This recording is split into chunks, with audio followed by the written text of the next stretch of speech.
Alright, be careful what you we are live. what to do with it, 'cause Oh, it's and I'm lagging already. God damn it. Aha! Nikolai Why would does have this been keep proud of happening, me. bro? And if you did it, then you just do not know. Let me check on the phone to make sure I'm not freeze framing every second.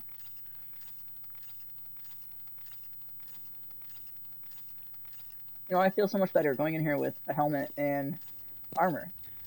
Yeah, that's why you got smoked the last time too, Dopey. You gotta get some gear, man. No, I had armor. I was just lagging with 1,000 ping, so I couldn't really do anything, and they were No, in the I woods. know. But still. Like, I was sitting there trying to recover from the lag. Ah, I don't want to hear it from you, Icarine. Ah, shit. Alright, Mr. Goon God, Mr. Fake God. I'm the real Oh, Goon you're God. saying I don't good enough. I'm the real Goon God, and you know it. Nope, I'm the real one. You're just a wannabe. Yeah, I'm doing it right now. I just So, don't as you're have the talking. guts to do it Cranking right now as we're Yeah. talking. in the Burger Are you King fucking like, serious? I'm and doing shit it like right now, that, dude. bro. Like I'm not ready to I'm be on tuning that time. right now, bro. Like, as you're talking, bro. As we're having this, you're kind of helping me. Yo. A fucking yo. Hey, letting this guy finish his work. Chat, I'm sorry. I didn't think this was gonna be the start of the stream. Oh, what the hell?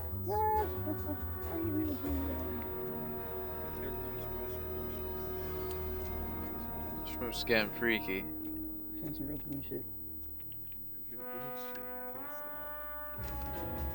Can't stop. Real goon shit, real goon shit, real goon shit, real goon shit. Real gooner. I'm the real goon god. Every day, all the time. Yep. Oh, I Can't gotta stop, won't fix stop. this, bro. It's a Why race, does and it I'm gonna do win. this? Should we try the vent? Don't mind this, chat. Don't mind this. I don't know why I'm stuck in the black box. Yeah, the goon race. We're gonna have to fix that today on stream. You better. But AFK room is complete. Too crazy on there. Mm-hmm. When you have too much, it's like,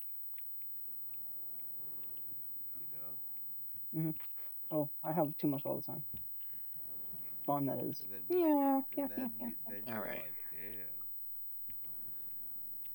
Because of that, you know. Mm-hmm. I'm beginning to feel like a goon Bob god. actually knows too. Ugh. I know Sorry. Gooseneck Bob knows. What the fuck is Gooseneck Bob? That's I like don't know. I think he called someone gooseneck. delete that. Delete that, please. Let's add a new name. Oh, Jesus Christ. Put something new, man. No one ever likes my fucking name, dude. It's on it. This is the best one this month. The D one was better than this. No Be homo. careful what you wish Hey, for. yo. Why don't you just say it, bro? was better than that shit. The D was better is insane. Oh, I don't want to say the full word. I think that might have been worse, Loki. Maybe the dad one.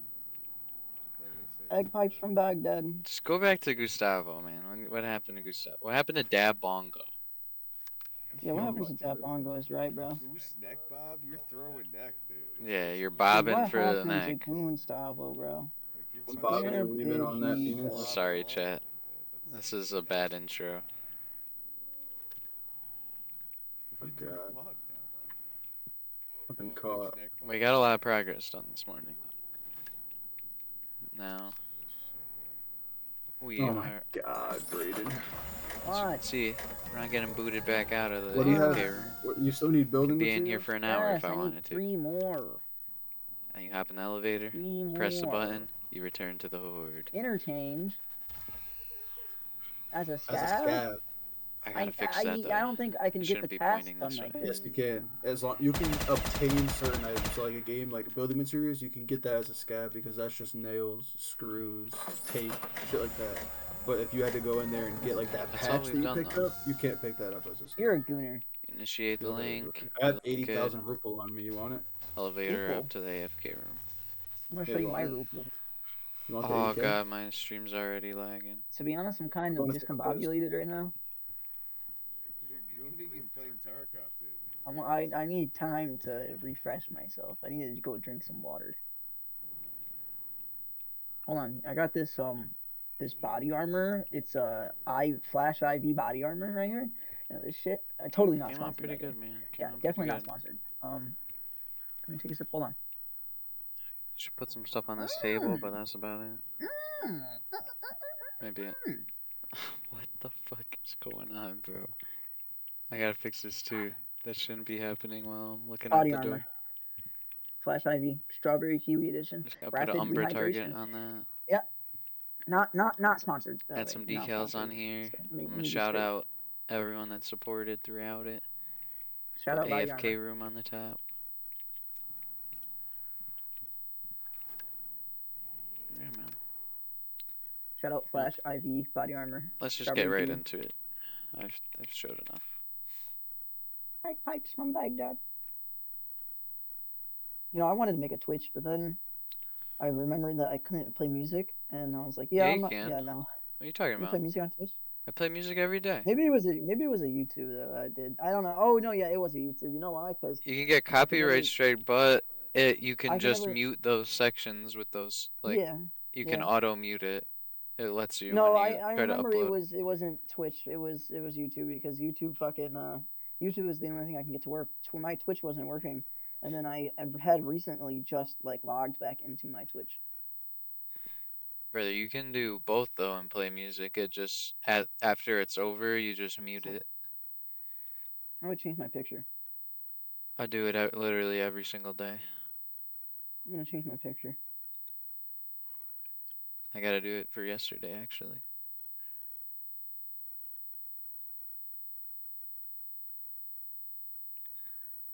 It'll like find the exact time frame that that song plays in, and then you can mute that section. Or they actually now have a way where like you can mute just the song. It's like some AI shit on YouTube. Yeah, but people actually have to watch your stream for you to get copyrighted. No, I'm not you saying can you. have I'm kind of 0 talking to views. myself. Really? Yeah, I got Does it 0 copyright? views all the time, brother, and I get copyrighted. It's a auto detection. It's like YouTube's auto detection service. But the thing is, you just can't monetize it. If like it's not gonna affect your channel. Like you can upload it and still have those songs in there. You just won't get paid for it if you get a ton of views on it or some shit like that. Then you would have to remove that song out Shit, of who the section. cares, man? I haven't got a single dime because you need like low-key a lot of stats for it. Fish cheddar. You need a lot of cheddar. You need like 500 Breakfast with subscribers Ocean. and like a certain stuff amount of watch together. hours. I think it's like Yours for you and me. 75 watch hours a month or something. And it's for any time and any time. Which is low-key a lot. Here in the deep blue sea. What? I think too, like if Faggot. it's either like regular videos or if you want to get it affiliated with YouTube Shorts specifically, you need like 1 million watch hours or something crazy. I could look at it right now actually. Pull it up on stream. Well, now that I need to connect my Twitch to stuff because, like I said, I had just got back into my Twitch. I had like, I think I made it to Dark different. Raiders, you can get drops. I think I made it on my mom's, and They have then drops all week, dude. I've seen drops on Dark Raiders all the time. Cause I think I'm following you on Twitch. Am I not? I gotta link it. How do I link it? Yeah, eligibility you need The link to 70 or you need How do I 500 see what's linked to subscribers my Twitch? and somewhere in the settings. 3,000 watch PC. hours Settings, Trying to do it on the phone. preferences, or 3 million views in shorts. content preference. Are you in the game? Need one or the other. No, I am. 100% Oh, when you're in here. loophole. So be careful what you wish for, cause you just might get it. 10 million shorts views within the last 90 days to get ads and get paid for it on YouTube. It's crazy works. If anyone even Should I be the noticed next that. peanut? All they gave me was a PM. This game's retarded. Yeah, where are you? Not entirely too sure. In a Well, warehouse. yeah, we're in a mall, but like in a warehouse is good because that means you're in the back of the Oh, mall. there's a player. It's probably a scav. You're a scav as well. Yeah, so don't shoot scabs. Don't shoot scavs. Only shoot I'm in the players. back of the warehouse. If a scav shoots you, you can totally shoot him. I'm in the back of the You warehouse. Remember the path that we took when we were extracting yesterday as scabs? I'm at the back, next to all the shipping containers and shit. don't remember. Oh, I'm gonna shoot. Is Tell me for if you hear friends. it. I heard that. Yeah, I don't know Come where to that that. came from. That's Oh, I don't even know where that is. That's like inside. Are you inside? I am inside, but I'm in the like loading dock Yeah, section. I'm looking for yeah. building materials for you. I think I have all 5. I am. Oh, there's a guy. Looting. Oh, they're shooting Oh, at me. that's I'm a dead. player. That's a Oh, player. I'm dead. I'm sorry, dude. Nope. Just the way the game goes, brother. I'm so sorry. At least it was a scav. Should I try to kill him or should I just get out? You should try to kill him. What do you have to lose? Eh. What am I shooting at? Oh, this shit's gonna jam in 2 seconds. What am I shooting out of this thing? Shoot him. Shoot him. Oh, no chance. Shoot him. Maybe Isn't if he I. right there? Wasn't he right there? He's like down there to the right. Oh, If I had better ammo, I would definitely you're take off. the fight. But Ah, to fight with this ammo is just basically walking up to him saying, "Hello, I would like to die." all I have was a fucking pistol. See, I don't know. Like, I think I'm just gonna shoot everything. Like, how do I Why know you what this call scab him? was not? How do I know what this scab was not? You have to see what they look like, bro. He had a blue helmet. A scav could have a blue helmet too. Oh my god. You just have to know. You just have to be able to look at it and say, "Yeah, that's a player." Like right now, I just saw something walk right there. There's two things just walked right there. I'm gonna assume those are scavs and that they already looted that shit and go this way.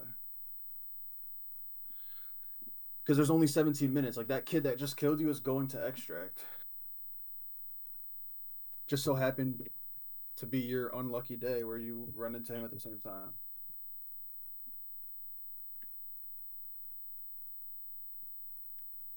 Scav. See that? Scav.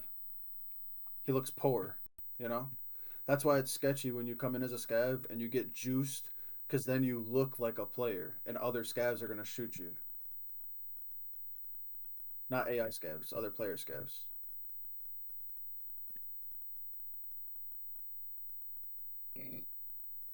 I had all your building materials too, bro. I hear the player. He's still in here. He's being so weird. You hear him? Nope. Those are the scavs playing. Oh, well, I thought you had my stream up. I do, but I have the sound off. There's a scav shooting at the player. Scav over there. Hell yeah. He hasn't even made it that far yet. You have to buy. I still haven't made it that far. You have to buy your way into Lighthouse now. 20,000 USD. God damn. Isn't that crazy, bro? Yeah. I'm at like That was like the only spot we could 16 go. I used to fucking hate that shit. 16 or I was 17,000. like, please, any other map. I love Now you can't even Lighthouse. get in the map. I know. It's crazy works.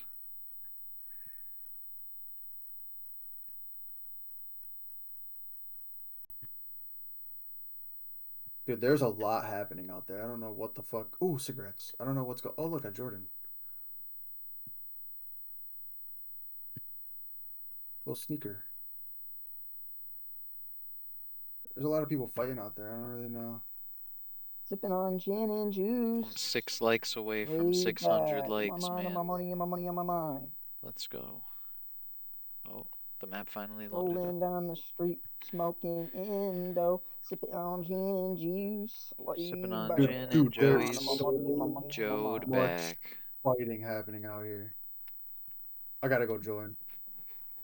Hey. Relax. Joe back. Relax. With my I am mind friendly on my scav. Joeys and my Joeys on If my you're a player, mind. we could extract. You want to co-op? Rolling Where's up that? some Joes, chilling Shoot him in with his face. Dopey. Smacking some Shoot him in his Joey face. Joes. Shoot him in his face. Shoot him It's in a his Joe face. scab right here. I'm bag. pretty sure. It's a scab. You see him? With my Joes on my Joey Two and AI my That's what scabs. Joey you on my think. That's what Joe. you think. You know? There's a lot No? going. Like mad people are fighting out here. Yep. With my Joe on my Joey. With my Joey on my Joey and my Joey on my mom. With my Joes on my Joey and my Joey on my Joes. What he said. Dopey got some Joes and he got some hoes. Joeing with Joey Joes. Joe Joe'd time. back. Joe'd back. With my Joe on my money and my Joe on my mind. Yes. With my Joe on my Joey and my Joey is the time. Mm-hmm. Oh fuck, that's a Oh player. yeah. Oh yeah. With my Joe on my Joey and my Joey and my Joe. I gotta find the filter for these volumes, Yo, bro. 'cause bro. Yo, keep I'm a looking- scab, bro, but I'm friendly. Keep looking at it, bullshit. No, he's not.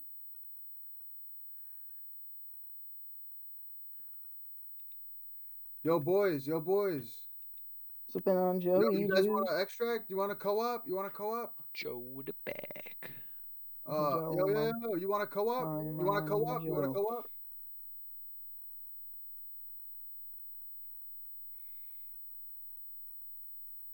Hello? You want to co-op? You want to co-op? No. I don't wanna co-op. Why are they shooting me? They can't hear me. I'm too far away. I'm gonna kill you, Debunga. I look, It's you think he was me. a scab. It's me. I'm stream sniping. Not again. Yes. Not again is right.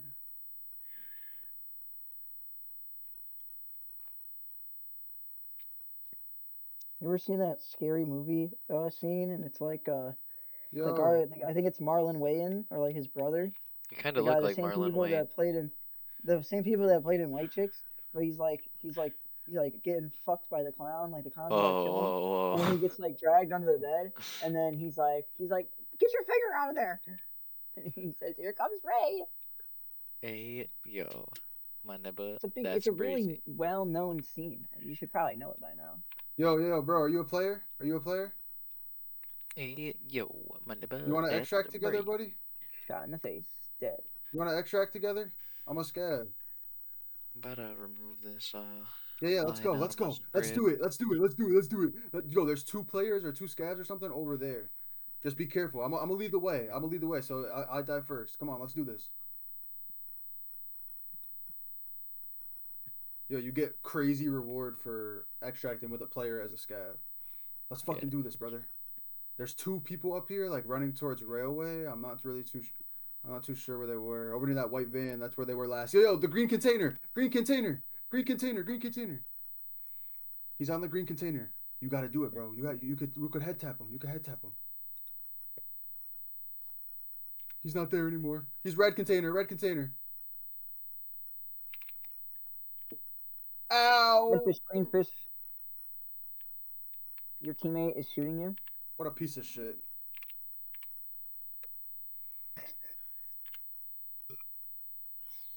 What an absolute piece of shit. That's funny. Why did he shoot you? I don't know. I think because he thinks he's not going to kill that other guy.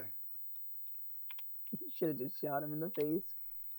Nah, bro. If you extract with a player as a scav, you get like Yeah, you know 0.25 where you should cents or extract with his Wait, stuff so what too, happened? you He know? smoked you guys?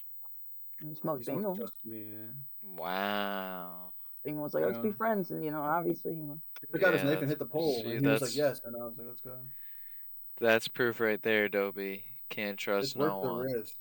It's worth the risk, though, because if you True. extract with a player as a scav, you get 0.25. So it's like, you boost you up, bro. It's 25 scav raising one. let's go in 26. again. Let's go in again. I got shot in the face the first time. All I had was a pistol. I'm just gonna start shooting everybody. Yes. Scab or not, don't care. Kill them Scab or not. all. Bro, I low-key need to Kill go to them bed. all, So Dobie. Oh, well, he's They game all off. deserve to die. you won't play it alone? Nope. Why? Solo I don't turkeys. like this game. No, It's the best turkey. no. No. Yes. No. Not for Dopey No. when it's like his second day on, The dude. play an He needs offline you raid. to. Look at my screen, He Braden. Look at needs my you to screen, Braden. Sherpa, bro. You see my screen, Braden? Yeah. You see my screen? All right. So say you wanted to go into interchange, right? Once you click next, right here at this square, enable practice mode for this raid. Boom. You can go in there. You won't lose anything. All the ammo you shoot will come right back to you. You can't keep anything that you find in raid, but you can just run around the map and kill things and get better. You could do that. You could disable fucking everything, bro. AI amount as online. You can change all that shit. You can go basically in there and you could put scavs off. Why are there arrows next to my apps on my computer? Arrows next to your apps on your computer. Blue They're arrow with a white probably box. trying to like put them onto a cloud or some bullshit. You might have to shut off like some cloud shit and like I don't even know. Microsoft OneDrive maybe is trying to back it up. I don't know. I'd have to see it. You back Loki. it up. Is it fast I enough? think. Look, wait. You have Windows 11? When you throw it back, is it fast enough? I don't know. Don't you be Depends on having what's that, on. Bruce, or am I tripping? Like blue arrows next to your apps, like isn't it like backing them up or some shit? Or am I tripping? I feel like I've seen that on yours before. I don't know. I don't think so. Okay. I don't know then, Dopey. I don't be having it. But are you on Oh, Windows? shit. You're on Windows 11, right? What do you mean blue I don't know. I don't know how to describe it, but like other than that, just like a little arrow on the bottom right corner. Yeah, And he goes fact. out here Yeah, if you speaking. share it, Oh, God. so I can actually see what you're talking about. With a big iron on his hip. A big iron on Okay. his hip. I'm level 20. I could basically buy most things on the flea market. I'm about to Should I buy poop Rust? out my hideout.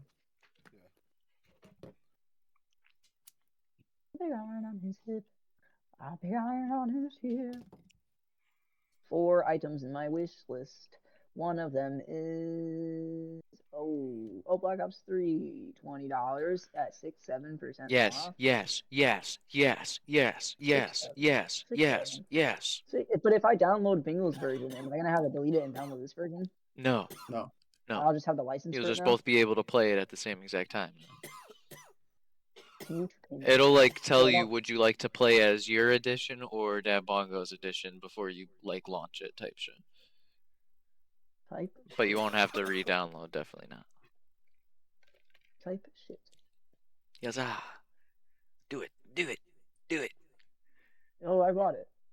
Yes, yes, yes, yes. Even though Bingo will never play Call of Duty, We're gonna make him though. He's never gonna. He'll never do it. We're gonna make him. Don't worry. Oh, the download is almost done. That can be my payment back for giving you Tarkov. 6-7%. 6-7%. He said he was gonna pay me in Joey's. I don't want no Joey's. I want fun times on Black Did he Ops 3 really? with He friends. said he was gonna pay you in Joey's for letting me play Tarkov. Yes, after I already said I was Did he gonna give really it to say you, that? he was like, "Bro, I'll give you. dude, I'm just gonna give you Joey's just as a thanks." What a guy, bro. I was like, "No, Bingo was a guy. I don't want that." He's a funny one. You hear that though, that point? That's your payment. Playing Black Ops 3 with us. You're mad. You piece of dirt. Just a day of Black Ops 3. A weekend of Black Ops 3.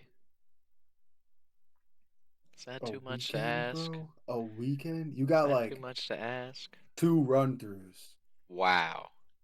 Like, After all if we I've done for die, you. if we After all the games I've played We'll for never you. die. We'll never die. You might die. I'll never die. After everything I've done for you. This is how you repay me? Alright. One like night of zombies. Wow. Bro, a I weekend. feel like bro? a side bitch. Yeah. You should, up. bro. Yeah, wow. A weekend is Wow. nuts, bro. That's A fucked up. weekend What is if it's the nuts. weekend of my birthday? The whole weekend? Wow. You're not gonna let me play Tarkov at all? What if you're not even playing Tarkov at that time? When What if you're done when are with we it? playing Black Ops? I thought you were talking about not your map. If we're talking about your map, then sure, maybe a whole weekend. But if it's Wow, dude. if we're talking I don't about even like he have that buys much it right content. now, if he buys it right now and we No, I'm play not it, saying like tomorrow. I'm not saying this weekend. no, this weekend. I'm getting like a Dude. golden ticket. And it's like whenever Oh, I oh, want to hand in this that's voucher. fucked. Come on, man. I gave him Tarkov That's for free. fucked. I know. And think about all those times I played Tarkov with you. 300 hours worth. Exactly. And 150 of those I didn't want.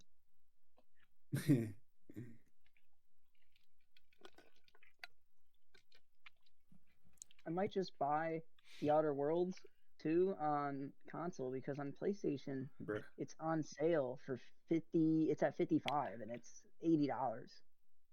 They didn't put it on sale for the Black Friday shit? They did not put it on sale Oh for yeah, I Steam. would It is just on yeah, sale just do that. on And it Battle.net. would run better It's too for you. It's on sale on Battle.net. It's on sale on the Xbox, and it is on sale on Yeah, PlayStation. I'd get it See, on PlayStation. I can't get my money back, but I'll just have like money sitting in my Steam. That's But I good to kind of want have to do though. it because That's good I to don't see it have. as money wasted because I'll definitely No. buy something on Steam again And with you said the it's money. 50% off, dude. I would do it. It's it's not 50, but it's at 55, and the original price is 80. Oh yeah. Yeah, I would do that. Or the original price is 69. So I don't know, 33%, I think. I'd say do it. And it would run better on your PlayStation, because weren't you having troubles with it on the PC? It would run better. Yeah, well it was I would do that. okay to run. You know what I will do? I'm gonna buy this Avowed game because I've seen people that were talking about it, and it's on sale, 33%. Do it up, man. It would be nice to have an experience. Oh, let's go, Dopey. I'm very excited that you got Black Ops 3. Wait a minute. I didn't even buy fucking. I forgot. I didn't even buy The Outer Worlds with my money. I bought it with the gift card money. Oh, so it's basically free. Yeah, so I haven't bought it yet. So I think that's what I'm gonna do. I think I bought Black Ops 3, and then I think I'm gonna buy this Avowed game That's a W right on there. the PC. BO3, bro, that's a Yeah. major dub. Major Yeah, W. I think I'll buy Avowed because it's a $70 game. It's on disc. It's discounted to at 46. That's fine. I heard it was a good game. Wait, what is it? Avowed. Avowed? How do you Yeah, I heard it spell was a that? good game. Avowed? AVOWE. Okay. Let's see. Oh. I heard it was a good game. What the hell? Oh, this is shopping. I was like, why is it showing me shampoo? Just trying to go to images. Okay, there we go. It's like, I don't want to buy shampoo, dude. What is going on? So be That careful looks what pretty you cool. wish for, because you just might get it. And when you They get got it, like then you avatar just might not characters. know what to do with it, because you just might go back on you tenfold. And now be careful what you wish for, because you just might get it. And when you get it, then you just might not know what to Joe with it, because it might just Oh, Joe what back the on Joe? you Oh, 10 Joes. oh, 10 Yep. Joes? Yep, yep, Oh, yep, yep, shit. yep. Tenfolds? Nah, 10 Joes. Oh, shit. What's the nice thing is I didn't have any Steam points, and now I have 15,000. Let's go, dude. So that's pretty cool. I got 15,000 Steam shit. I can do some Let's shit freaking with go, my man. Steam points. I got a Steam point. I gotta ask in the DevRod Discord how to fucking do this shit. How can I hide?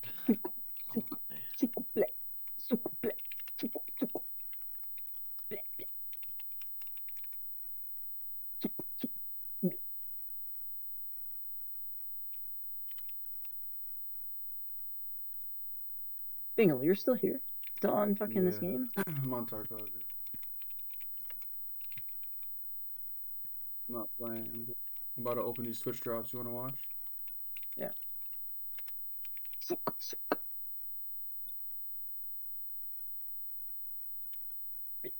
Holy fuck! I have so many of them. You have a little doodle bob. Little diddle bob.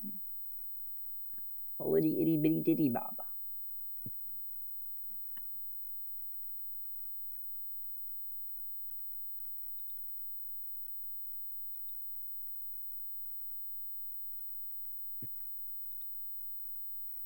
Who do you want to be your president? Be a young boy. And be a young boy. And be a young boy.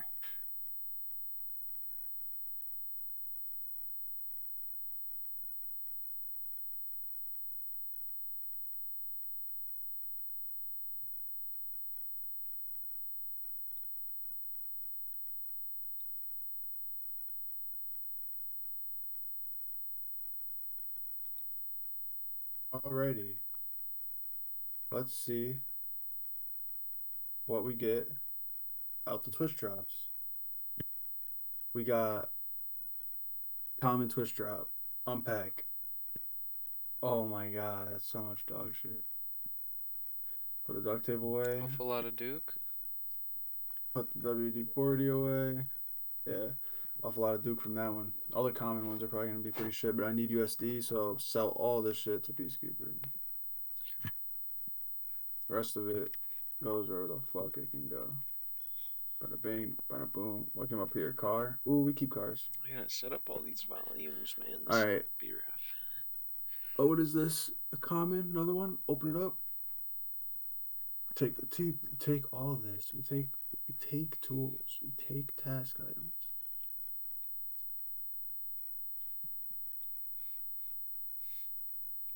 Everything else, straight to fucking Peacekeeper. Do I work on foliage or the streets or the police or These The hoes. police. These hoes is the for the police? streets. Police station? Okay. I do have to, yeah. I got a lot to do in there. I don't know how I'm gonna map this out. Let's see. Who just joined up? Oh, Joey, what's up? How you doing, bro? I haven't seen you in a while, man. All right, another common. Oh, he feels like dancing. Ew, again. Joey feels like dancing. Okay. Joey feels like dancing. Game's Joey frozen. Game's feels like frozen. dancing. Yes. Wait, what's this clip there, Bongo? It's a sniper clip. Oh, look at my magazine. What the fuck, dude? I thought you were about to Release the fucking game. 360 YY wall bang no scope someone. Nah. I need to see a phase bongo not What is this? montage. Common? A phase Dog bongtage. shit again.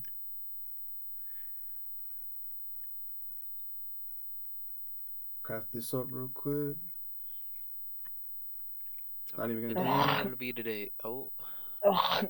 You okay, Dopester? Dopey.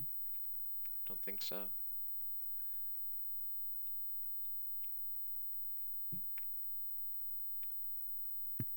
Dopey had a hairball. Sell all this fucking Twitch drop shit. All right, now we have two epics, bro. Holy smokes. We got a rare right here. Bada bing, bada boom. That's massive. That's massive. That's massive. That's pretty cool. It's good money to what's his face. Let's go. I think we might hit 20K right now. Oh shit. What level is this? 4? We keep that.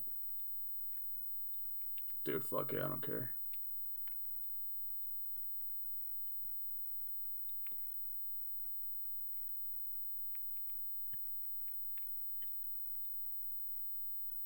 We keep that. All right, another rare unboxing.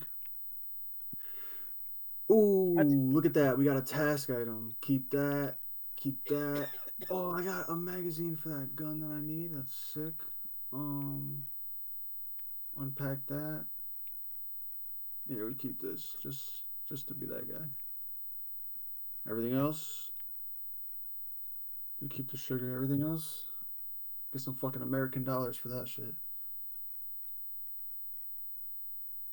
Oh wait a minute. Wait a second. Yes, I got exactly what I needed. Glorious. Come over here. Glorious. Sell that. Another rare unboxing. Bungalow. Oh, that's gorgeous. Gorgeous stuff right there. Look at that.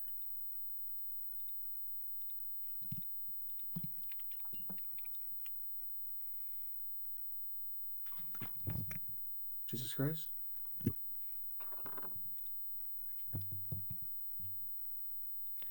Beaker, are you throwing your microphone back and forth? Yeah, for you.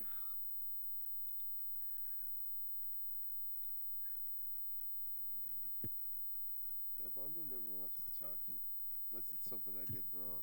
Ah, Yeah. shit. Bro said, yeah, that's even crazier. Rare unboxing. Fuck this, dude. Fuck that bongo. All my neighbors hate that bongo. Yeah, we're screwed. Oh, that's fucked up. Fucking Hey man, you gooseneck said I couldn't have a Bob. weekend. Fuck yeah. Guys, this said crazy. Freaking piece of Gooseneck dirt. Bob. Yeah, That's he's changed. fucking serious. Like, Gooseneck Bob now. What did you S Bob's fucking counterpart? thrown in S Bob, dude. You fucking faggot. Yeah, you're giving Gooseneck to S Bob? Let's Bob What quit does smoking and gooseneck threw his even puff mean? gun Long neck in style? his trash can. I know, bro. What? Like, All that right. hurt my feelings. Here are the epic unboxings. What you got, dude? Oh, lordy Dopey, lord. what you running right now, dude? Oh, lordy lord. What am I supposed to do with that? Dopester? What? What you running right now?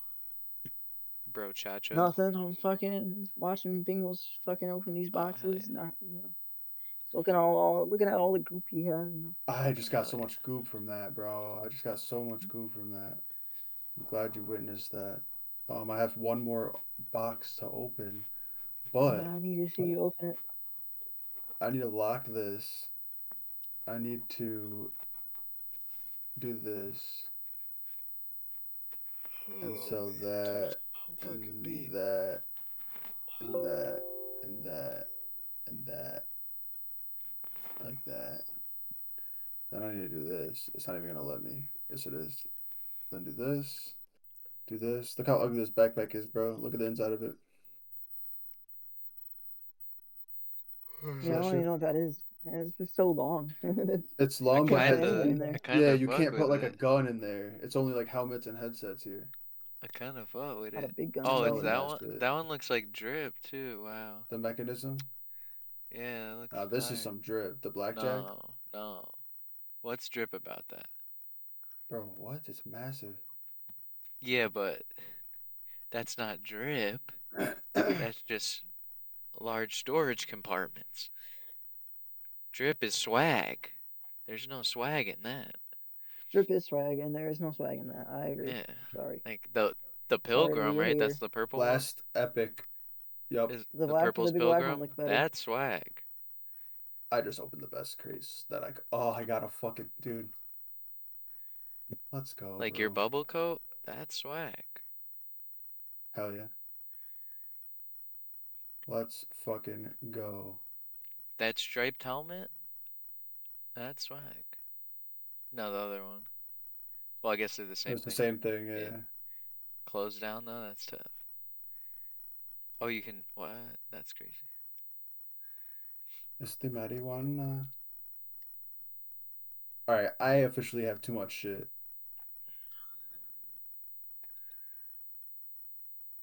Oh, you opened all your Twitch drops? Nice. I'm gonna stop watching. I'm gonna I'm about to pause like this. All right, I'm Google gonna up switch back to my perception. console.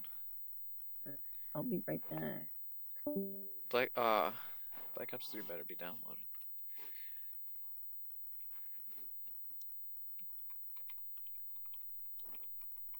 I'm about to have $20,000 to give to Peacekeeper.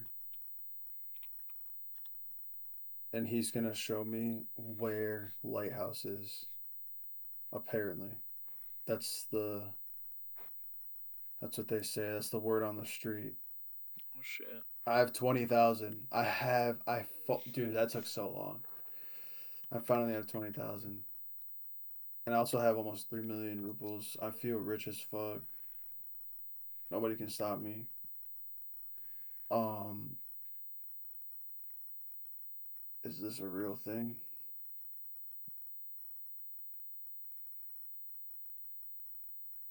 Hand over the cash to mechanic. All right, mechanic. I'm coming to see you, brother. Look at this dude. He looks like a fucking fool.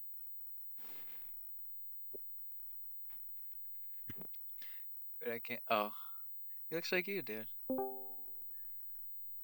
He looks like you and Dopey combined. First time I've heard of it. I have the cash. How do I pass it on? Hand over 20,000 USD. I don't even want to press this button. It's so sickening. You just gave bro 20 bands. I will handle the Dude, you rest. could have gave that to me. I could have.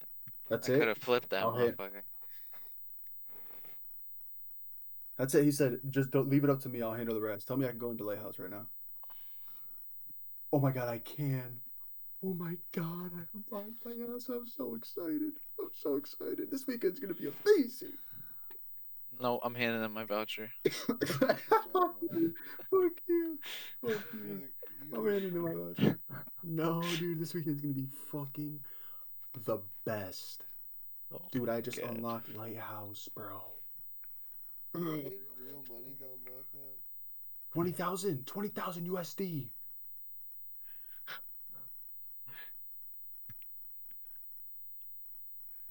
20 fucking thousand. Look how much USD I have. 428 bucks. I'm a brokey. Yeah. I gotta talk to these fucking assholes to see what they know about this patch. It's like Spenny if he wasn't ginger.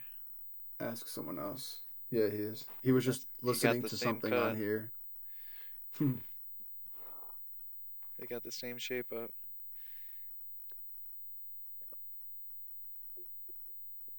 Dopey. It's gonna be Jaeger that knows, bro.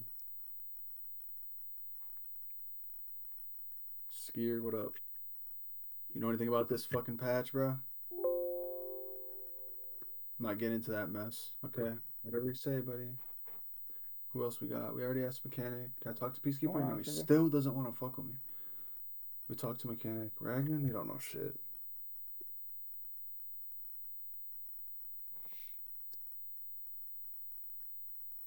Fuck you. Definitely gonna be Jaeger. True warriors. Nothing like today's lot.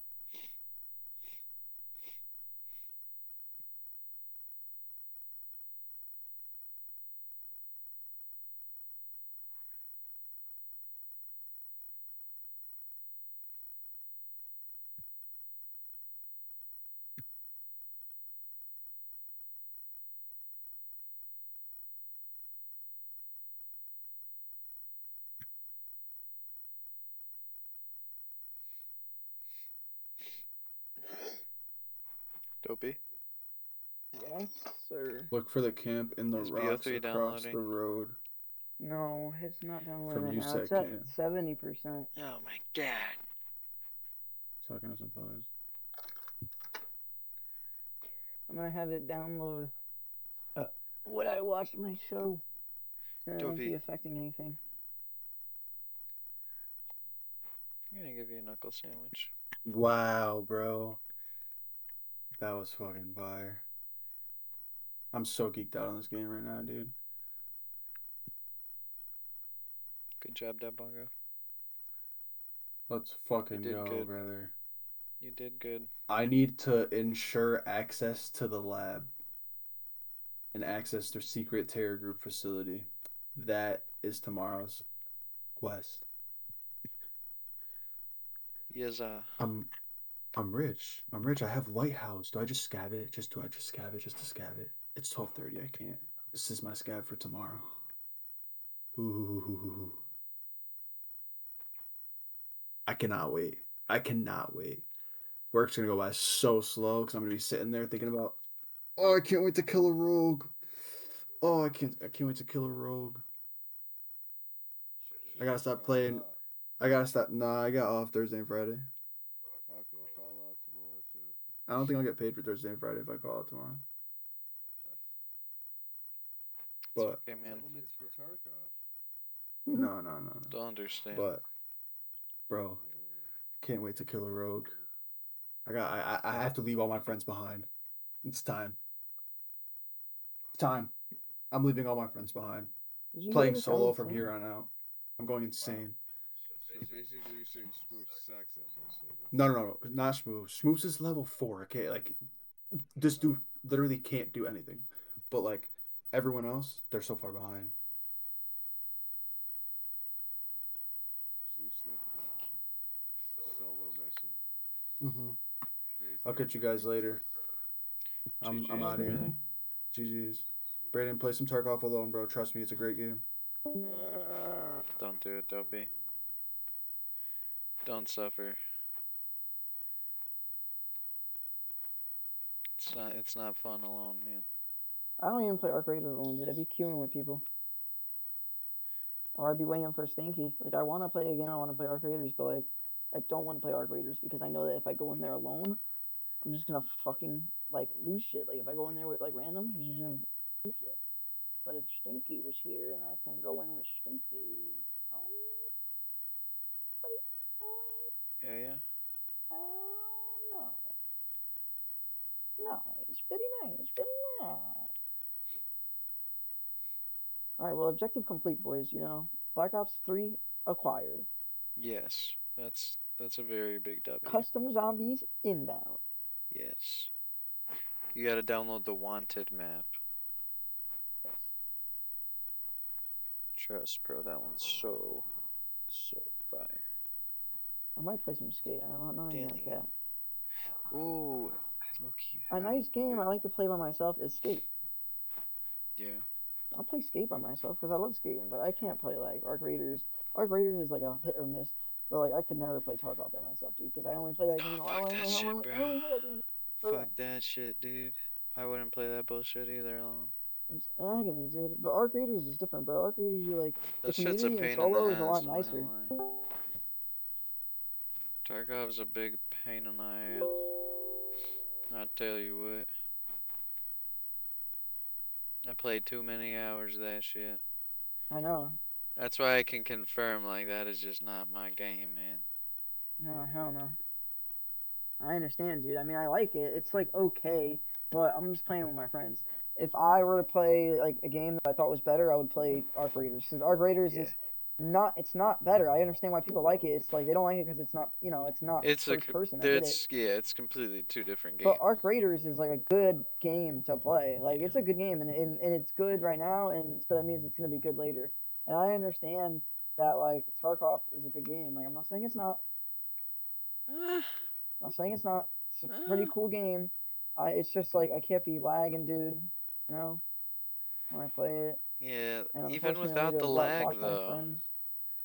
still not the funnest. Oh yeah, Cricket. Did I tell you I got my trophy? Yeah. I'm so happy. Next up, 11K So happy. rip score. That's what you gotta get next, Now brother. I just don't know what the fuck to play, or don't know what the fuck to do. That's what I just said. Next up, 11K rip score. I mean, yeah, 11K fucking rip score. I That's just got slowly that. gonna be achieved. I gotta do these use the replay just- editor to create. Literally, you'll and get it export if you videos. max out every single Spectate 50 all the, players. I like, feel like it's boxes. so easy to do. Triumph over other players. I did one yesterday in a touchdown. I just be skating and then random players will be like throw touchdowns down and I'll actually win one of them. Yeah, I'd be cooking. Like there was one in the church and I crushed that one. That church is probably one of my favorite skating spots. Yeah, I felt that. That's a good spot. That is a good Only spot. 0.2 only 0.2% of players got the fucking trophy. The total 40, for 4 hours, I think. Yeah, the Or 2 an 4x. hour, the 4x multiplier, yeah. It's a crazy one, man. That is a hard one to do, I tell you what. I tell you what. I tell you what. Spectate 50 players. That's what I gotta do. I can do that easy though. I can just go to people in the lobby. And just like in Sand Van and just click spectate. Hell yeah. Yeah, right.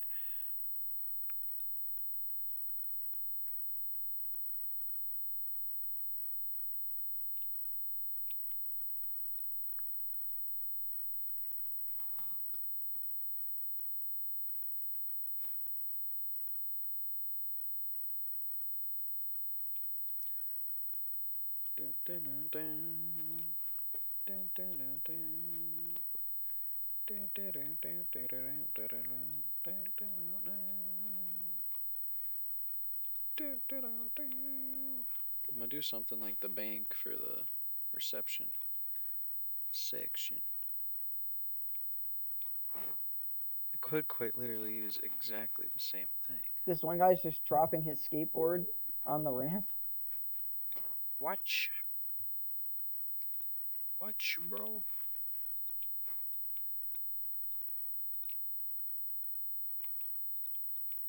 What you mean? I gotta triumph over players. That one won't be too hard. I just have to get the skate. Get the 4x. I'll get the 4x now because I've been doing the what is it? The Manny. Oh hell yeah. I wasn't Manning before. That's the method, I tell you what. I tell you what, Shunny. That's the method right there. Okay. I tell you what.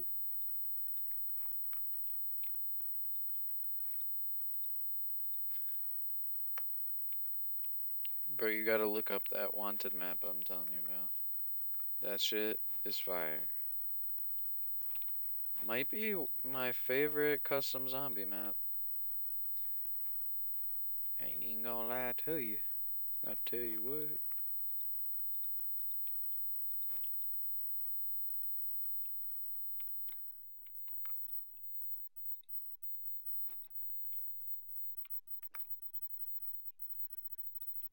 Whoa, why'd they ban someone in my chat? Oh, okay. Yeah, you can keep them banned. Fucking stupid stream viewer bot thing.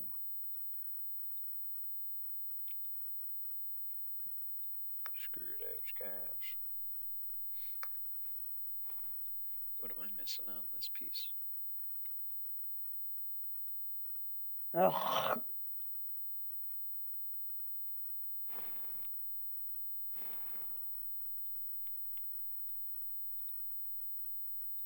I'm upset, man. I really wanted Black Ops 7 to be good. Yeah, did you see the DLC? The new DLC that's about to drop? Oh. Did you see it? No. Oh, I'm not paying attention to Black Ops 7 because it's truly a trash game.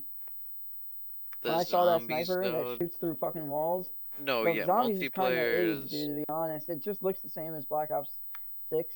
Yeah, And Black Ops it's 6 like a was okay, better but Black Ops 6, I I don't would think say. it is. I think Black Ops 6 was better. I Zombie-wise? think Black Ops 3 was better. I mean, obviously, but we're never gonna have another Black Ops 3. Yeah, unfortunate. Literally ever. They don't got the same people that made it. Nope. Jason Really don't. Blundell ain't there. It'll never be the same.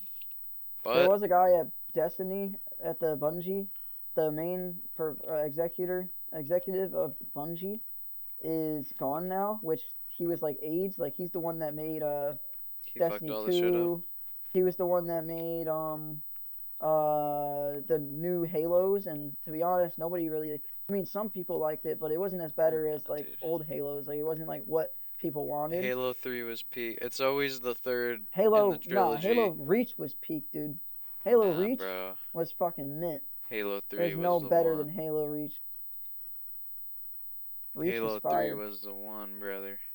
I like the one with the foundry. I think that's what it was called. It was the thing that allowed you to make your own like maps, like multiplayer maps and stuff. Maybe it was called something else. But I used to remember playing like Infected, and that was pretty fun, dude. Yeah, Infected on Halo was fucking fire, dude. I mean, Infected on Call of Duty was mint too, but like Infected on Halo, dude, it was just way cooler. MW3 Infected was Chef's Kiss. MW3, that was a good yeah, one. MW3. Yeah, MW3 Infected was crazy stupid wild. It was a good one. A very good one. I tell you. Very good, very good. Yes.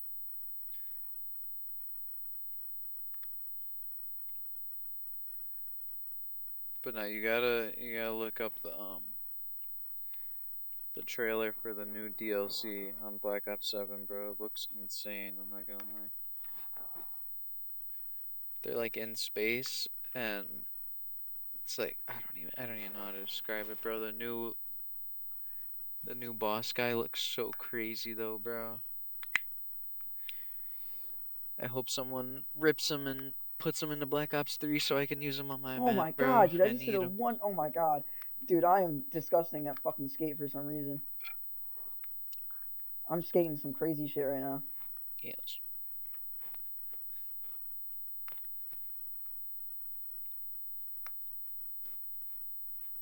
Right now I got a 25,000 point line. Still going.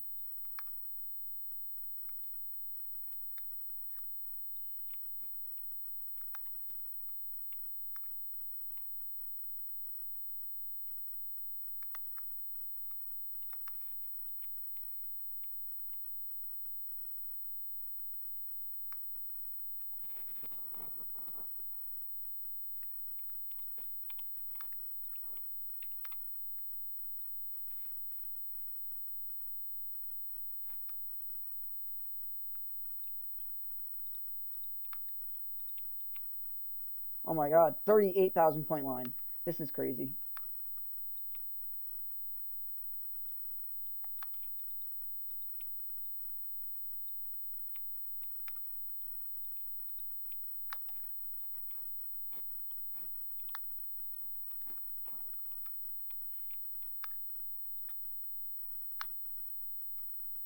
Dude, what the fuck is in my, like, what is it? What is wrong with me? Dude, I'm disgusting The at crack skate. demon. 50,000 point line, dude. 50,000 point line. What the fuck is wrong with me? Some good shit. Why am I so cracked? Oh, it's gone. I ended it. 50,000 point line. Dude, that's more, like, what the fuck? That's crazy. How the fuck did I just do that?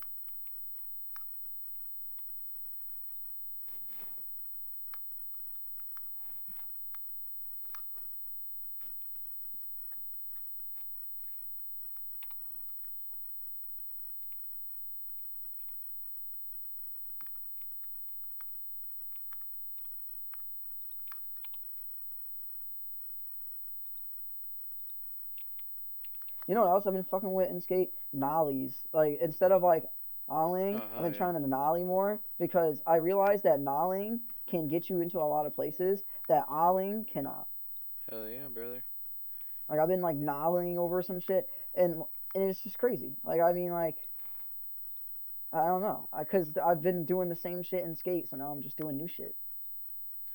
Hell yeah, brother. I like skate. It's a truly good game. Facts. I never really had an Fuck to Xbox, the so I head. didn't really play a lot of the other skates, so I feel like, I don't know. Oh, I don't have the deadass? feeling that a lot of the old skate generation people have. Probably could have been a lot better. I don't know. Skate 3 was Chef's Kiss. I will say that. I But didn't this play a lot of one's skate. good. I like this one a lot. People be talking down on it, but I think it's pretty damn good. It's not bad. They just have to do. They have to make better more. clothes. They have to do more. They have to do more. Yeah, more like better clothes, or just not even. Well, yes, better, but mainly just more like styles and stuff. Not just the same exact pair of jeans, just a different color. I need like some jeans. I need some khakis. I need some cargos. I need a lot, man. I don't That know was how I what went was with that, really though. good That's about the crazy. old ones. You had like hundreds of clothing items to choose from just off the Oh rip. yeah, I've seen the shoes and shit that people Yeah, were talking about. this one you get like fucking 5 items and the rest you have to pay real money for. Like, god damn, bro. I mean, I I got a get shit ton that of it's items free, actually. but I got pretty good trip, dude. I'm not gonna lie. no, I'm saying Like, like when you first start the game up. oh yeah, when you first start the Like game, when you're you gonna first shit. start in Skate 3, you already have like 100 items to choose Yeah, from. but I mean, not that bad. Like, I mean, I remember not having Like, anything, shit ton of shit, but I didn't buy any of this. I yeah, just you played the gotta game. grind it out.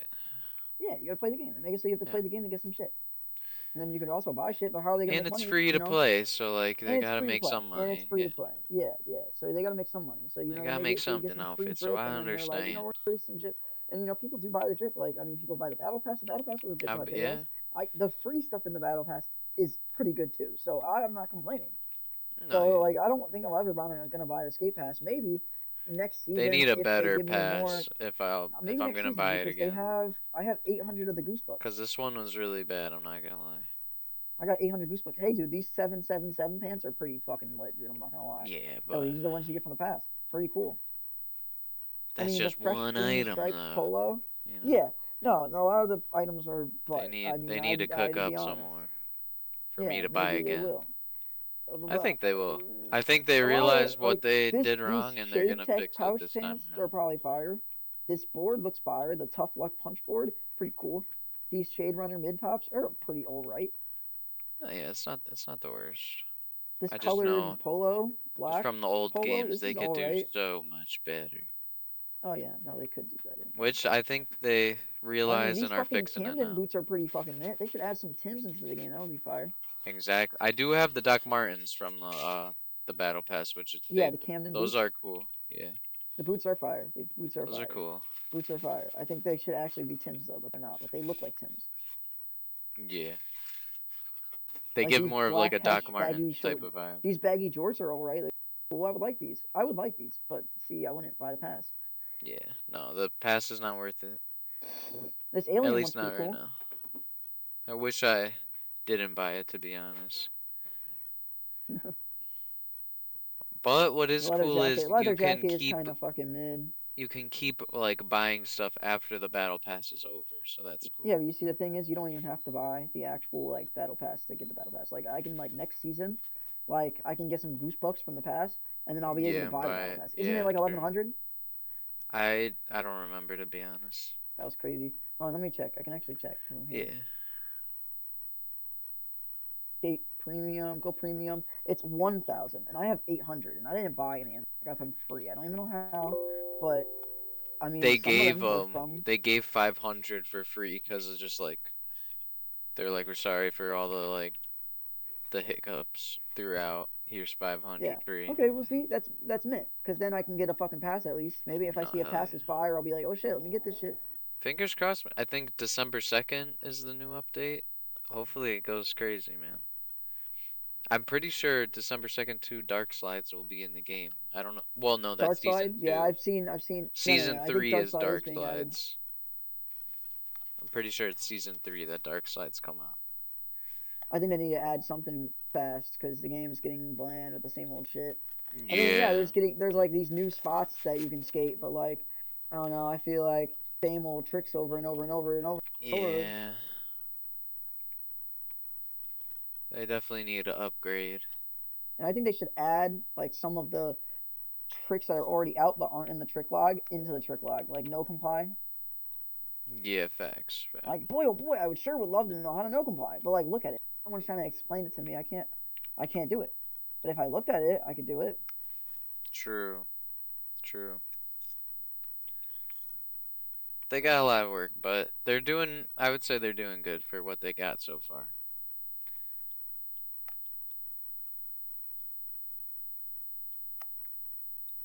I've had a lot of fun so far on it. Nollies are just We gotta run it dude. back too with the skatage. Nollies are fucking sick. When Dark Slides come back into the game, definitely doing another Maybe skate I'm down to ties. hit clips. I love playing skate. Skate's a fire game. Yeah, next skate ties when dark slides come out. That's my thought process right now. I'm waiting on that bad boy. But no, the skate and the drip isn't bad. Like I'm dripped out right now. Like, I got a white Thrasher No, you hat, can. the There's green definitely some glasses, swag. the 7-ply shirt is not a bad shirt, bro. There's The definitely 7-ply some one, swag. that Like one's pretty just mint. These 777 pants are fire, fire. This is a fire. Best item in the battle pass, to be honest. In the Tims, bro. yeah, I think But the nah, Tims are the best to me. these fucking 7-7 pants are pretty fucking mint. Yeah. Pretty mint. For a free item, fire, fire. I gotta buy the Tims, but for a free item, these 7-7 pants are fucking awesome. Yeah, right.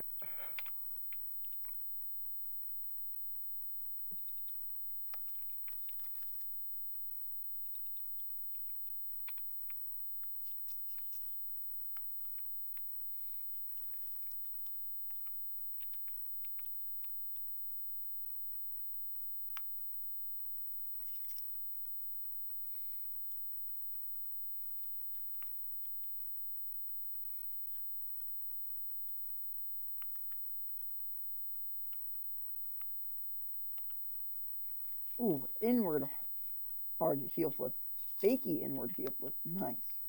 Crazy. I love hitting the heel flips or the inward heel flips. I like doing the hard flips, but I just have a hard time doing them sometimes. They are their name for sure. They Oh, I are a just did one. hard flip. I did an inward heel flip. 360 inward heel flip. Which I Yeah, think I is be the hard hitting flip, but those. just the different skate style. I think I switched. Nah, it's just a slight like different angle on it. Oh. Yeah, that was an inward heel flip. Not the 360, but It's closer to a heel flip, like with the flick maneuver that you do with it.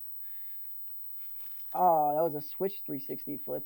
I didn't even try to do that. I was trying to do the hard flip. Can't really do it sometimes. It's like that's a difficult one.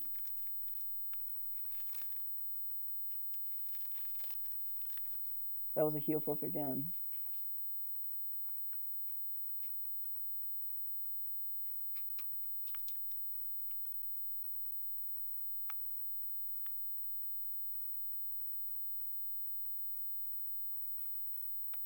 Fakey no comply. Why is everyone getting pregnant, dude? What the fuck? I don't know. Because kids are about to go over the roof. It's gonna cost a lot of money to have a kid, so we're having them now. Yo, Bruce, you know Jillian is pregnant now too? Yeah. Nathan just had his second kid, and now Jillian's pregnant. What the hell, man? This is the fucking season. This is crazy works, bro. No, we're getting into the fucking season. It'll be there soon. Thanksgiving, man. So it's not the fucking season? Or not Thanksgiving, Valentine's Day. I'd say Why February. did you The say season it of like love. that? Nigga, this is the fucking season. No, it's not. Nigga said Valentine's. Valentine's Day is the fucking season. That was a mistake. I was conceived around Valentine's Day. That ain't Shit. Bingo wasn't a mistake. Maybe he was. I don't know. He wasn't conceived around Valentine's Day. He was I born think on he said that Valentine's the other Day. day when we were talking That he about was? it. Yeah. I think we all agreed that we were. Best mistake ever, I guess. I don't know. Maybe that's my mom's way of coping. I felt that.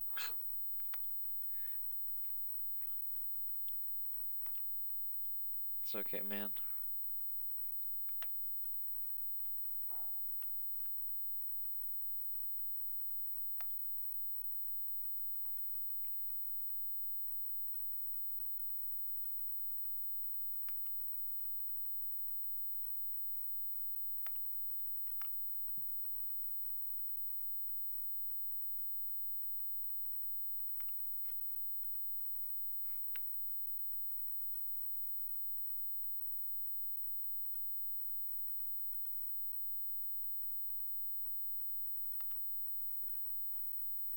I gotta find a better glass for this.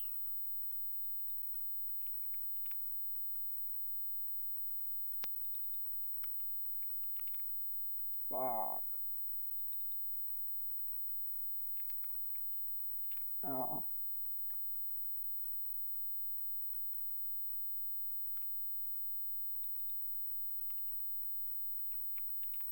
I just got 4K off a fucking grind for doing 2 ollies and a fucking fakey 360. Shit.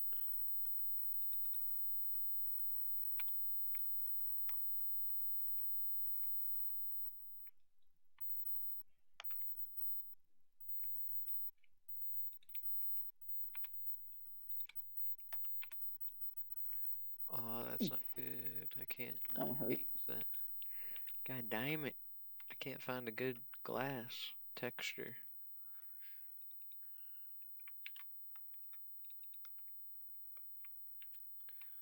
A BS salad. Salad. Mustard. What the fuck? Mustard. Ham Sammy. Give him a ham Sammy. You better get a. A knuckle Sammy. Yeah, Give him a knuckle Sammy. that's what you better get. I tell you what. I tell you what, Sonny. Ooh, you You're about bastard. to get it. You about to get a knuckle sandwich, boy. You start talking like that, boy. I tell you what, Sonny. I'll tell you what, I Sonny. You give about to you get a the knuckle sandwich. You talk to goddamn. me like that again. Hey, I'll smack you in the back of the head with a bottle. hey, I tell you what. Smack you in the back of the fucking head with this bottle, boy. I tell you what. Damn it. I'll tell you what, son. You keep talking to me like that, boy. I'm gonna fucking You keep smack you, goddamn. boy. I'm gonna give you a knuckle Sammy, boy. Believe me when I tell you, I will give you that knuckle sandwich. Believe it. You best believe I ain't fucking Hey, I around. tell you what. Damn it. You best believe I ain't fucking You around, boy. goddamn. I said I took her to my penthouse and I freaked it. Oh, shit. Took her to my penthouse and I freaked it. I want to buy her for the weekend. What is that song? I know that song. Don't know. I took her to my penthouse and I freaked it. What is that We were from? only there for the weekend.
Ladies and gentlemen, we Such a lonely and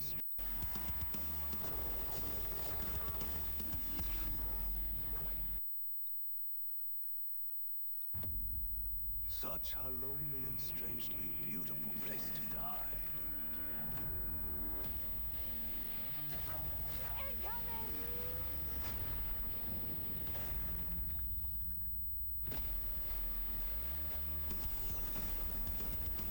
A breathable atmosphere, millions of miles from Earth.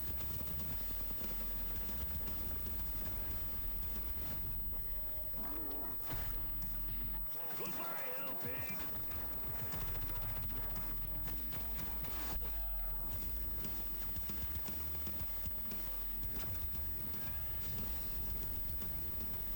That's right. Laser to the face.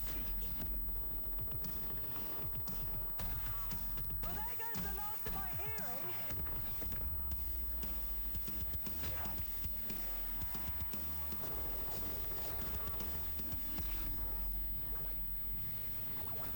This gun is lit up like disco.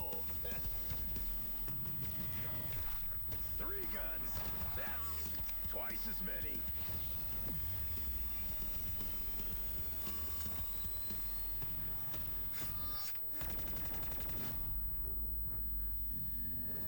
Surrender, Earthling. Disintegration is painless.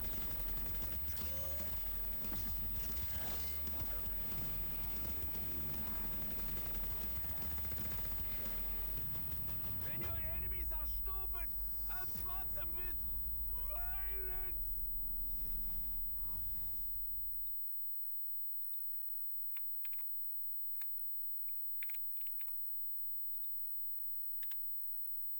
Hello everyone and welcome to Learning Lore. Today we are covering are homeless. We are familyless, and we need to find a family for Thanksgiving because right now, you feel me, we have to stay in LA, and our family's not in LA, so we're familyless. I don't want to be eating Chick-fil-A on Thanksgiving. So today, I'll be joining Discord, and I will be asking my viewers if they will adopt me for the day so I can have a family for Thanksgiving, so I can eat some green eggs, mashed potatoes, whatever. They get green eggs, ham, whatever. All right? Make sure y'all subscribe, like, come to the Twitch, bro. It's lit over here. Let's go. You are the first. What's your name, bro? My name Josh. Josh. All right. What's your race, ethnicity? I need to know what type cookout what type Thanksgiving I'm going to. I'm half Mexican, half black. Don't even say nothing, bro. You have what? You have half Mexican, half black. Wait, so drop that shit, nigga. Bro, don't do that, bro. All right, nah. I don't look black, bro. I'm not gonna do it to myself. But trust, bro. I will show you my pop, but he in the shower. But here, I'm finna give the phone to my mom. You gotta ask if you could slide. I bet. First family, let's go. We gotta get adopted. Woo! Oh, hold on. You gotta tell me where you from, too. What state? Oh, Cali. Oh, bet. You nearby. Cali. Cool. I thought I was having to take a trip. Let's go. Let me see. Come on, money time. My friend want to ask you something. I bet. Be nice, Max. Hi. Hello. My name is Prince.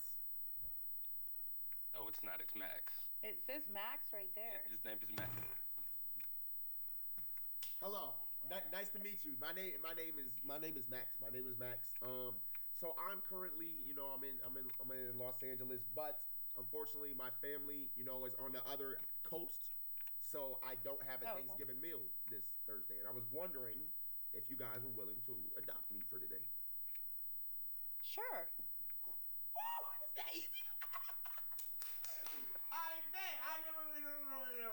So question though, like, What's your type of like meals? What size do you have at the table? Like, There's 7 of us, and we do a full-blown Thanksgiving meal. Turkey, ham, mashed potatoes, mac and cheese, cornbread. That's why I said you gotta try Natty's cornbread. Yeah, you name it, we got it. Look, wait, so your sister makes a mean cornbread? Hello, sis. Up. Nice to meet you. Okay, so so your specialty is cornbread. Yeah. Okay, sounds Mac and good. cheese too. Mac and cheese. You're busting down the mac and cheese. Okay, cool. Let me say what's up to Pops. He in the shower. Oh wait, who was that? Who was that other guy? Who was that other guy? That's my brother. Oh, what's good, bro? You sprained your wrist? It's just. Wait, you know him? Yeah, I've seen him on the internet. Yeah. Wait, what you see? What you see in me? What you see in me? I see you all the time on the internet. How do you know my brother? Like you're like. I mean, we just like there, bro. I'm famous. Mexican too. I'm not Mexican. I'm Dominican. So you feel me? It's all tied up. That's dope, bro. I see you all the time on the internet. Like, hey, thank you, broski. Thank you, broski. So you're gonna be sliding to the cribs? So you feel me? I'm right now. I'm on these calls. I'm trying to figure out if there's any families that want to take me, and then like you know how like when college prospects they pick their family and they say I'll be taking my talents to Duke. Like that's what I'm gonna be doing basically. Man, that'd be dope. Just have you there. I mean, that'd be dope. You can get some good food. Yeah, pull up Max. Sound good. I bet. Wait, and what's your name again, bro? Josh. I'm gonna add you as a friend, gang. Thank you, bro. I'm not gonna lie, bro. It's lit. I like your family. Nice vibes. W. Thank you, Josh. Bet. All right, have a good day. Guys, not bad. And Mexican people know how to cook. Facts. If I had to say the people that know how to cook the best though, Caribbean families. No cap. I'm looking for my Caribbean family. Yo, what's good, gang? All right, bro. That's what I'm saying. My dad makes the best fried turkey. What's your name? My name's Ben. Ben. Where do you live? Ben, yes. Live in Texas. Okay. What's your ethnicity / race? Now I know your race. What's your ethnicity? A little bit of Irish. Got a little bit of. I'm just white, bro. I'm not gonna lie. Wow. Okay. What's your favorite thing that your mom cooks for you? My mom? I say my mom. She makes some mean corn dip, bro. Some corn dip. Bro, you just gotta trust, bro. You just gotta trust. I don't know if this is the No, you just gotta trust. That's what you don't understand, bro. Corn dip, my nigga. No, but you don't understand. Like it's like you be eating, you're like this. You're like this. You're like this. Hey. I promise you it hits, bro. I promise you it hits good. You said corn dip? No.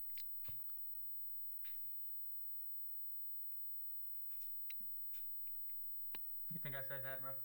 Bro, quick. My bad. Hey yo. All right,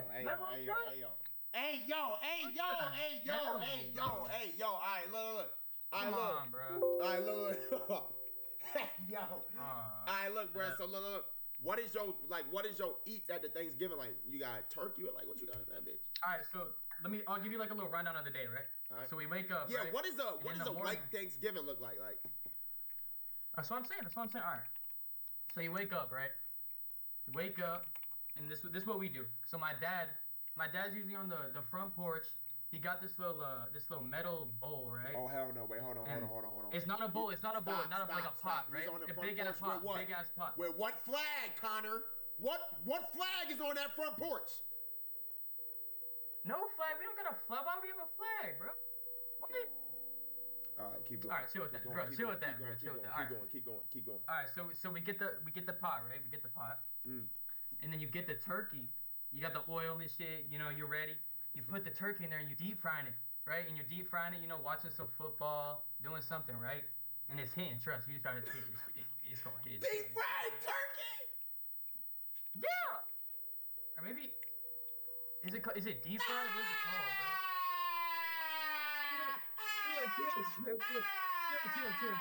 Chill. Bro, I promise you, it makes the juices better. It makes everything better, bro. Think about it. Would you rather have a turkey that's soaking up the juices, or would you have some shitty ass fucking? Okay. Okay, maybe you're right. Maybe you're right. Maybe you're right. Maybe deep fried Uh-huh. turkey. Maybe I'm tripping, but I thought. Okay, maybe I'm tripping. Maybe I'm Alright, tripping. and I'm this wrong. isn't weird, but All you know, right, keep when going. you eat, bro, this is alright. So then you make that, right? And then usually we get like, you know, my cousins and my aunts come over, but I think this year we're just doing some like chill shit. So we'll probably make some mac and cheese. Probably make some. I got a question for you. How old are you? 18. You ever take that Thanksgiving walk?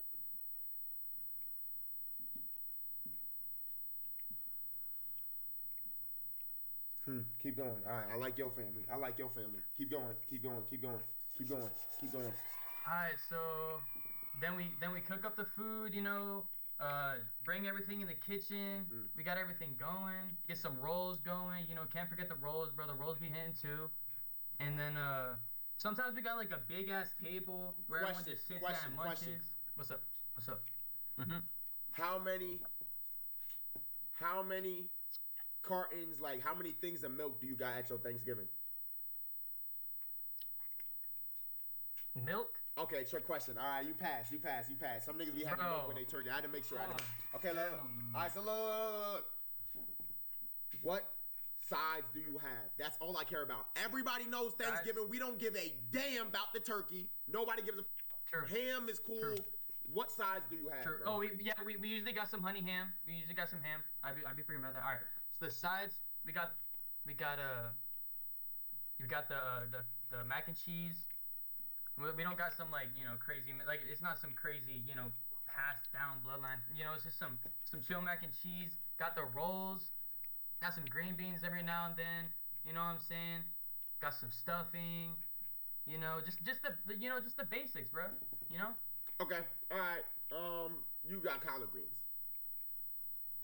Hell no. He's out.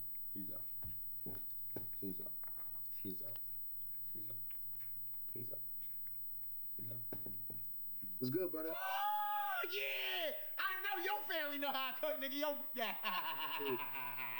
Is my camera on? Don't say it's on. Is my camera on? Yeah, nah, I see you, gang. I see you, gang. Where your family at?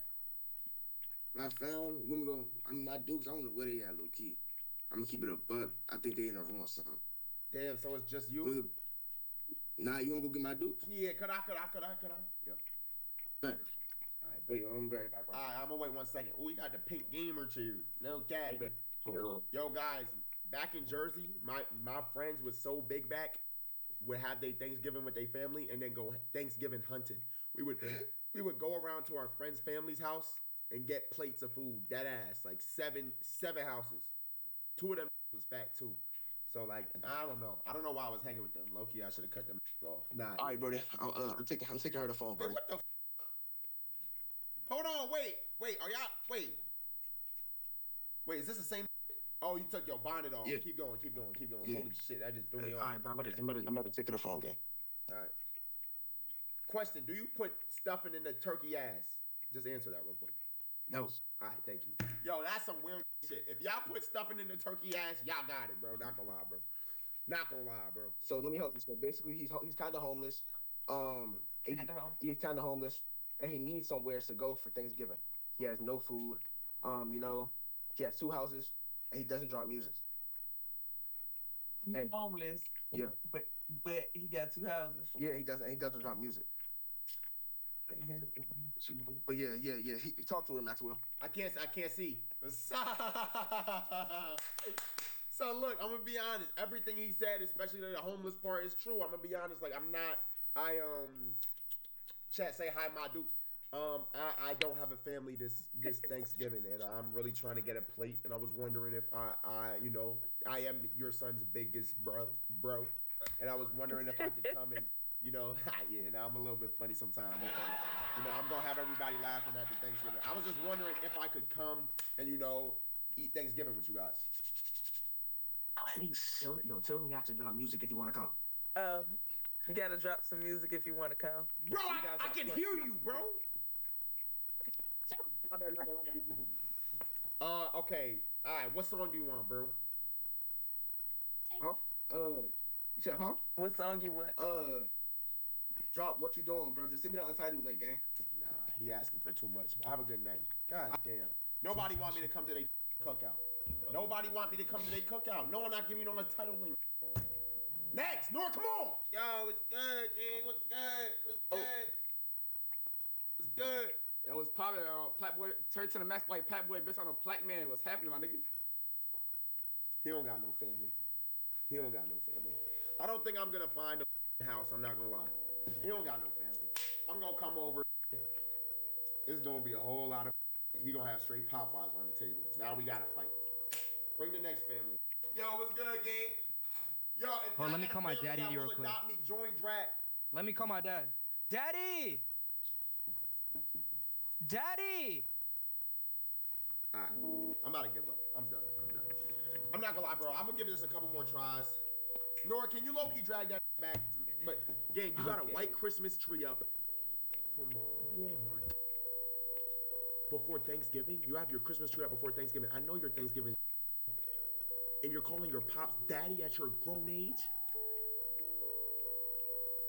Guys. Bro, what's wrong with calling my dad daddy? What's good, bro? What's your name, Oh, he's not coming, bro. What's your name, bro? Daniel Perez. What about you? Prez? My name's Daniel Perez. My name's Prince. Nice to meet you. Nice to meet you, Daddy! My gosh, he's not coming, bro. My mudded? Fuck. Hold on, I'm in my boxers. Don't stare at my print, all right? Chill. I was just, all right, I'll be back, my bad. Yo, y'all saw how when he walked off, he was tooting his ass so we could see? We don't want to see that, Jose. Bro, what's good with this nigga, gang? I need to run. Bro, what's good, bro? Bet. He's coming. All right, bet. He's on the way? All right. Hey, but my dad only speaks Spanish, but you're Dominican, right? Yeah, you know. Wow. Oh, Pitbull! Let's go! Come on, gang, what's good? What's good? And Paso, hold on. no tiene amigos él, es un loser y quiere venir a nuestro Thanksgiving. ¿Sí puede venir o no? He said you can come. So basically I said, wait, hold on. I I speak Spanish. Let me talk to him. Oh, here. Dice que quiere hablar contigo. Quemo ma cuera, o amada cego, mas mis tres cego. Você me deixa nas novas, amor a primeira vista. Você minha artista, tu beijo e a prima. ¿Qué dijo? Yeah. I can't, wait, what you say? Hold on. Pass it back. I didn't hear you. Or were you singing that? Rosita, dida, dida. Hey, I was bumping that in the shower. I'm not gonna lie. I was shaking my meat to that. Rosita, dida, dida. Your pops don't care? What about your brother? Your brother looks scarred, gang. Oh, you want to speak to my little brother? Yeah, go. Does he speak English? Oh, bro. Hold on, bro. You can't, bro. Don't act like that, gang. Your pops don't speak English. Hey, on God, for your PR, you have to slide in my cookout or you're cooked. Cause all right, what's your ethnicity? You know how your Mexican is, huh? Mexican. Man, little bro, clip farmer. Wait, what's your ethnicity, gang? Mexican. Full blood? What do you mean ethnicity? Yeah, Mexican. Oh, I was born in America though. Okay. Leah, let me talk to little bro real quick. Hey, he want to talk to you. You know I put it on, right? Yeah, bro. This this the Mexican version of the Rizzlers. Or what? I forget the family name. Yo, what's good, little bro? What's good? What's your name? Damien. How old are you, Damien? 12. How many teeth you missing? Bro. No, yo, gang. I'm trying, bro. Anyways, nice, you're bullying my little brother. No, chill. I can't with these bullies, bro. Stop bullying my little brother, bro.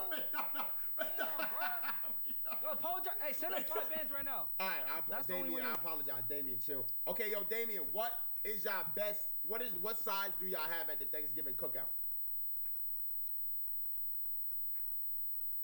Do you speak English? What do you say? I forgot. What do you say? What size, like what? I'm asking him what size do y'all have at the cookout? I know he won't lie to me. Oh, like sides, like Thanksgiving sides. Oh, sides. Yeah. Oh, we eat turkey ass, macaroni, mole, enchiladas. You know what I'm saying? Like, you wanna pop out or what? I live 2 hours from LA. Turkey ass. Pozole. Yeah, you've never had that? I don't know what's in that turkey ass, but I swear it tastes better. Oh, disconnected. The wrong one. I'm never gonna find a family. It's over, Chad. It's over. Lord knows I need Sharonda. This It just confidently said he But I ate can't hear turkey you. hash. Yo. This gonna be a strange thing about the Johnsons episodes. I can't pull up to this house. I'm saying this the number one option. How? How? In what way? Wait, so is he sliding? Yo, can you hear me? Yo, what up? Yo, wait. So, what's your name again, bro? Daniel Perez. And you are Danny Domo. What's your Danny what? Danny Domo. Danny Domo. Okay. Yeah, I was trying to meet you at TwitchCon, bro, but I don't even know. Wait, so what? You were in San Diego? Yeah, I was there all weekend. So, list the foods you have at the Thanksgiving and any rituals or habits y'all have. Like, you feel what I'm saying? Not rituals. No, chill. Bro, you're too deep into that shit, gang. No. You're too deep in, bro. What? No, I meant what's the word called? Like family rituals? Traditions? Oh, traditions. Let me know foods and traditions. Everybody's in the Illuminati, all right? I can't. Go ahead, gang. All right. Come on. All right, sorry. All right, you know pozole? No, how you spell that? It's cause low-key, I'm not even that tapped in, bro. How do you spell that? Pozole.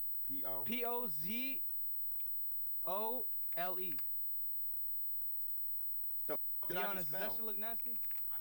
Bro, Okay, yeah, I see it. Chat, y'all know Pozzoli? Oh, they I'm say searching up Popeyes. Huh? No, all right, I don't know. What did you just say, nigga? No, you were saying Why people teasing? Bro, I'm not even trying to be racist.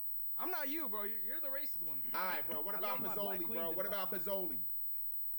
That's something we eat, but you get tamales? Yeah. It's like pork. It's healthy. Okay. Bro, you can trust me. I'm fat, bro. I know. How much you weigh? You think I got this big for no reason? I weigh 180. Okay. 180. How tall? I'm 6 feet. How tall is he for real, Damien? How tall is he, Damien? Damien, he said how tall am I? Tell him the truth. You're like 5'10". 180, 5'10". With shoes, I'm 6 feet though. No, you're not. I ain't never met a Mexican taller than 5'7". No disrespect. You feel me? On God, I'm all right. Look, I'm 5'10", but with my shoes, I be wearing like Prada boots and shit. You swaggy, hey. And then that shit makes you feel like 6 feet tall. I fuck with Jose. No. So Jose, look, right. So. Yo, what the fuck? Yo, Jose, my name is Danny. I knew that. Danny. So okay. You're bullying my little brother and you're calling me Jose. No, I'm not. Yeah, all right, bro. Danny. Do you pay attention in those PR meetings? Like, does it just go through one ear? Danny. Start paying attention in those meetings, Danny, bro. I'm not gonna lie, chat. Is this the leading family? Right now, they saying you the leading family, gang. I'm the lead, bro. Pop out. I'm not too far from LA. You literally driving. If I pull up, will you be in your boxers? No, I'll wear some. We'll all wear matching PJs, like as a family. We'll welcome you. So y'all willing to adopt me? Yeah, dice. Ah, fuck. Si lo vamos a adoptar este perdedor. See? Okay, yeah. Pitbull, I used to bump all your tracks back in the day, man. W's. Bro, hey, look. Dice que te miras como Pitbull. No.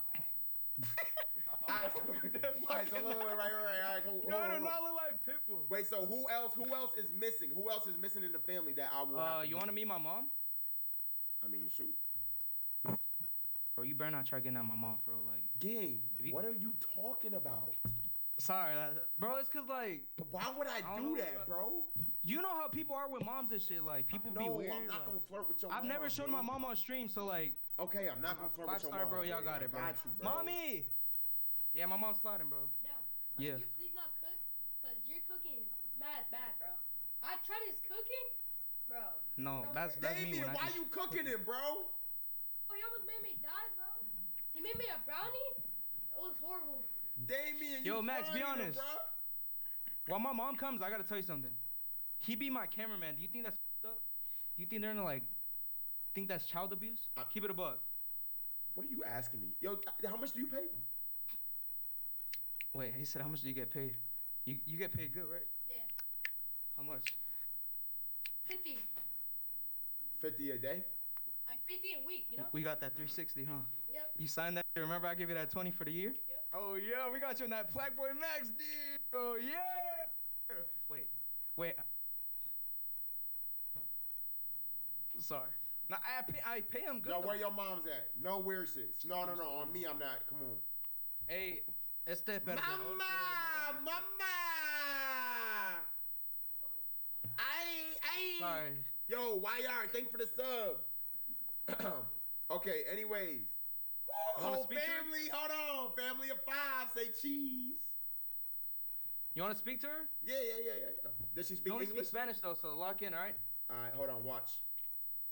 Hold on. Let me open stream on my phone so I can hear her somewhat, all right? Yeah, I got you. Hold on. Wait, give me 1 second. She don't call me baby boo. Why is this kid pulling up?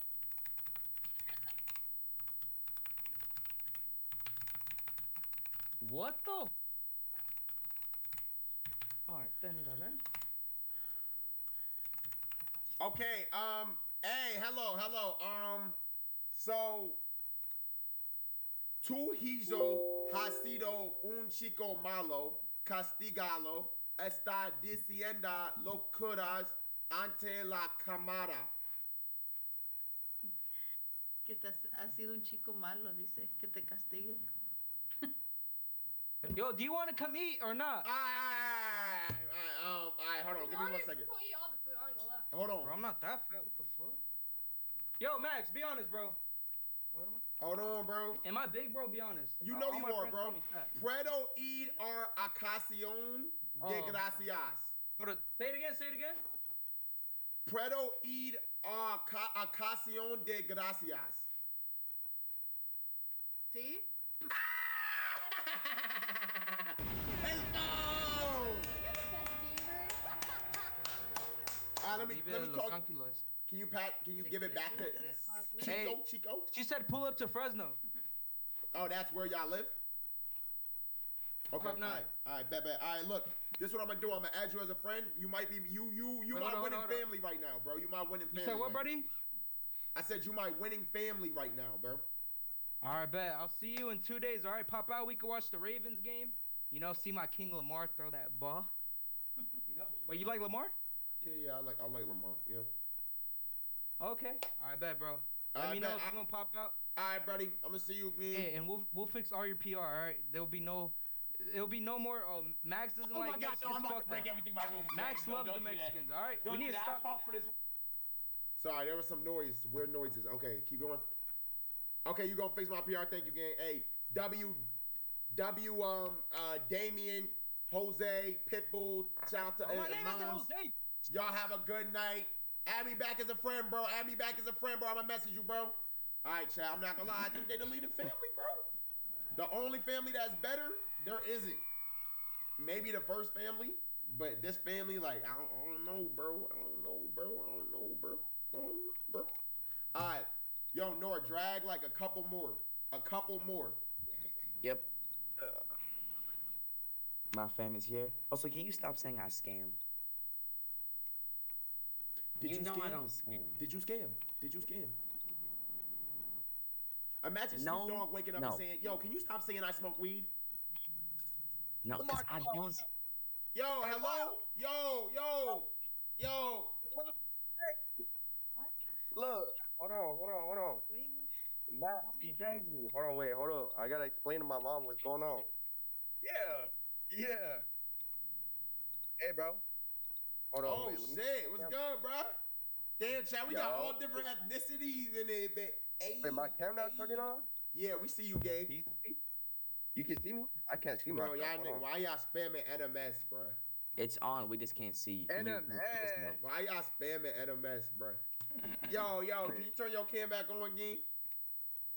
I can't see myself. Okay. We can see you now. You're good. You just can't see can't see myself though. You can't? Like, I don't know where I'm. Like, can you see my face? Yes. Yeah, we see you, gang. Okay, here, wait, look. I'm gonna get the phone to Pops, my mom. what's going on, Pops? Wait, what? I don't know. I think my dad didn't know I put myself up for adoption. Yo, Kenny, thanks for the prom. Yo, anyways. Yo, I got Cam. I'll get my dukes. What's your name, bro? Introduce me. Talk about your Thanksgiving rituals, whatever, bro. So, my name's Bear. I'm from Your name is Hawaii. Bear? Yeah, like the animal. BEAR. That's hard. Keep What, bro? Why you looking No, at that's me? hard. Like, That's hard. That's hard. That's hard. That's hard. That's hard. Keep going. I think, bro, like, bro, I should get bullied for my name. No, and shit, nigga, that's bro. or nigga. Like, come on, bro. Keep going, bro. You got swag, bro. Come on. So like, yeah, we're from Hawaii, bro. We be cooking up the turkey and shit. I promise you that shit won't be dry, bro. On my soul. We don't be doing that weird ass frying shit, bro. Cook that shit moist as fuck, bro. We got Yeah, we don't do no dry meat, yeah. We don't do that. On my soul, bro. I'm being dead ass, bro. I bet. Tell me. Hold on. Casting Aloha? Bro, I ain't Indian. What the fuck? Stupid. Aloha, Hawaii. No, Aloha, not no Indian shit, nigga. Bro. What the hell are you talking about? Don't call me Indian, bro. All right, bro. What's good, gang? What's up, bro? Talk to me like, wait, and what's your name again? Bear. All right. Yeah, introduce me to my dukes. Oh, he wants to meet you, mom. Yeah, you gotta talk to him. It's okay. Here. Hold on. Wait, what's your race? Oh, so I'm Asian, Hawaiian. No, but Asian, Hispanic. like what type Asian? Japanese. Okay, bye. Konnichiwa. Yeah. No, Konnichiwa. Good morning. Wait, is that not saying hello? I'm tweaked out. Okay, what? Oh my gosh, yo. Hi. Here, bro. Hold on. Look here. Look. Hi, I say hi, my dudes. Hello. Okay, so look, basically, you know, I'm your son's very good friend. We're very good friends. I unfortunately, you know, am in Los Angeles. My family is on the East Coast, so I have no family for Thanksgiving, and I was wondering if I could come to, if I had to invite to your guys, you know, Thanksgiving Day meal. Yeah, he's asking permission. Yeah. Plan what? What? So can he come or what? Up to you, Bear. Yeah, bro. Yeah. Hey, bro. My Duke's approving. For real? Yeah. Thank you, Bear. Yeah, Bear. All right, thank you, bro. I'm gonna add you as a friend, bro. I'm not adding this nigga as a friend, nigga. My Dukes don't approve a nigga. She not jacking it, bro. Jack me or clap me.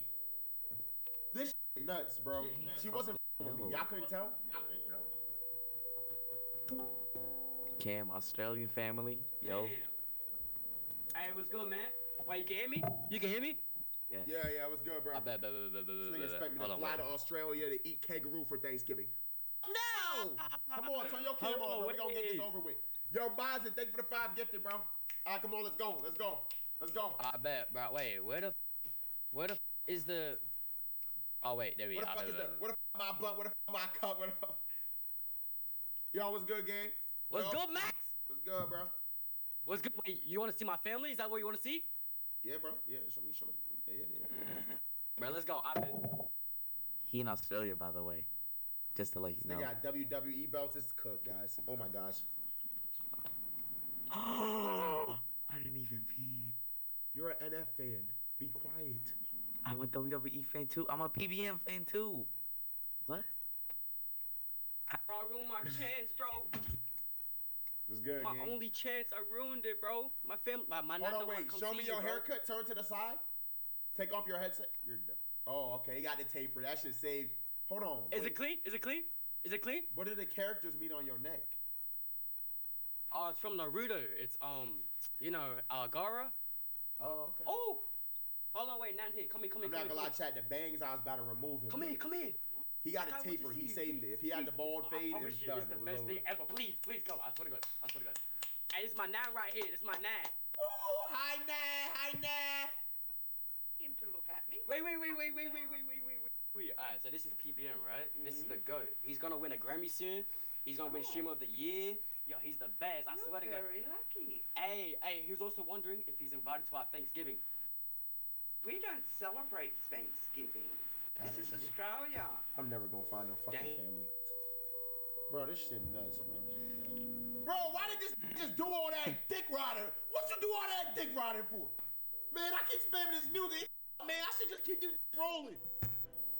What you mean? Come on. My family is Brazilian. Couple more families, bro. Let's go. Yo, can I get some in this? I need a black Thanksgiving, bro. We got Danny as an option. We need a couple more, bro. And I'm finna put that hat on Thanksgiving Day. Say we taking our talents to. BBM. Oh gosh. No way, I'm in this hoe. Hold on. It's good, bro. Let me get my shit on. Oh yeah, turn it on, Bro, bro. my face gonna turn mad red because this is my first time talking to your ass. But can you see me, bro? What's good, gang? What's good, gang? What's good? Can you see me? Yeah, I see you, bro. I see the mohawk, bro. All right, That shit too hard, bro. All right, chill. All right, bro, chill. Dude, that ass just got my perm done, today. Chill. Just chill on me, bro. You good, gang? All right, so my Wait, what? Yo, perm? Huh? You got a perm? Nah, my shit just mad curly right now. So, you know, my shit looks mad weird right now. I just got to take a shower and we good. Bro, I'm Brazilian, bro. Eu sou brasileiro. Eu sei torta. Meu amigo torta. Meu melhor amigo. All right, so I have a question. When I spoke Brazil. Fucking cold, bro. Oh my god, I'm in this hoe. This Caucasian Kevin Knox. Yo, bro, listen, you hear me? Hear me? Yeah, I hear you. Okay, so when I spoke Portuguese on Oasis, did you understand what I was saying? My hair looks crazy right now, bro. Fuck. Only thing I understood, and the Brazilians in the chat gonna know, is la primeira vista. Like, você me deixa nas nuvens. That's it, bro. I'm gonna keep it butt, gang. Queimo uma quera, o amada cego. No, I'm gonna keep it a bug, gang. You're not saying, but I'm in the clouds. That ass, bro.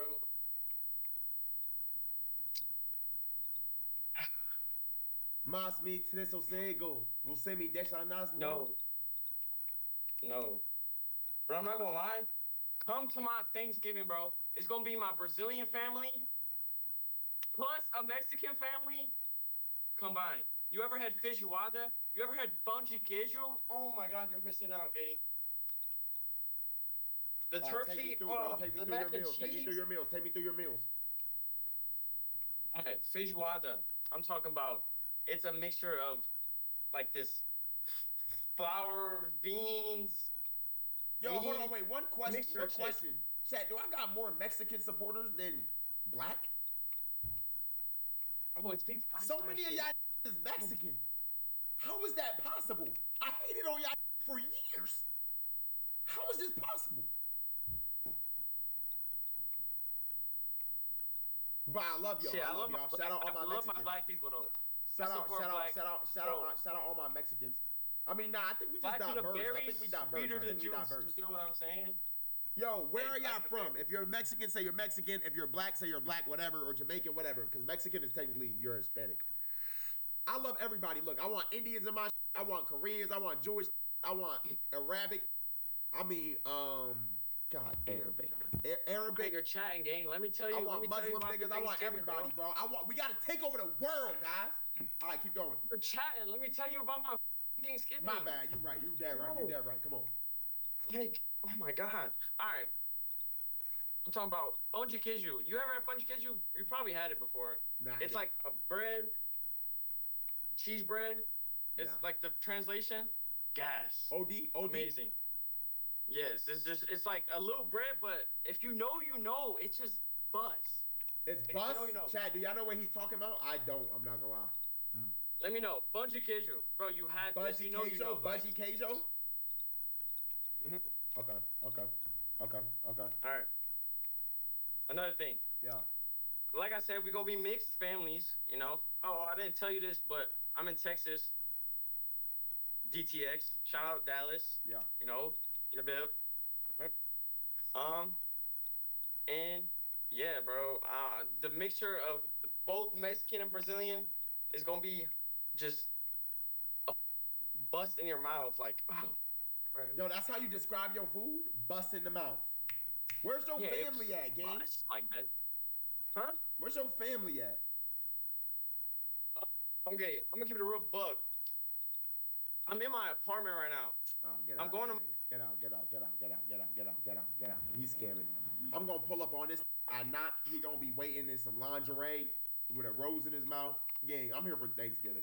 I'm already getting those vibes. I'm good off this nigga. Yo, last family, bro. Can you get a black family or some?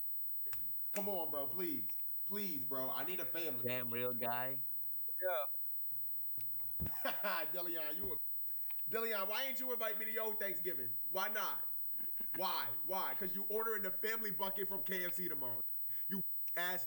Stop talking to me, boy. Yo, what is wrong with you, bro? Back up. Yo, what's good, gang? What's the word, man? What's the word? I heard you looking for the slide to the crib.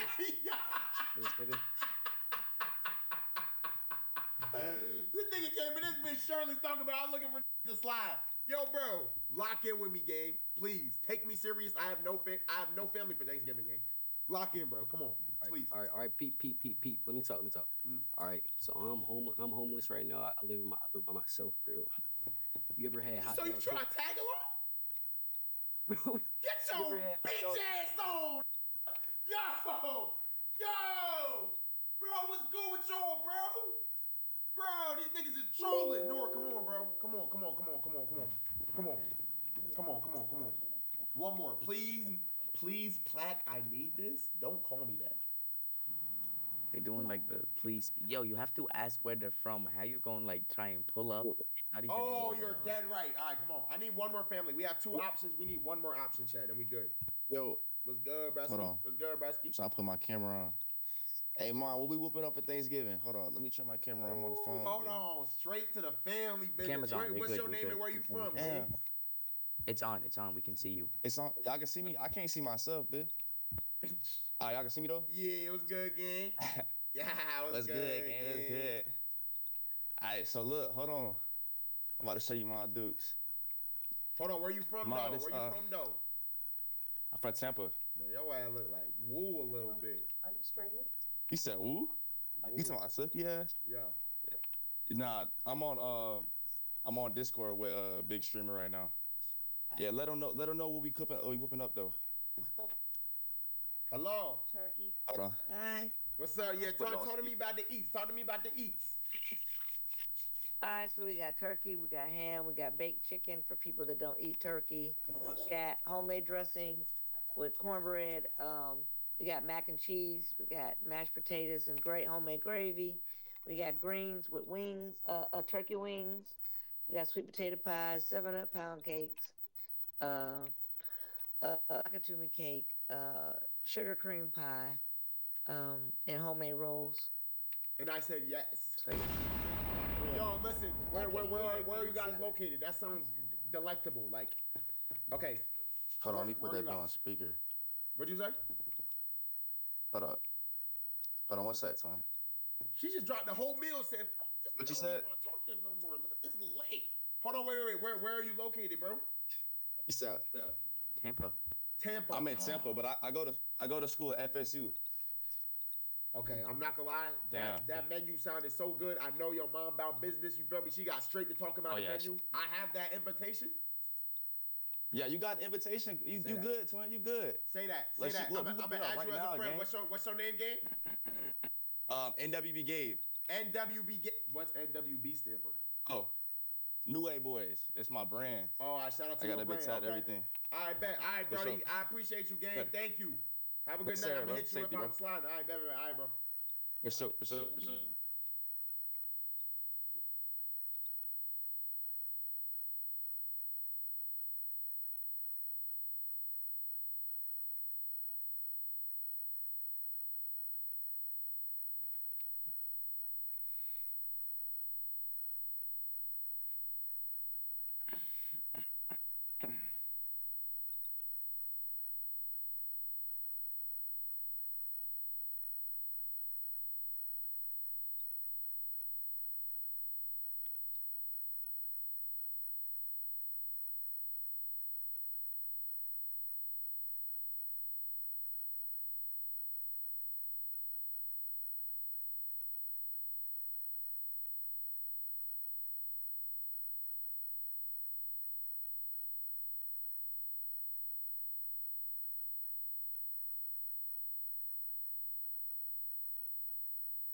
Hi guys, Mr. Waffles here. Today we're reacting to the Astra Malorum trailer. For some reason they haven't called this the Astra Malorum trailer on YouTube. They've called it the Season 1 Zombies trailer. Bro, no one cares about Season 1. We care about the map name, okay? So let's get into it. Astra Malorum, talk to me. Such a lonely and strangely beautiful place to die.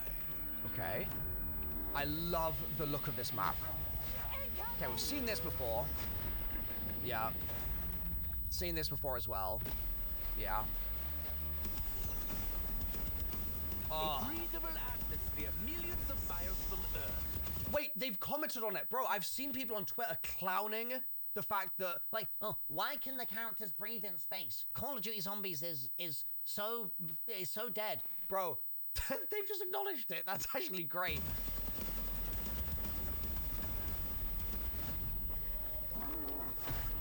Yeah. Yeah. Oh! Oh, the zombie had the, like, tattoos on it. That's right. Laser to the face. Yeah. Well, there goes the last of my hearing. Wow. Wow, the skybox. Oh my god. Oh. This gun is lit up like disco. 3 guns. That's twice as many.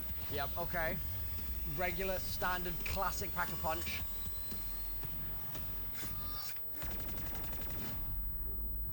Oh, man. Surrender, Earthling. Bro, he kind of looks like the Pack-a-Punch machine. I've just realized. Like, he's got the same sort of vibe to him. Big Oscar. When your enemies are stupid, outsmart them with violence. Bro! Wait, hold on. We have to watch this again. We have to watch this again. First of all, the writing of Richtofen and all the other, like, nostalgia crew is so good in this game. It's phenomenal. It's actually so fantastic. I want to watch this at 50% speed because so much happened here so fast, and I want to make sure that we don't actually miss a ton of stuff. It kind of looks like this map is going to be very narrow. Like, are you noticing that? The stair sort of area here, it looks so small compared to the absolute expansiveness of Ashes, which makes me wonder if this is going to be a really difficult map. I can't quite tell. It does have one of the most beautiful, glorious skyboxes in all of Zombies history. It's so pretty. But, like, as much as there's some room here, like, there's absolutely room for hoarding, in these sorts of areas between all these rocks, is there going to be a lot of room to sort of move around the zombies, or are you going to be quite confined, almost like a Shang? I don't really know. It's quite hard to sort of tell without there being players and zombies in the space. Maybe it will be completely fine, but certainly a lot more narrow than Ashes, because Ashes is really wide open. There's the quick revive machine. You could see it just there. The stars lied to us. Cinema! Actual cinema. And that looks like one of the canisters that I pointed out in the trailer the other day. There was like a very short little moment where we saw somewhere where it looked like a canister needed to be plugged in. I also am loving the paintings on this map. Yes, the stars lied to us. Absolutely. Absolutely, bro. Like, this is it's such an interesting looking map. It's just so weird. The fact that the rock and the observatory is smashed together in this way. It's so dark ether, actually. I think they've really nailed the aesthetic once again. There's the jug machine in the luminarium, or I guess this isn't actually the luminarium, it's just outside it by the looks of things. There's that painting. I love it. Oh, look at this one as well in the corner. Let me move my camera. Look at that painting. Bro, I love a zombies map that has paintings that you can speculate about because the paintings themselves are unique to the map. In scenarios where we see the Dart Eisendrache paintings, for instance, we were able to speculate so much about the story based on those paintings, whereas in Black Ops 6, so much of the art around those maps is just generic stuff that they've repurposed from the campaign or repurposed from multiplayer. And it means that your actual interest in the world is instantly just nullified. It's just completely eliminated from the very first day you play because you're like, oh, I've seen that before, so why would I be intrigued by this, right? Whereas the fact that we're seeing some really funky stuff on the walls here, I'm loving it. It looks like there's another one in the background there as well. It's so good. That is such an important detail for maps. It sounds like I'm like nitpicking, but in reverse, where I'm just like, I don't know, glazing a tiny detail, but these things matter. They matter so much. So that is good. I love the look out here, I will say. I don't know what the hell's going on with that gate flying into the air. Is that just them buying a door buy, or is that some kind of other thing going on? Don't know. We can skip past this. Obviously, we've seen that before. This looks so amazing. It looks so good. 115 rocks, inject it into my veins. Well, don't. I don't want to become a zombie, but it looks fantastic. Oh my God. It looks really wonderful. I love this. I absolutely love this. I wonder, because of the fact that the fog is here, if this is going to mean the special rounds are going to be 115 shower rounds. Maybe? Could be what they're going for. Certainly, big Ravager attack going on here. That's actually killed the Ravager as well. And then this says Museum Infinitum. Love it. Even the door design. Again, this is so important. Just this kind of little custom scenery stuff. It really shows me that they must have changed something in the ingredients they were using at the cafeteria at Treyarch, you know? Like, those lunches must have been different this year. There must have been something else in the sauce, because it looks like a different entire art team is working on this game. I don't really understand how it's happened, but it's glorious. I'm very, very glad for it. The aesthetic is so much improved compared to what we've seen in the last couple of games. Like, it is much improved. There's still plenty of room to go. Plenty of room. I think the environmental storytelling is still lacking compared to even the very first zombies maps we ever had back in World at War. But even with that said, it's a step in the right direction. It deserves some praise. I love the look of this museum. We opened the who now? The gate to hell? So apparently, this place is a gateway to another dimension of some kind. And I think they said a dead dimension.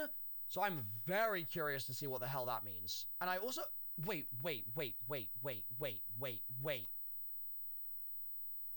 That's not... Surely not. Why in my head, somebody please tell me if I'm crazy. Why do I feel like that's Liberty Falls? I know I probably sound insane, but hear me out, okay? There's something about that art that is reminding me of Liberty Falls art that I have seen before. And if we zoom in here, you can see a person that seems to be manning a coal truck. And what do we know about Liberty Falls? Well, if we go to this Season 1 announcement post about what's coming in Season 1, and if we go to the Warzone section, we're going to actually have to scroll past zombies, but stay with me here. We can take a look at this new map. It's Haven's Hollow, and it's Liberty Falls. It is literally Liberty Falls, as you can see. The key thing, though, is look. There's all this coal mining activity going on, and I'm pretty sure there's even a shot somewhere here. I mean, there's the mansion, as you can see. I'm pretty sure there's a more in-depth look at the coal mining kind of POI. There's the church. Yeah, here we go. Coal Depot. It's Haven Coal Company, Inc., 1906, it looks like. And so for this to be here, and then equally for this to be here, just feels like too great a coincidence. I almost feel like I've seen this art before, but I don't think that can be possible, right? Or have I? I mean, let me know in the comments, but it seems very strange. And I just love the fact that, again, I'm looking at paintings on the wall and I'm going, oh, let's speculate about this. Like, it's cinema. It's so good. That is so good. Here's the Luminarium. It looks fantastic. It looks so lovely. Yep. Look at that thing. I can't wait to figure out what the Easter egg step is going to be with this thing. Like, if we're going to somehow have to use it to, like, mark a constellation on the ceiling or the roof or whatever you want to call it that sort of wraps around the whole room, the walls, I guess, as well. I also really want to commend the people that edited this trailer. The trailer team have cooked on this one in a really, really big way. The zombies trailers in Black Ops 6 on occasion felt a little lacking in my view. They were certainly very short a lot of the time, but They were just very bite-sized little morsels. Maybe not lacking, maybe that's not the right word, but it was a different stylistic choice. This is a great trailer. This is a really, really fantastic trailer. I am very pleased with how this has been put together. I love the variety of shots that they've used. I love the way that they've spotlighted certain things. That is such... Like, the way they've done that shot even alone with Gray running forwards, so cinematic. The shots here with the skybox highlighted in the background, walking up back to the cliff, getting Dempsey to look over his shoulder. Like, cinema, actual cinema. The rings, wait, who now? The rings want? What? The rings won't stop singing? Bro. Whoever has gone mad on this map and written all this stuff on the walls, I need to know more about them with immediate effect. Like, so badly. And then the wonder weapon, bro, is the weirdest wonder weapon we've ever seen. This thing is so strange. And it's got a little alien guy in it. Look! There's a little alien man that fires out the UFOs. It's bizarre. It really does not feel like COD zombies. It feels like Infinite Warfare zombies. Oh, sorry, I guess it doesn't feel like Treyarch zombies is what I should be saying. A very, very interesting departure from their usual design direction. And the classic PAP, man. So look at the PAP here, right, okay? Get a good look at the color of the paint and the aesthetic, the design of the whole thing. And then, okay, first of all, we need to take a quick look at all of these things on the walls. I love them. Absolutely adore this stuff being on the walls. It's giving Verrucht energy. Really important. There's the Pack-a-Punch being used. I do think that the PAP camo is pretty ugly, I will say. It's this blend, I guess, between a gold camo and like a dark ether kind of nebula kind of looking thing. I just don't think it really works for me personally, but at the same time, I guess you could argue that the map is this observatory smashed together with the rock of this asteroid, and the camo is kind of the gold smashed together with the dark ether. Like, there's an argument to be made, but I just don't think visually it looks fantastic, but that's just me. I mean, it could be worse. It definitely could be a lot worse. It's not baked beans, you know what I'm saying? It ain't the Liberty Falls baked beans, so it's got that going for it. I really like the zombie outfits as well. I think they've done a really good job there. The fact that we're just seemingly getting yet another cult feels like at some point we need to sort of have the same cult recurring, or we at least need to move away from the cults for a little bit. But I like the aesthetic regardless. Also, behind my camera there's like a blue glowy thing in the background that could end up being relevant to something in some capacity. I'm gonna keep this moving here. I mean, look at this machine. Show me the machine. And then, okay, look at this guy. Doesn't he look like a modified weird Pack-a-Punch machine? Do you not think? The coloring, the metal, the highlighting, the outline of everything, even just the silhouette in some ways, it's really giving Pack-a-Punch energy in a big way, which I adore. I adore that. Even the way that the name is printed on it. I adore the fact that, I don't know, maybe we're going to learn more about the Pack-a-Punch machine in this universe, now that we're getting something that seems to have some sort of ties to it. And it looks like Oscar fires out UFOs back at you. So the wonder weapon will probably be constructed out of Oscar parts, and he's got his own little UFOs that he fires, which is his version of a gun. I said in my video yesterday about the other trailer, I'd be very disappointed if Oscar just had a bullet weapon that he shot you with. I'm glad to see that that doesn't appear to be the case, but I also suspect that these UFOs are going to be hella annoying. Like, I can see it now. Any ranged attack is something to be scared of.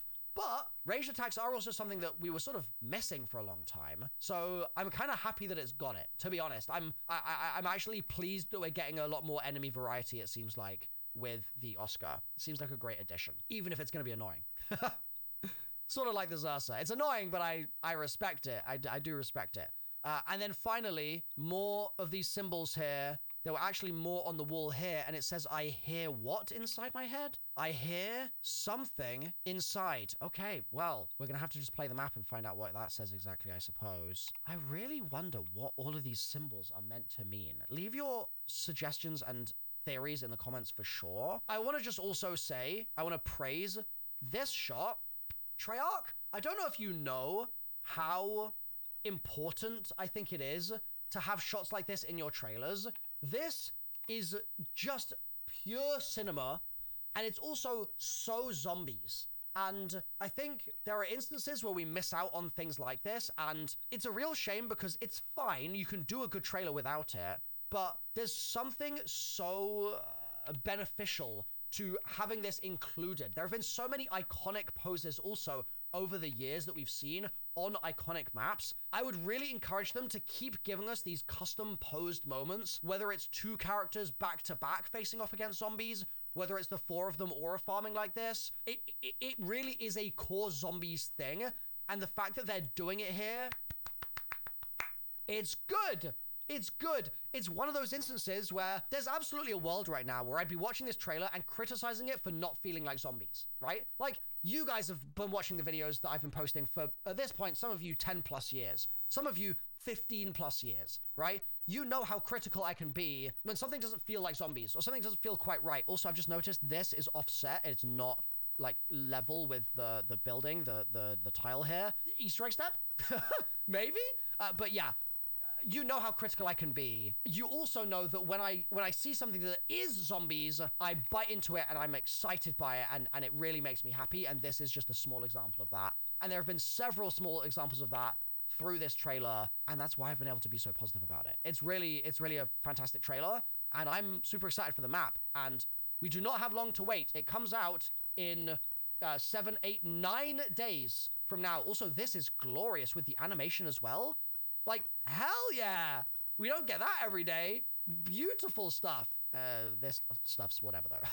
So, Treyarch, bravo. I really look forward to digging into this map, making my Easter egg guide as ever, my tips videos, my Pack-a-Punch guide, my Wonder Weapon guide, all that stuff, and streaming it, of course, a lot at launch. I look forward to seeing you there. Make sure you're subscribed. And that also means you've only got 9 days left to complete the Ashes main quest, and then you won't get the calling card after that. So if you want to complete that today, the link is on screen right now to my Easter egg guide, and it's much easier now that they've nerfed the boss as well. And I've got plenty of tips videos up to make it even easier on top of that. So click through, and I'll see you there.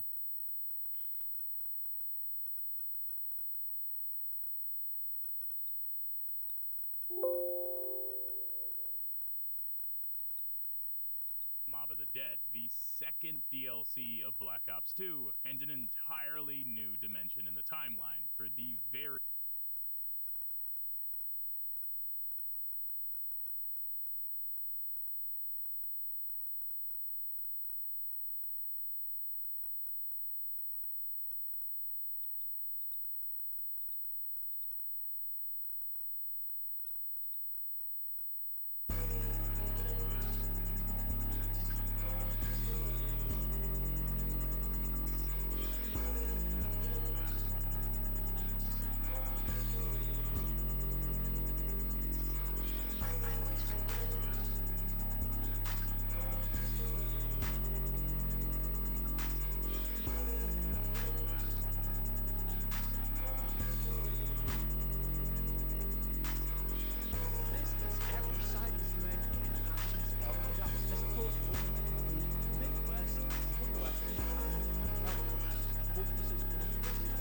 in the game that we know as of right now. It may be in 1 month's time we end up discovering a few more, but the map's been out for a good week or two. It seems like we've found most of them, but if there's any I've missed, let me know in the comment section below. So this first side Easter egg in Ashes of the Damned will give you a free Wisp T-perk and some loot. All you've got to do is go over to Vandoorne Farm, and in the bedroom of this house there will be a TV that is lit up with static on screen.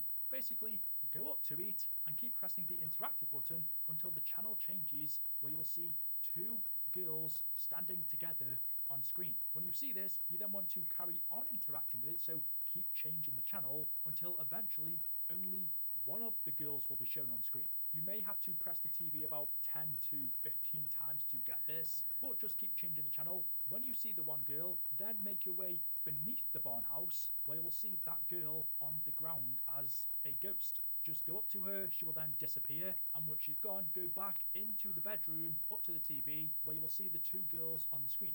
Then continue to interact with the TV, keep changing the channels again, until you eventually get this, where both the girls are gone. And now leave this room, come down to this section of the farm behind the silo, where you will see the 2 ghost twins playing, and when they're finished they will disappear and you will be rewarded with some loot. One of these items is going to be the Wisp T perk, so this is a great way to get it if you don't already. The second side Easter egg is going to grant you a load of loot from Mr. Peaks. Basically, make your way over to Blackwater Lake, and in the tool shed right here, you will see there is a trophy that says Dean Roth. If you interact with it, it will shine, your character will then say a quote, and behind the shed in this location you will be able to pick up an axe. You then want to quickly run down to this location. If you take too long, it's going to despawn and you will have to start this Easter egg over again on the next round. But a purple target is going to spawn in the air, and you just want to throw your throwing axe at it. Now, you have to be very careful and very accurate,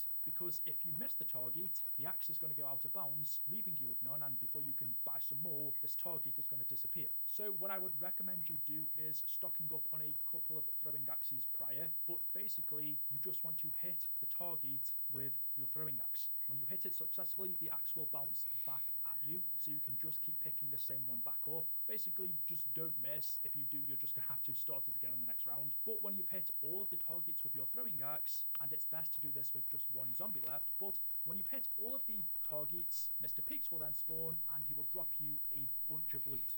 Moving on, the next sad Easter egg is going to be the Xursa boss fight. You may have already seen the Dempsey sad Easter egg, where you can pick up the dog tags in the crashed rocket area, and upon doing so, you will be teleported to this jungle. But there is another way to get here with a special boss fight. First though, you are going to need to have the death perception perk, and then in one of the foggy areas, from what I've seen, you can either find these in the crashed rocket area or the Order Graveyard, but these may spawn in other foggy areas too. As you walk in, you will see bear prints on the ground, and if you follow where these bear prints lead, if you just look where the paws are and then follow off from the location they are pointing, eventually when you reach the last bear paw print, you will be teleported into that same jungle, but you will now come up against the Xursa boss. And before you do this, I will tell you, you do not want to come up against him before you've got a legendary tier weapon, and probably a Pack-a-Punch 3-1 as well, because I didn't die here, but from what I've seen,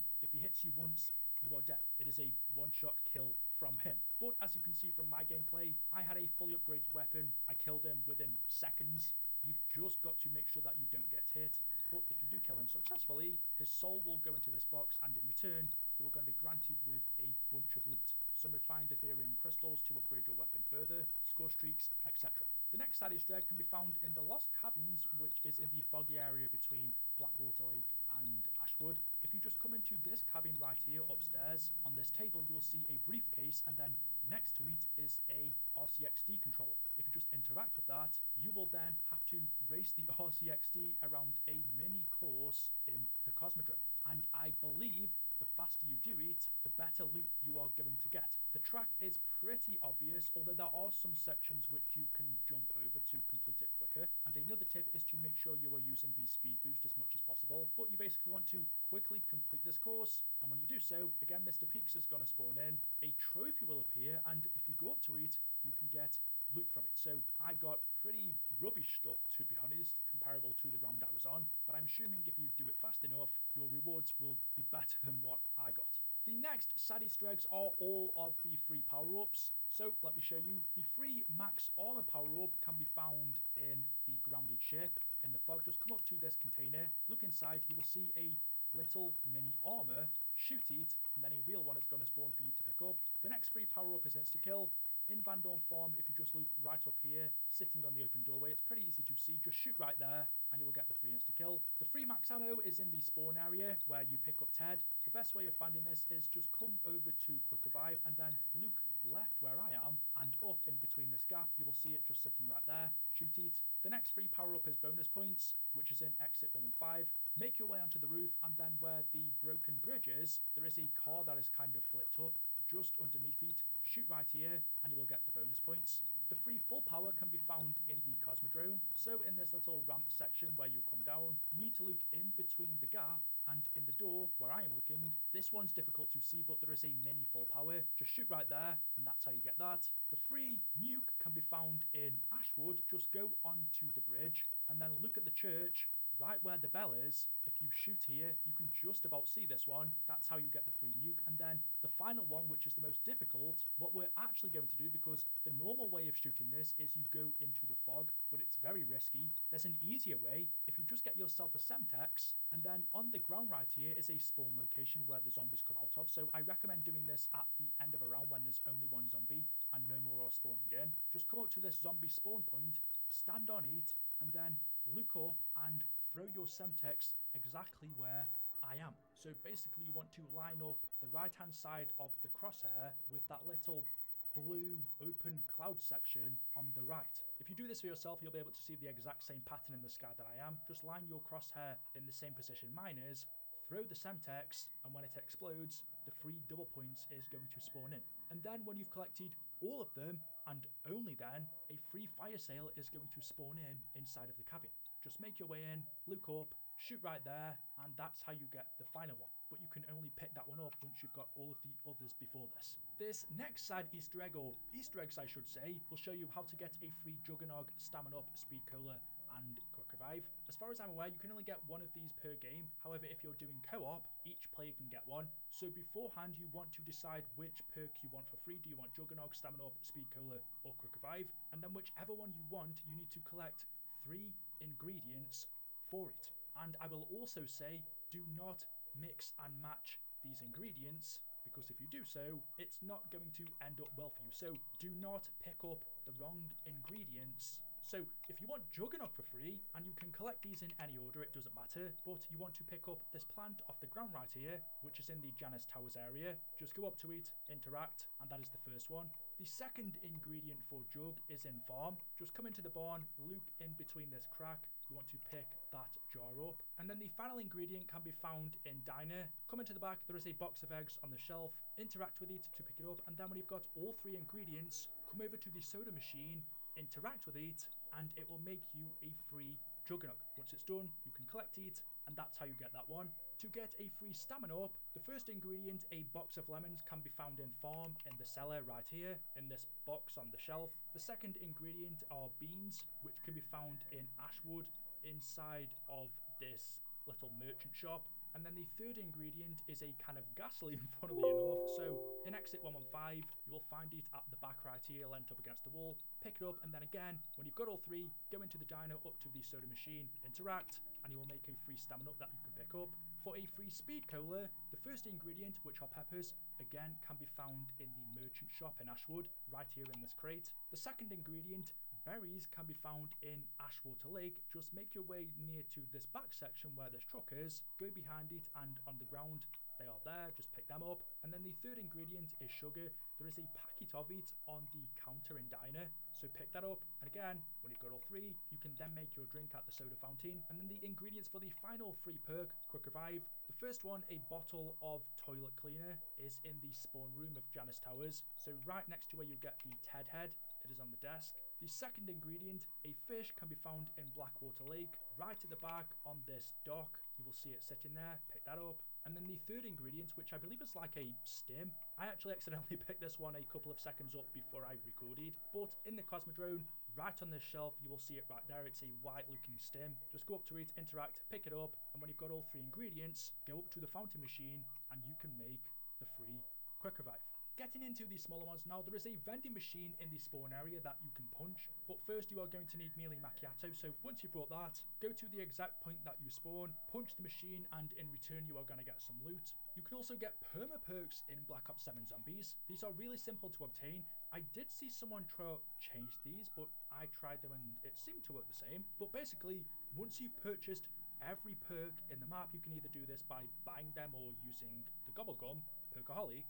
If you then complete a TED trial and get gold on it, so legendary, basically do the best you can do, inside of the crate there is going to be a mystery perk. And if you pick it up, you will then have it permanently for the rest of your game. It will tell you up the top right hand corner what perk you have picked up, because the marker is actually a mystery, or you can just look at the can itself. So from this gameplay right here, I got stamina up, but yeah, for the rest of the game, if you go down, this perk will not disappear. It's not like the perma perks in Black Ops 2 where you could just end the game and then load back into a new one and they would still be there. They are only permanent for the game you are playing, but still, especially for the boss fight or difficulty strikes or even going to high rounds, it's something that's definitely worth doing. The next one is the classic music Easter egg where you've got to find 3 headphones around the map. You can get these in any order, of course, but one can be found here in the spawn. Again, where quick revive is. If you just look up here, interact with these headphones, you will hear a sound coming from them, but that is the first one. The next pair can be found in Ashwood, where double tap is. In Judgment Square, just come up here and you'll see them right there, interact with them. And the third and final pair can be found in the passenger seat of this car in Exit 115 Diner. So just come up to the vehicle, look at them, interact, and then when you've got all 3, the song will begin to play.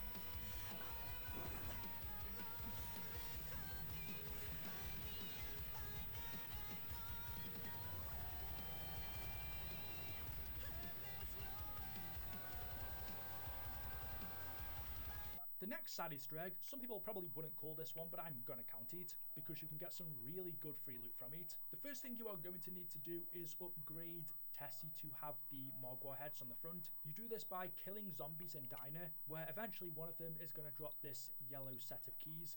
Pick them up, and then inside you want to come up to this freezer, interact with it, it will open, and then you can get the abomination carcass from inside. Then make your way back over to Ashwood, where you can upgrade old Tessie right here to put the abomination head on the front.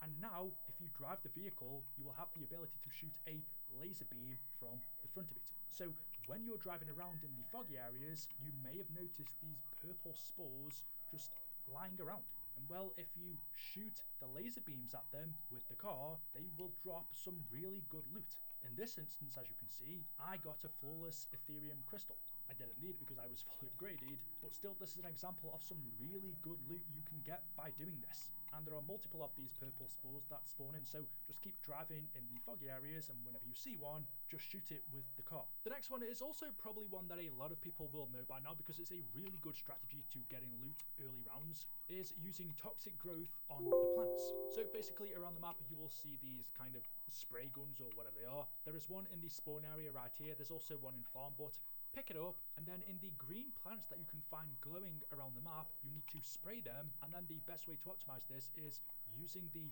toxic growth field upgrade, place it over the spore, and just wait for it to grow. The zombies will start to attack it. And when it's done, it is going to give you some pretty insane loot. And the best thing about this is you can keep repeating it. And then the final one, I wouldn't really call this an Easter egg, but I thought I'd throw it in because it's another free loot method. Just in case you didn't know, around the map there are these chompy bins, which you will find on the minimap. If you go up to one and hit it, it will open, and you can then place your loot inside, and in return, you will get stuff back. And by loot, I mean your weapon or equipment. So you can see here, I place in a pack-a-punch weapon, and I get some scrap back.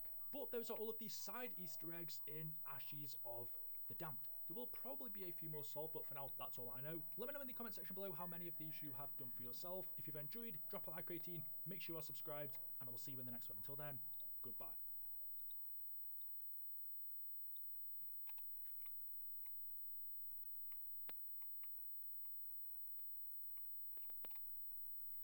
There is one big mystery in Call of Duty Zombies that has always stumped me. Even now with the storyline over, it has still never been explained to us, and that is the Nuketown Zombies loading screen. But after doing a lot of research for this video, I think I'm as close as we're ever going to be to finding out what's really going on here. Okay, so in the original Nuketown Zombies loading screen, because we have 2 different versions, one which is the loading screen for Nuketown Zombies in Black Ops 1, and the other is from the Zombies comics, which is slightly different. This is the original up on screen now, where we can see on the left we have some sort of machine with electricity coming out of it. On the right we see a zoomed out version where it looks to be drilling into a crater, and then below that we have someone in some sort of pilot suit, and next to him, part of a machine. And then on the new Nuketown loading screen, things were zoomed out even more and slightly different, where we now see on the left, instead of just this device, 2 people watching. Above it is a huge dome, and then the person in the pilot suit, he's now more zoomed out, and we can see his name badge, which reads Schuster. But that was it. In Nuketown Zombies, or the remastered version of the map, which is Alpha Omega, we don't hear or see any mention of what's going on here, so that's always left us with questions and kind of feeling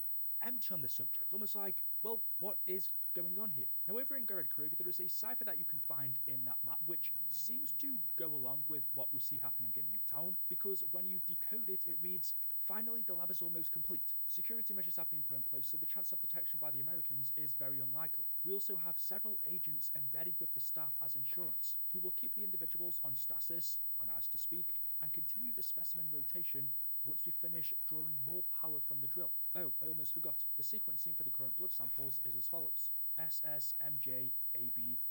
This cipher in Garrett Crovey mentions drawing power from a drill, and what do we see in Nuketown's loading screen? A device that doesn't look like your ordinary drill, but from the operation we see it performing, it is drilling into this crater. And we know that's what it is and what it's doing because we are told it multiple times. In the Canorium, which is a timeline of a lot of what happens in the zombie story, it says on September 1st, 2025, in desperate need of more Element 115, Broken Arrow uses an excavator to drill near the nuclear testing facility known as Nuketown. So in the original Nuketown loading screen, that's what we are seeing happen. Broken Arrow using this drill to excavate 115 from the earth because they are desperate for it, they need a lot of it. But then when we got the new zoomed out loading screen and it revealed that the person in the pilot suit is Schuster, it just left us with more questions. Why was Schuster here being a Group 935 scientist, not a Broken Arrow?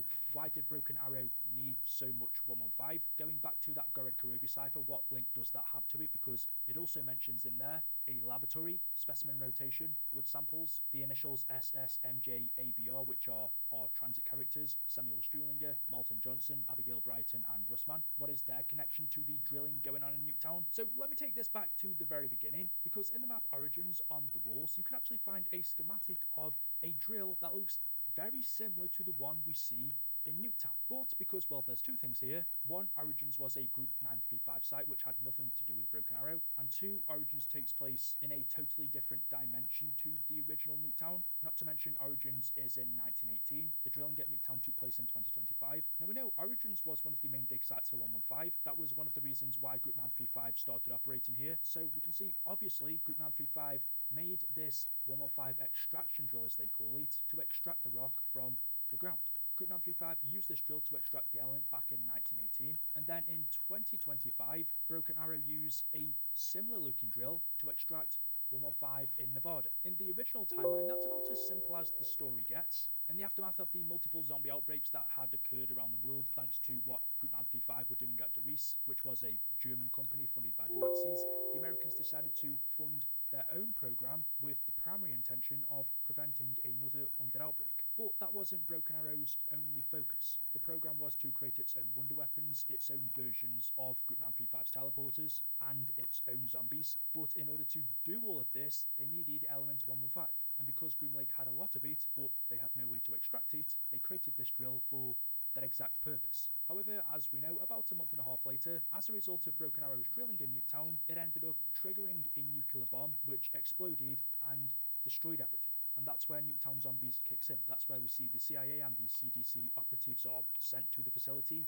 the characters that we play as. When they get there, they fight off against the undead, but eventually one of the missiles from the moon hits Nuketown, killing and destroying anything remaining on site. The only survivor was Malton, who was hiding in the nuclear bunker. So that was a relatively simple explanation of the original loading screen, although there were still a few questions. But then when we got the new one, and we saw this huge dome above the drill, the floating bubble surrounding it became more clear. There looks to be people standing above the crater and Schuster being the pilot. Well, we asked once again, okay, what's actually going on here? There's clearly a lot more to this. Now, as for the big dome above the drill, well, if we go back to one of the World at War radios that we had in Doris before Nuketown even came out, this is what Dr. Maxis said. Sophia, this letter is to go to the Reichstag High Command immediately. Gentlemen, it is with the utmost urgency that I draw your attention to the lack of funding being injected into the giant project. While I believe we are close to realizing the ultimate plan, we still have several years of development before it is ready. It would be folly to cut our expenditures so early in our development. As you know, early tests on the DG2 have easily outperformed expectations, and we fully anticipate mass producing the Wunderwaffe within the next few years. Work on the matter transference has, however, come to a standstill. We simply do not have enough element 115 to continue the experiments. The test subjects have survived teleportation, but are currently unresponsive to commands and cannot be controlled. If we are to overcome this obstacle, we need to increase the frequency and size of the experiment. To this end, I suggest we find not only a regular supply of 115, but that we also find a larger conduit to channel the energy. Our operatives in America have informed us that the U.S. has a large supply of the element at the Nevada base. So time is of the essence if we are to stay ahead of them. This cannot be done if you cut the budget, nor can it be done if you insist on pressuring us into action before we are ready. I am, of course, available for discussion on the matter, but in the meantime, I will continue with the work here and try to win this damned war. Signed, etc., etc., Dr. Maxis. So Maxis is saying to the Reichstag High Command, if you want us to stay ahead of the race in front of the Americans, if you want us to create an undead army for you, well, we need more element 115. He says not only do we need to find a regular supply of 115, but also a larger conduit to channel the energy. Our operatives in America inform us that the US has a large supply of it at the Nevada base. So back in Derice in 1945, Maxis was looking for a larger conduit to channel the energy of 115. Not only didn't he have enough of it, but even if he did, he didn't have anything big enough to extract its energy. However, the Americans did. Could this dome above the drill be the conduit, the device that's extracting energy from the 115 that's being drilled? This is interesting though, because Maxis is talking about this in 1945, yet it wasn't until, in the original timeline, the same one that Derice took place in, it wasn't until the year 2025 where Broken Arrow did this drilling. A long time after, that was all a part of the cycle. However, we know as a part of the Broken Cycle, things were slightly different. In the map Classified, which takes place in the Pentagon, partly where members of Broken Arrow operated, you can find on one of the boards schematics of the Nuketown drill. There is some writing at the bottom which I've tried my very best to make out what it says. I can't. If you guys can get a clearer version, then please let me know in the comment section below. But in the middle, I can make out what that says, which is start date Q1 1964, projected completion date 1964. So as a part of the Broken Cycle, Broken Arrow actually started drilling in Nuketown in 1964, not 2025. And we also know, whereas in the original timeline it was the drill that set off the nuclear bomb, well in Alpha Omega it is Avogadro that sets the bomb off. So events are different. This time in 1947, as a result of Operation Stapler, which was where a lot of German scientists and other employees went to work for the Americans and the Russians after the end of World War II, Dr. Schuster began employment at the Pentagon. He was assigned to their 115 division and his focus was research and development. Schuster's main task, what the Americans wanted him to do, was link a teleporter from Groom Lake to the moon. But of course this, along with all of the other experiments that Broken Arrow wanted to do, again, create their own undead army, create their own wonder weapons, all of which required a lot of element 115. And so, on September 3rd, 1963, Purnell, who was the station chief of the CIA at Groom Lake, told Schuster that they would create a drill to extract as much element 115 as was needed. Personal log, September 3rd, 1963. The discussion with McNamara was a resounding success. His plans for it are bigger than I ever thought possible. Fools. It was so easy. All those hawks over there think about is war. I offered them a morsel, a nugget, and had the meeting out of the palm of my hand. Yeah, well, good riddance. They'll get their war, and I'll get my riches. They want to destroy this Samantha? It's so narrow-minded. Why destroy her when we can take her power and harness it for ourselves? With the amount of element 115 buried down there, just imagine what we could do. We could mold the earth anew, create it in our image. A toast. Here's to Dr. Schuster for gifting me this opportunity. When we get the excavator up and running at the test site, I'll be sure to get him access. And here's to Broken Arrow. And to opening new worlds. That also explains why we see Schuster here as well. Purnell says in that radio, when the excavator is up and running at Nuketown, he'd be sure to give Schuster access. I would question what did Schuster need access for, besides from needing 115 for his teleportation experiments, but would he have actually needed to have been there to do that? Surely they would have had other people to extract 115 for him and give him what he needs, instead of what we see here, which looks like Schuster either overseeing what's going on or operating the drill himself. And why he's the only one wearing this suit when the other two people on the left aren't, I don't know. Why he's even wearing the suit at all. It does look very much like a pilot suit. It could be a hazmat suit, I guess, but just judging by the mask. So where exactly Schuster is, maybe he's that high up inside of the conduit that he needs this suit and this mask on for oxygen, whereas the other two people are lower down. You can also see two people near to the crater. Again, who they are or why they're that close to the drilling. Are they just watching? Are they being sacrificed? Have Broken Arrow sent those people out there as an experiment to find out what happens if you get that close? There's no answer. And the other one, why are there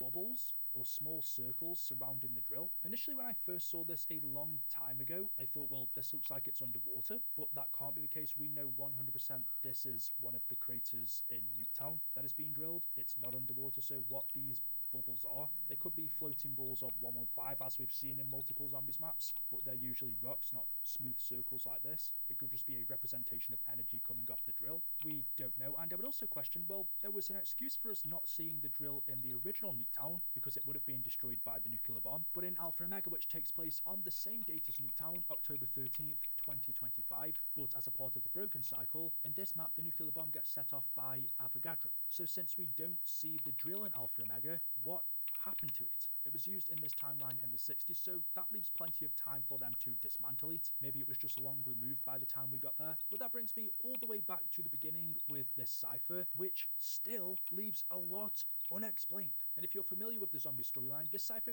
really makes no sense when you put it together. It talks about the lab almost being complete. When you hear that, you think of the lab in Alcatraz, and that's almost confirmed at the end when it mentions sequencing of the blood samples and the initials of our Victor's characters, because in Richtofen's lab under Alcatraz, our Victor's characters are there on stasis, on ice. All of that is mentioned in this cipher. I'd be perfectly okay with that if it was all just talked about the events in Alcatraz, but it mentions drawing power from the drill. What has the drill in Nuketown got to do with the Alcatraz laboratory? And the only thing I can think of is the stasis chambers in the Alcatraz laboratory were powered by the drill in Nevada. The only problem I have with that is the drill wasn't set up in Nuketown until the 60s, whereas all of this in Alcatraz takes place around the 40s. But because it's in a pocket dimension, we see a lot of time traveling here. Perhaps Richtofen, who I'm assuming this cipher is from, has used interdimensional travel to somehow take power from the Nevada drill in a different point in space-time and use it to power these stasis chambers. The only people that knew about Richtofen's laboratory was Stanley Ferguson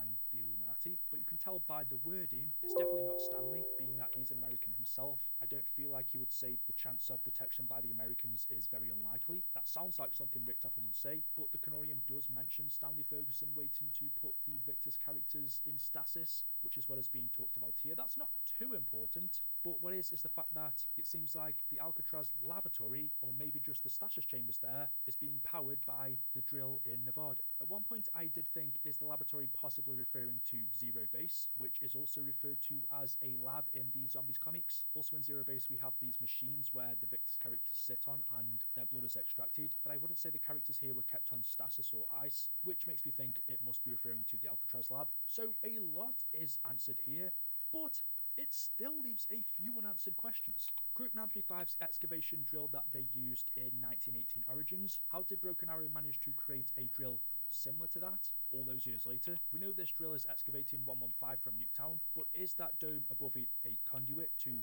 extract the amount of 115 needed? Was Schuster piloting the machinery? If not, why is he wearing that suit? What happened to the drill in Alpha Omega? Because we know it gets destroyed in the original Nuketown, but not in Alpha. So we're still left with a few questions that we just don't have answers to, and I very much doubt, I'm 99% sure we're never going to, so all we can do from this point on is theorize. But hopefully that answers this mystery in a simple way.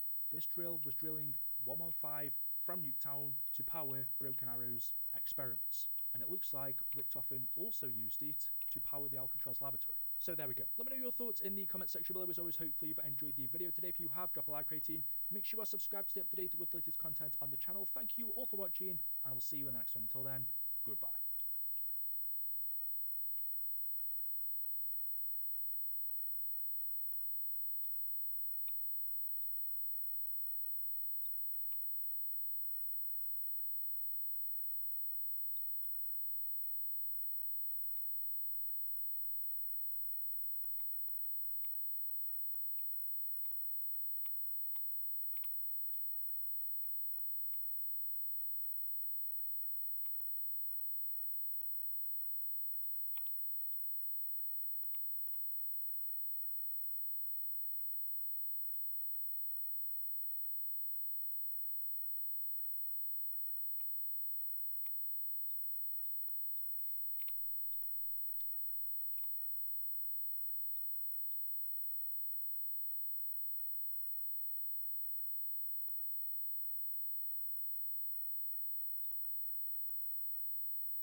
Welcome back to Lyrical Lemonade TV. I'm your host, Sarah K, and I'm with special guest, BK the Ruler today. Skate.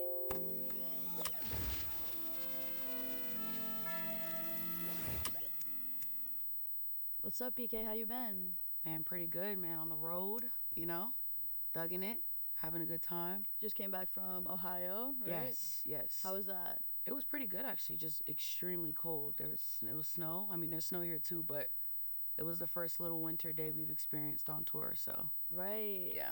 So, I don't know if the fans know, but this is your second LTV interview, actually. So, we did the first one 3 years ago. Which is crazy. And it's crazy because at the end of the interview, you said in 5 years, like, you were putting out there that you felt you're going to prove yourself and be among all these great artists. And I feel like you've already done that 3 years in. For sure. How does it feel like coming back here 3 years later? Grateful. You know, just grateful to be in a space, you know, with a lot of other greats and just, you know, still be dominating, you know, a specific realm. It feels great. 100%. You know? It's early November. We just ended Halloween season, and I saw that Northwest dressed up as you for Halloween. How did you react to that when you saw it? It was the cutest thing ever. Her nanny actually texted me telling me that she wanted to be me for Halloween, so I sent her a couple of like my favorite looks, and then she really liked the one that I had from the video called 10. It's a song. And from that music video, I literally had on that exact same fit. So it was very cute. She nailed it. That's so cute, especially because you're young yourself, but I think even seeing that impact on the younger generation, like the kids must be insane. Yes, it is. It's beautiful because that's how, you know, we all start off being inspired when we're dummy young. So like, it's so cute to see that, you know? That's so cute. You were also, I mean, I just feel like you've been up to so much recently. You were also on stage for the Antagonist tour. Yeah. And I saw you post on your Twitter a picture of you and Fake Mink. Are you tapped in on like the British underground scene? You know who I really like? That guy SD Kid. Dude, I've been listening to his stuff for a minute, but I need to get more tapped in. I'm not really too deep in it, but it's sounding good. I was speaking of British artists. You did a Party on You, or the Party for You remix with Charlie XCX. I saw she reposted that. Yeah. How did you like get into that and wanting to remix that song? Honestly, bro, you know, I have a fire producer. I have a lot of, you know, fire producers, but one of my producers just sent me that beat and I immediately just cooked it up. Like, it was just like on the fly type of thing. Just like send it to me. I cooked it up. Ended up being a smash. I called him immediately after and I was like, bro, I'm about to shoot the video to this next week. Drop it next week. And that's what I did, so. No, it's fire. So Dev Sax beat. Yes. It's fire. Especially with you, like, I feel like you're such a friend of Lyrical. You're performing at the festival. All the time. I wanted to talk about that. Like, how was performing? What was your favorite moments at the festival? Like, we were just talking off camera. You love experiencing it, too. Like, actually walking around. I would say that's actually my favorite part of the festival is experiencing it. Like, walking around, meeting all the other artists, and, like, just having fun, to be honest. Like, that's my favorite part. What was your favorite moment from this summer? It was dummy hot this time, I'm not gonna lie. So hot, like 100 degrees. Yes, it was too hot. And we were in the tent, so we were fucking boiling. But my favorite part was probably always seeing Laser. And I seen Baby Chief do it as well. And we were like, I was rapping his song and it was like very funny. It was a cute moment. I love Laser at the festival. He just running around. Just being him. I always wondered too, because I feel like I would see rappers like full leather fits, like decked out, and it'd be 100 degrees, and I'm like, y'all are better than me. I do that too often, and I probably shouldn't. Is there a secret to staying like cold? Like I've literally always wondered, because I look at them, I'm like, they just act cool, and I'm like, I'd be tweaking out on everyone if I was decked out. I think the secret is just remembering what you got on. Like you just gotta be like, all right. I got lock in. Like, bro, if you got that shit on, you don't want to take it off. Just keep it on and just keep going. Like, yeah. Like yesterday, I was at my show. I was boiling. I'm talking about water like dripping down. But I had to remember what I had on, and I'm like, it wouldn't be complete if one of the items were off. Yeah. So you kind of gotta like trick your brain into like. You have to be dedicated to the fit. Got to. That makes sense. So you just dropped Pink Money with Coi Leray and the mayor of Chicago, G Herbo. Yup. How did that collab come together? Did y'all record in the studio, like in person? No, actually not. But me and Coi always been rocking with each other. So she sent that record over. I loved it. Immediately got on it, and I didn't even know G Herbo was gonna get on it. But then I found out like after the whole thing was like mixed and it got sent back. I was like, oh yeah, we're gonna shoot the video. You know, me, you, and G Herbo. I was like, G Herbo got on this shit. So yeah. I heard it and it was pretty fire, and it was honestly a pretty genuine collab. Music video was super fun. It looked fun. It was super fun, like action-packed day. It was so lit. Y'all were in the strip club? It was in a strip. Chance the Rapper pulled up. He was blowing money. I did see that. It was lit, bro. It was fire. You have a favorite moment from that? I would just say we was just screaming. It was like bitches twerking on the floor, and we was screaming, "Take me through that, take me through that." But the song wasn't even playing. I would say that was my favorite part. That was a song of the summer, though. Nah, for sure. Song of the summer. Overly. So you've always had like your own sound. No one moves like you, especially with your newest project, Lucy. Yeah. How do you feel like that shows where you're at now compared to your older stuff? I think I'm more structured. I think it sounds more structured, you know? I'll say the way that I worked on this album was completely different than I've worked on any other album. It took me way longer. I worked with new people. I stepped out of my comfort zone. And I take advice from pretty much everyone because I like having more brains on a project than just mine. You know what I mean? And that's just, something I think that I've changed with working on albums. So I would say that's how I can tell that I improved. You kind of more of a circle small person before, would you say? Yeah. I mean, I still don't like people in my studio sessions, still to this day. Right. But lately it's been couple people in there, and I'm like, okay. Got producers pulling up here and there. I'm like, okay, I'm changing up, So it's evolution. It's for the better. Yeah. Can fans expect a deluxe version of Lucy, or you working on the next chapter? I was going to drop a deluxe, but my brain's already in a new place. Oh, okay, interesting. Like I'm working on like 2 different things right now. So if I was to work on the deluxe, that would come after the next 2, which then it doesn't even make any sense, right? So without giving away too much, you said you're working on the next thing. Is there something that inspired the next thing? Because I feel like with Lucy, like you built a whole world. Like there was like Saint Lucy, the first human, and then the movie. Like this is what this concept is. Is there like a new concept that you're brewing on? Yes, there is. But I don't want to get too deep into it. Right. I still gotta put my brain to it a little bit more. But yeah, there is like a couple concepts that like I think will blow people's minds. Is there like a little symbol that inspired it, like this, like Lucy? Nah. Okay, something different. Cool. Do you remember the first song that kicked off Lucy that made you realize, okay, this is the direction that I want to go on? Dumb shit, actually. Dumb shit, yeah. Okay. When I was working on Level 5 P2, or when I dropped Level 5 P2, I already had recorded Dumb Shit. So I was probably listening to that for like a minute. And then once I made that, I was like, oh, nah. Like, I don't know what came over me, but we got to keep it going. And then after that, it evolved into like something completely new. It was so weird. Like, I didn't know it was going to evolve like that, but. So that was the first song you made for Lucy? Yeah.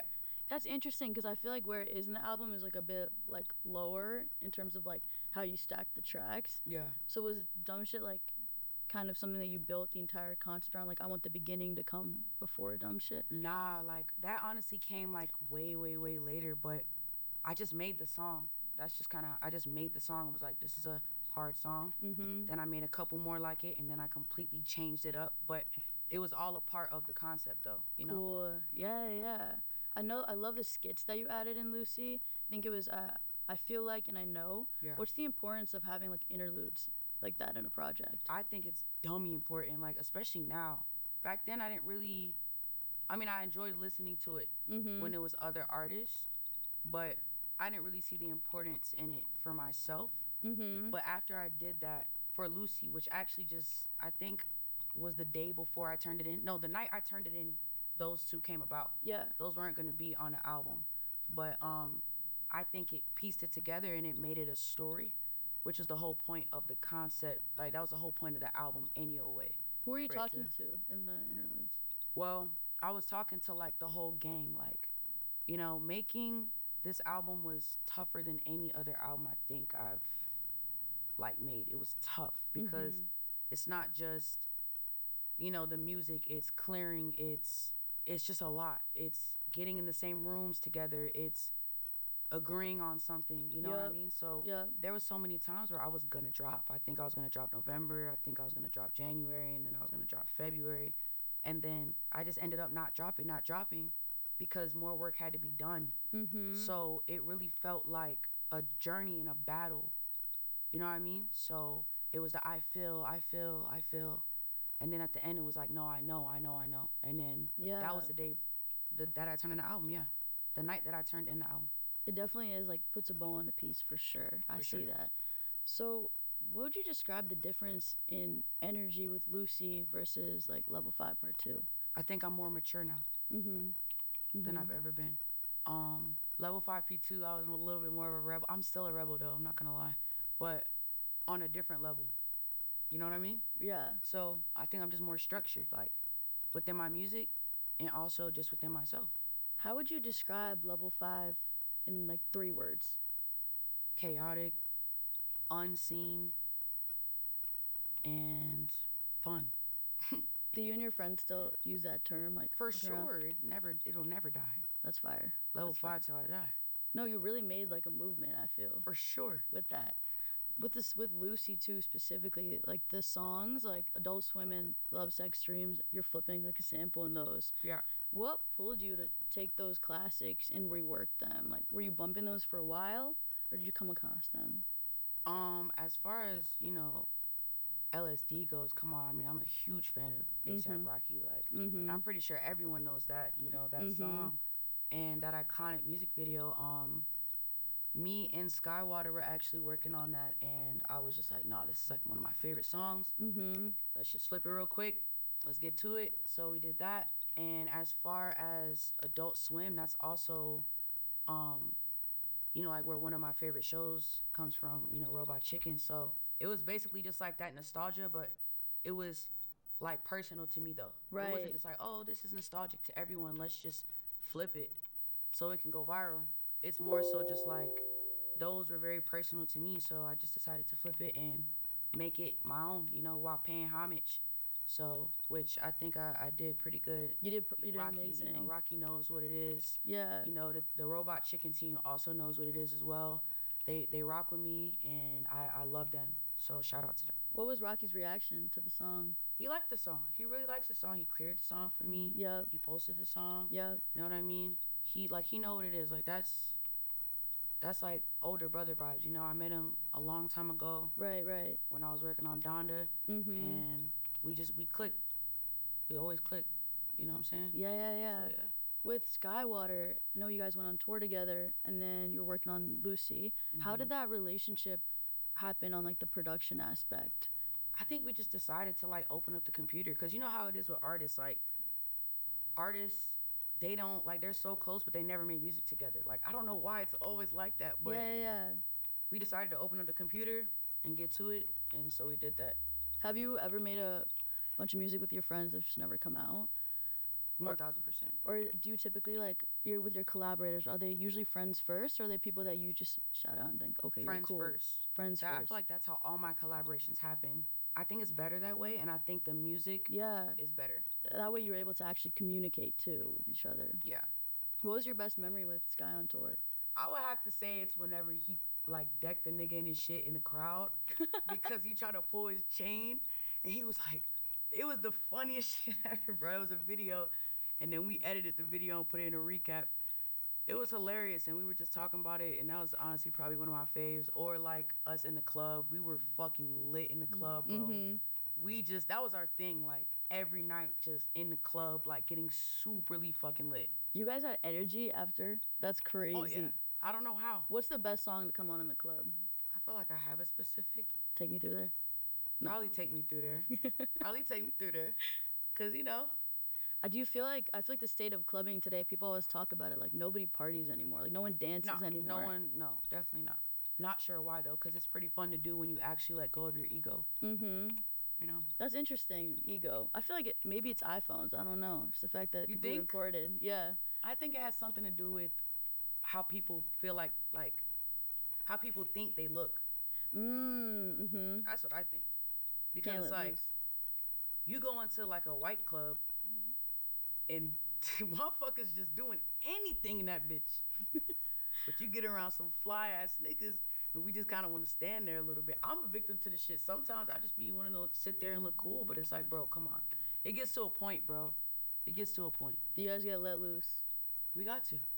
We gotta let loose in our cool ass fits. Exactly. With a blueprint. So I feel like you specifically, when you're saying like you're in the studio, you're like working hard with everybody, are you someone where you're more like when you're collaborating, you're locking in for hours? Like, do you have like a set way you do it? Because you were saying you don't like a lot of people in there. No, not really. Are you like pretty strict with your like structure when you're in there?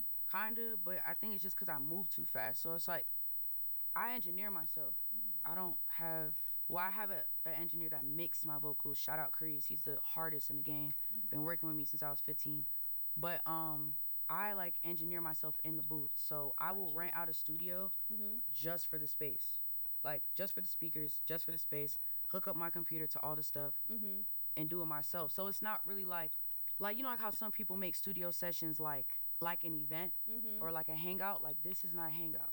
Like I'm just getting done what I need to get done. You know what I'm saying? When it comes to like my day one niggas being in the studio, okay, cool. Like they could be in the studio, but it's like, as far as having like thousands of people, no, like I feel like that would change my lyrics. It would change my everything. It would change my brain because it's happening around me. So like subconsciously, you're gonna like take it in. Yup. You know what I mean? Yeah. No smoking in my shit. It's work. No weed. No weed in my studios. Why or no anywhere weed? for that rather. Oh. Because I don't like it. Got you. I don't like weed. Got you. I'm sorry, bro. I don't like that shit. No, I feel like you're honestly one of the few rappers to say that for real. Yeah, I know everyone thinks I smoke weed, but I don't smoke weed. It's really the smell. It's a smell? It never did it for you. No. Yeah. It sticks to your hair. And then That's you true. smell like you just smell like, when I walk in, you know how they say Rihanna walks by and she smells like the best? Yes. I don't want to smell like weed. Like when I walk in and I'm meeting someone professional, I want to smell like, okay, this was BK's smell. What does BK smell? And I just don't want to smell like weed. Anything but weed, realistically. Do you have like a perfume that you love? I mix a lot of different oils, I think. Like That's I've the been signature on oils. scent. Yeah. Yeah. But yeah, just nothing with weed. Nothing with weed. Nothing. You got to get into Arabic perfume. There's just one musk one that I got from the beauty supply. And it's like marshmallow, some shit. It smells so fire, bro. Ooh, perfect for the holidays. So, speaking of scent, fashion, all that, with your visuals, they always tie into your world so well. Do you think about colors and clothes when you're making your music, or does that come after? It comes after. Yeah. It just depends on like how the song feels. You know?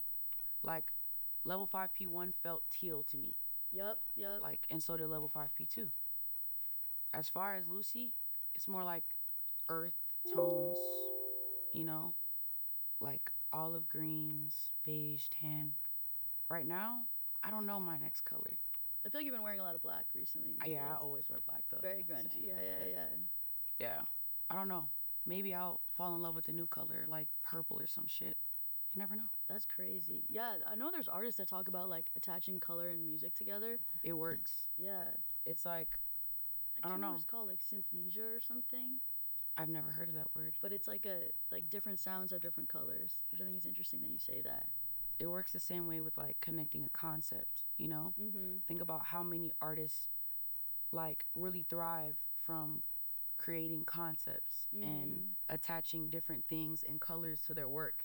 It makes the fans more involved, I think. Mm-hmm. And they get attached to the eras too, which is super interesting. Do you have like, if you could collab with like any brand or designer for like BK the Ruler line or drop, do you know who's getting that call first? Who's getting the call first?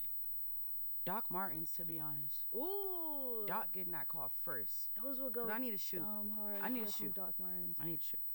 What would you like colored laces? Nah, black. I would keep it so simple so it could be worn every day. Okay. That would be crazy, like some big stompers. Something. That would be crazy. I like that. So I wanted to ask you this, just see if it would like work, especially because like we were talking about the eras of things. But I want to give you 3 BK songs, and I want you to describe the type of person they are based on this song being their favorite BK song. Okay. Does that make any sense? Kinda.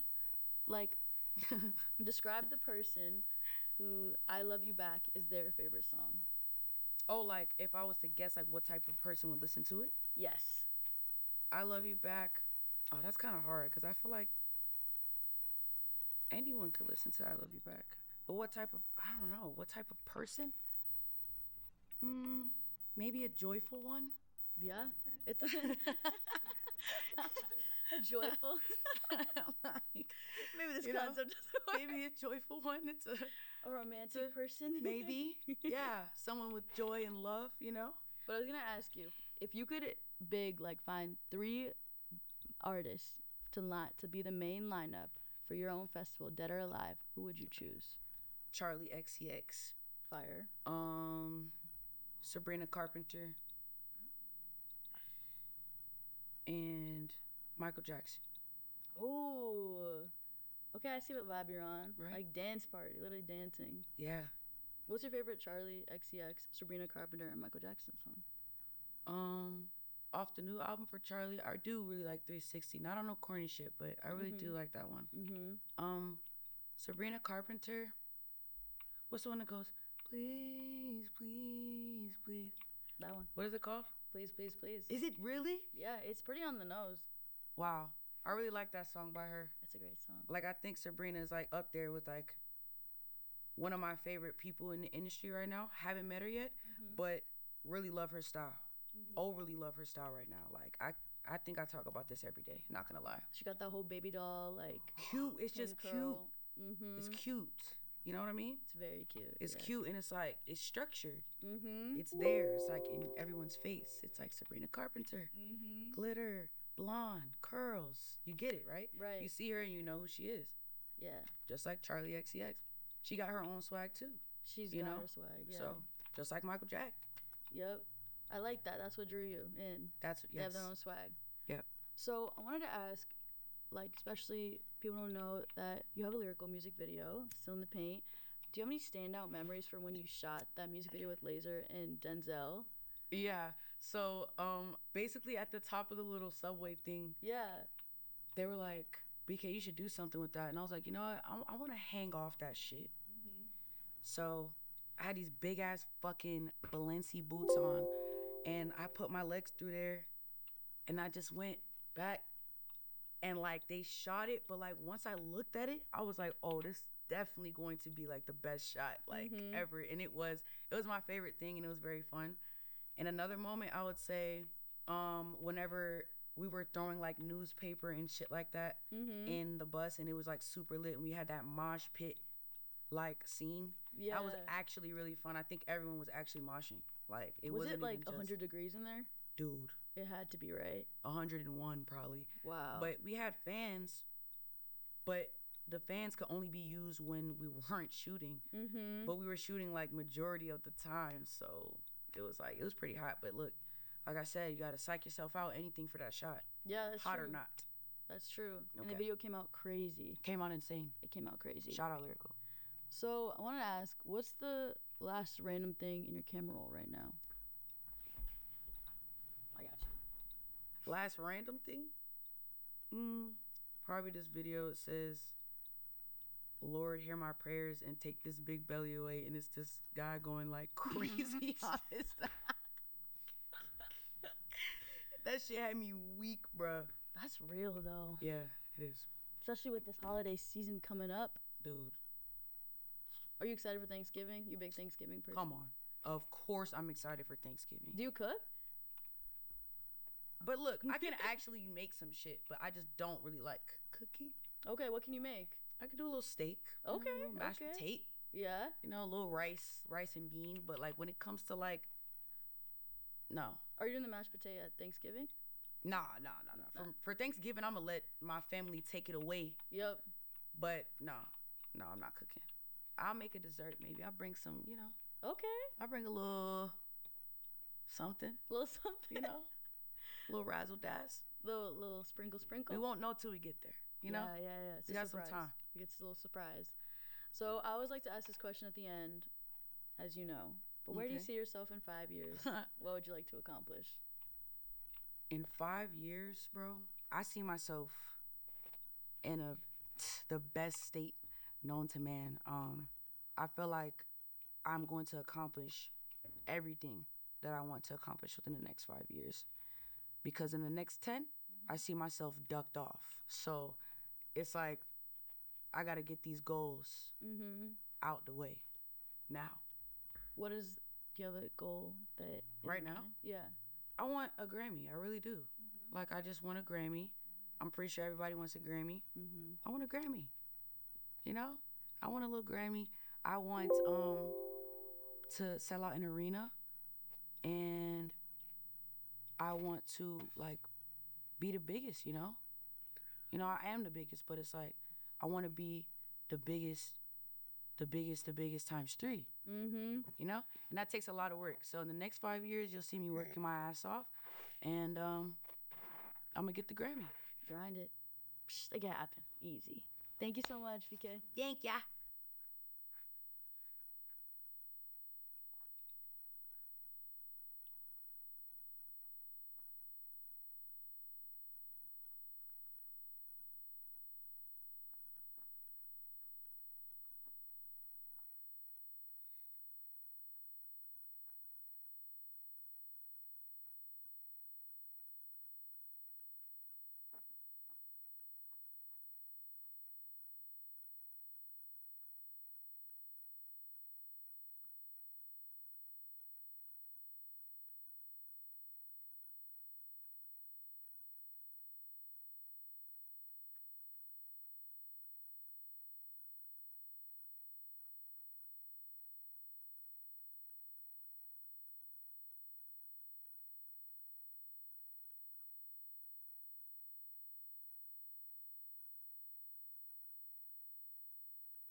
What's poppin', y'all? Just the other day, Sheck West went on a long tweet spree that resulted in a lot of people giving a bunch of comments and opinions on the situation. And at first, I'm going to read out the tweet spree because I think the way that it started was lost in translation. Because, of course, like when you're posting things, you're just going to go for what's going to appeal to the largest amount of people, and you're not going to post a book on Instagram or anything like that. And this started off November 21st, and it says, I was supposed to YKTS on 12/8, but. And YKTS is You Know the Scouts. It's a song that he's released previously years ago, but if we are to assume that this is supposed to be an album, and that's December 8th, so 12/8.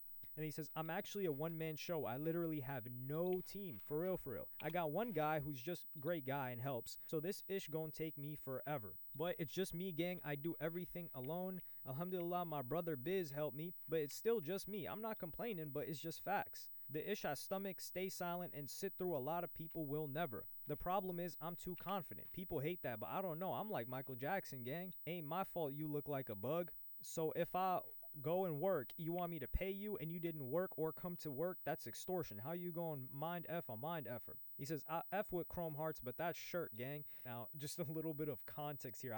You got to do a little bit of research. Hey, what is this guy saying? So Sheck West is Muslim. Shirk is like kind of like worshiping or adding symbols or anything that are anything but the one God. So Chrome Hearts, the logos, the things like that's what he's talking about, because the Chrome Hearts logo is across. But here, this all just starts off as saying like, hey guys, this is why I'm not dropping. I'm doing everything alone. And the funny thing is, the Michael Jackson thing, Kid Cudi also talked about that, but Sheck West doesn't get the hate for it because Cudi is a more hated figure than Sheck West, and the visibility of this tweet didn't go as crazy. But Sheck West is a confident guy, so I don't think he would fold in the way that Kid Cudi did. And he's been tweeting a lot, but continuing.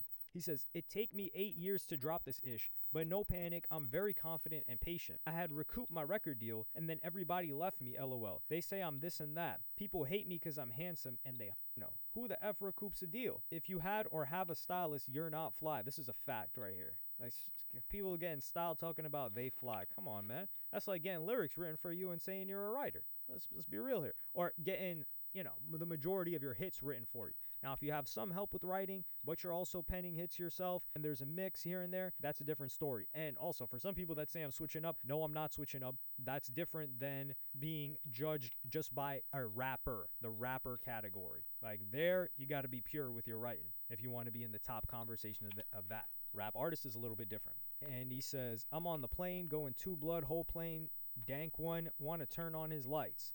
I'm so confident it took me that long. These guys can't dress, can't write or make music, can't take a flick, just not cultured. I'm from Harlem. And the whole part about he's saying, it took him, he's so confident it took him that long, like 8 years or 9 years to drop an album. Mudboy was kind of like an EP. I thought it was like an album, but it is quite short, and we haven't gotten a full-length project from Sheck West yet, but I feel like if you're confident, you would drop quicker, right? Anyway, he's just tweeting. He's tweeting like he's just a regular person that's going on a tweet spree. And then he says, so before you say where your album, it's just me unless you want DistroKid albums. No manager for real. No A&R.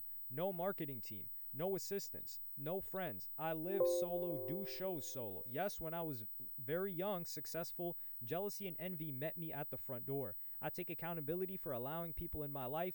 That's why I stay alone, but you can't do it alone. When you are alone, Allah is your best company to keep you a clean heart, clean conscience, clean intentions. People do you wrong, do them good, do them better. Trust in yourself and never lose connection with the powers that guide you. People work for you and shadow ban your socials. They want you to do good, but never better than them. That's not even human nature. I'm not complaining, I'm just not leaving. You naked to believe I don't give a F about music or my career. This is what I'm built for, the roots. And that's most of it, other than talking about his love for India, which I feel like I really need to visit India because my gut feeling and everything that I've seen and all of the friends that I've had that have visited have all said negative things and they didn't enjoy it. And I usually try to learn more about something that I have a gut negative feeling towards. And I know a couple of people, like I think I know a friend that I've met that spent a lot of time with somebody in Maharashtra, I think, India, and I just see like on his IG stories, I just see beautiful landscapes and animals and all this other stuff. So and Sheck West talking about it too makes, because this guy's toured across the world, so if he's showing love to India, there's got to be something there that's going on. But I definitely would want a curated experience, not just spawning there like just airdropping in and then walking about, because chaos is not my thing. Well, that level of chaos. So here, what gets clipped is, him, like, academics would talk about this, and he would say that Sheck West, he's just upset that he's fell off, this and that. I'm going to play you guys that clip right now. All right, man. Sheck West, I love you, but you're going through your designer arc. The realization that, unfortunately, you were a one-hit wonder is very hard to swallow. And I'm saying this respectfully, and you might even listen to me saying this, and even though I'm saying it in a very nice tone, and I'm trying to be, fair, you're probably still going to be mad. Because the truth does hurt. Designer felt the same way, too, before he started off on the plane. It's very hard to understand. Your career is over. Your career will forever be you performing that one song. Very successful song, by the way. By the way, that song will forever turn up a Rolling Loud anywhere. It'll turn up pretty much every party anywhere. Great song. But At the end of the day, it wasn't much after that. We just have to be honest. Like, this is the year, or we're in a year for a couple rappers of realizations. Like, they're starting to realize that this is over. So, looking back at all of this, I decided to reach out to Sheck West because a couple of years ago, I had given my own comments. Like, you guys got to keep in mind, I'm like, yo, I'm in the basement, mom's crib, and, well, actually, some of y'all has probably got your own place, which credit to you. I'm trying to get like you one day. But I'm just speculating a lot of the time. Like, let's be real here. I'm just talking that talk. So he had tweeted out, like, kind of calling me out a couple of things, and he was like, yo, if you want information, just ask. I was like, okay, say less. So I reached out to Sheck West about this, and I asked, because I have a couple of questions of my own, in particular, why he didn't drop an album for 7 years. So academics and others, they've called Sheck West a one-hit wonder. I don't think that's all the way true. Like, for example, a Mo Bamba, that's just, if you, that record is either diamond or going diamond. When you've got a diamond record, to expect somebody to come back with another diamond record, that's a lot. Like, this isn't Lil Nas X. And even Lil Nas X, who came back with, I think, multiple diamond records. I think he has at least 2, if I'm not mistaken, or multi-platinum. Even right now, his career is, where is it really? Where's the hype? Where is his fan base? We don't even know the identity of that. But with Sheck West, he had that song, Gang Gang. That song, he was a strong contributor to that song, and that song is a hit. Like, that's got over 200 million streams just on Spotify. But he didn't release an album for so long. So I started asking him, like, because there are different reasons why artists don't release. Some of them are very scared of the public perception. And I don't know if that was Sheck West. So I asked him, I was like, yo, can you, like, were you ever prevented from dropping? Like, was it a label issue? Was something going on there? And you wanted to drop, or what's the deal? And then he made it clear that he was never prevented from dropping. He could always drop whenever he wanted. And then he also let me know that he also had respect for the windows of when people drop, so it doesn't confuse people. And, like, it's kind of like, if you're on a label, labels do this, but he's saying that he consciously did this, where, let's say Cardi B is dropping, if you're an A Boogie, you're not going to drop during Cardi B's window because a lot of the resources are going into a Cardi B. Now, granted, Cardi B dropping doesn't really help a Boogie, right? Whereas with Sheck West's people, it does help him because they were kind of like a crew, like with Jack Boys. And you can even see that in the support that he's shown for Sofago. Like, he tweeted out, currently playing Mania by Sofago. And that's the first project that Sofago's released in, 2-3 years? Like, there was Go. But yeah, anyway. And he would go on to say that he writes all of his treatments, like for the music videos. He makes all of his merch. He A&Rs his projects. And his whole point to all of this was that he does everything on his own, so it will take longer. And he was talking about that his success made others successful, kind of like helping him out. And there were people that helped. Like, if you guys recall, there were certain video directors that worked with Sheck West.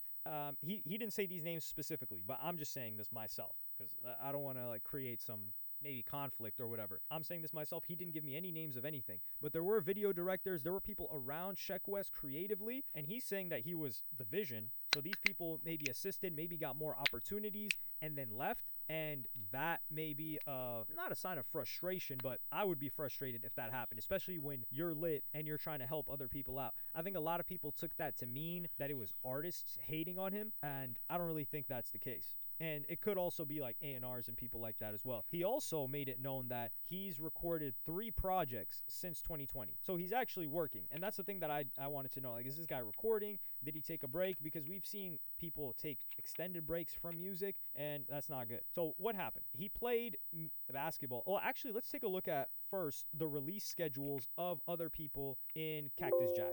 So we had Jack Boys, the original Jack Boys, released in December of 2019.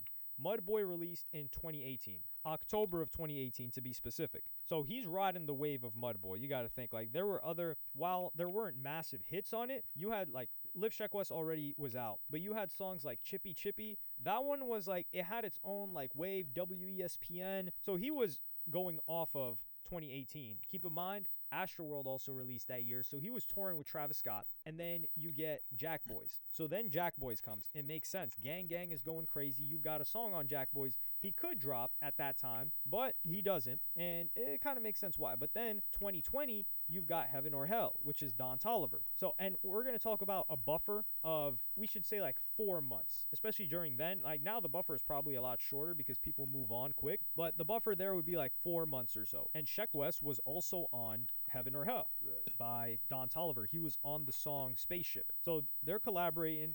This is 2020. And then 2021, I think he could have dropped 2020, but you got to keep in mind 2020 he was thinking about basketball because he would drop his song Been Ballin' on November of 2020. And this was like a music video. It was good music video. If you haven't checked it out, you guys should definitely check it out. But he dropped that, and this was an announcement that he would be balling. So he would go play with a Parisian basketball team from around May to June. He played a couple of games, but you guys got to think, if he's playing a couple of games, that means there's months leading up to this where he was training, where he was talking to different teams, and where he's trying to get back into hoop mode because he was just in rap mode. So this is all going on around 2020 leading into 2021. 2021, a lot is happening that year. Of course, this guy's still doing shows, still touring, all of that other stuff. I think 2021 he could have dropped, but towards the end of 2020, he probably wasn't recording as much considering he was doing basketball full time. And we don't know if he was thinking of maybe re-signing, doing another game, or doing another stint with the team, or falling back into rap completely. I think this was the right window. If there was a window where he would drop a project, it would be in 2021. That would be like the optimal time at that point. However, in 2021, you guys got to think, if he's doing all of this stuff himself, and we don't know how much of that is him wanting to do all of it himself or not having the team around him to do it, because it seems like Cactus Jack is a bit scrappier when it comes to putting together projects, because Cactus Jack has different JV partnerships depending on the artist that's signed there. So it's not just all like Cactus Jack, Interscope. Like for instance, Sheck West was Cactus Jack, Good Music, and Interscope, and Good Music wasn't doing much. So he's Cactus Jack, Interscope, or was Cactus Jack, Interscope. Don Toliver is Cactus Jack, Atlantic, which is way bigger. And you had Sofago, who was Cactus Jack, and I forgot the label that he was with. I think he was just regular Cactus Jack and his own distributor or something like that. Maybe Universal Distribution. It doesn't really say. But he's just Cactus Jack if you check the distribution of his projects. So that's the difference between a Cactus Jack and an old Good Music that was Good Music Def Jam. And if you were signed, you were all under Good Music Def Jam. So that's why there may be different treatments for different Cactus Jack artists in the way that you see their projects rolled out. In 2021, Aiden Ross is blowing up like crazy. People call this prime Aiden Ross, although I do think Aiden Ross is going through another prime right now. And he was one of the first people to lock in with Aiden Ross, show him a lot of love. He brought him to a lot of shows. He connected him to a lot of Travis's people. Granted, you could say, I think it was maybe Ray's Corrupted Mind, that I knew that guy as like a photographer from 2015 era. I think he's done a lot of different things on the Travis Scott Cactus Jack team since then. But that guy, Ray's Corrupted Mind, I don't know who came first, Sheck West or Ray's Corrupted Mind. But as a rapper, Sheck West showed a lot of love to Aiden when a lot of rappers were iffy. They didn't know what was going on. So he built a strong relationship with Aiden Ross at that time. Then we've got 2022. So it's like, okay, dog, are you going to release in 2022? Well, not really. What we would get in 2021 was like we would get 2022 actually. We would get the song MVP, which was with FaZe Clan. That was Kason. And Fabio Foreign was also on that track. New York track. We would also get a couple more songs from Sheck West in 2022. So I think he was probably gearing up to potentially release. Like we got LFG, Let's Effin' Go so the first track was May. Then in October, we get that track. And then before the end of the year, we get the track Pain, which was towards the end of November. So we get somewhat of a consistent release schedule from Sheck West. But 2022, what would also happen is Sofago drops November 11th. So if he's kind of like allowing time for that, and this was Pink Hearts, this was the big Sofago moment. If we're allowing time there, let's just give it a couple more months. Then you've got 2023. Now we're in 2023. What do we have going on in 2023? We've got two separate things that are gigantic. We've got Lovesick with Don Toliver, right? That album drops in February. And then you've got Utopia towards the middle of the year. Lovesick did not have like an official feature from Sheck West. I don't know if he did like any backing vocals or anything on there, but these guys were still like, they're tight. As far as I know, like these guys are cool. Travis Scott drops Utopia. That's the big Travis Scott moment. And on Utopia, the biggest song on there Fiend was it originally had an extended version with Sheck Wes on it, but they put Cardi on it, and we also got Sheck Wes vocals on the biggest song there. And then what follows after Utopia? We get the Circus Maximus tour, which is like 85 shows stadium tour that goes on for like a year and a half, and Sheck Wes is one of the people that goes on that tour for several different dates, or not several dates, a bunch of dates. Now we are in 2024, and what are we doing in 2024? Well, there was also the Utopia Circus Maximus tour that was going on, but there's the lead up to Jack Boys 2, which happens in 2025. So the majority of 2024 is Utopia tour. We still don't really get much out of Sheck Wes when it comes to music. Like, we've got, I think, a song or two that released in 2024 by Sheck Wes, but it didn't really shake anything up, and it wasn't like a big release. Like, he dropped the song Beast. That was just like a loose single that kind of dropped. And then we got I Love My Beat. This was earlier in the year, April 2025. I thought this was a good song. It was a good drop, but this was the lead up to Jack Boys 2. I thought that this was potentially, okay, this is where we're going to get Sheck Wes's album, but that didn't end up being the case. So, of course, he's focused on Jack Boys 2. He's on several tracks on Jack Boys 2. I think Jack Boys 2, it didn't hit. Like, it didn't have the lasting effect of Jack Boys 1. I think the project itself, when it comes to the music, it was good, but I just think the only con was that no huge hit came out of it. And I think Jack Boys 2 would be perceived differently if one of these tracks just caught fire and went crazy. But we had several tracks where Sheck Wes was a full-on feature, which is, you got Velour, you got I Love My Beat, which is pretty much his full song, and a Travis Scott feature. And this is where you see that these guys are locked in the sense that they're still cool. He's still collaborating with these guys. So Sheck Wes was also talking about that he wants to perform, because this is the thing. I was like, yo, Sheck, you're a live performer. Mo Bamba goes crazy in live performances. You have the energy, but like, where is the Sheck Wes tour? And he's talking about, like, he's working on all of this stuff. He's working on the album. But the point that he's trying to make is, hey, this is going to take me a lot more time because I don't really got a team around me. And it's not that he's complaining, but he's letting people know it's going to take me longer. And I do think that it's for sure not over for Sheck Wes. In the same way that I've said, now the timing is different now. I think a lot of people have more time to come back now. Like, for instance, a Sofago. Like, yo, we thought it was cooked. And Sofago Mania is gearing up to be a solid project. Like, and there's also sufficient attention around it. Like, people still care about Sofago dropping. It didn't fall on deaf ears. Like, what's an example of somebody that dropped and it somewhat fell on deaf ears? A Lil Mosey, right? Like, a Lil Mosey there isn't as much spread of when his album drops. Like, obviously his core fan base, they know when he drops and they're like, okay, I'm tapped in with that. But it doesn't spread. With Sofago, it spread. With another example of somebody that took a very, very long break was Sababy. When his project dropped, it spread, and people were talking about, like, oh, nah, there was crazy promo for this. Yeah, but that doesn't mean that it's going to catch word of mouth as well. And there was word of mouth around Sababy's project that came from, you could have said it came from initial promo, but Sababy took such a long time off. And Sofago in the same way, like, he hasn't dropped in several years. Now, granted, the trajectory that he had, a lot of people were saying, like, yo, it was him and Yeet. And now Yeet is just light years away from most artists, not just him. Like, Yeet is one of the best rap artists in the game right now. So circling back to Sheck Wes, who is leading in cultural conversation and steering music for the younger generation, it's streamers. Aiden Ross, you've got not so much Aiden Ross, but like Plaqueboy Max, all of these guys, and all these guys mess with Sheck Wes. So when Sheck Wes drops, it will be visible and we will be paying attention. It's not like Sheck Wes is going to drop an album on deaf ears unless it's a DistroKid album. And this is where I get his frustration, because think about it like this. If you are a Sheck Wes and you just drop, and you're working on everything yourself as well. So you're spending money, you're working on your music video treatments, you're like directing the whole vision and the rollout for your project, or not even rollout, in this case, just the music, and you drop it on DistroKid and nobody even knows that you dropped it. It's almost like, you know, if a tree falls in the forest and nobody's there to hear it, does it still make a sound? Now you could get into the whole, what is it called?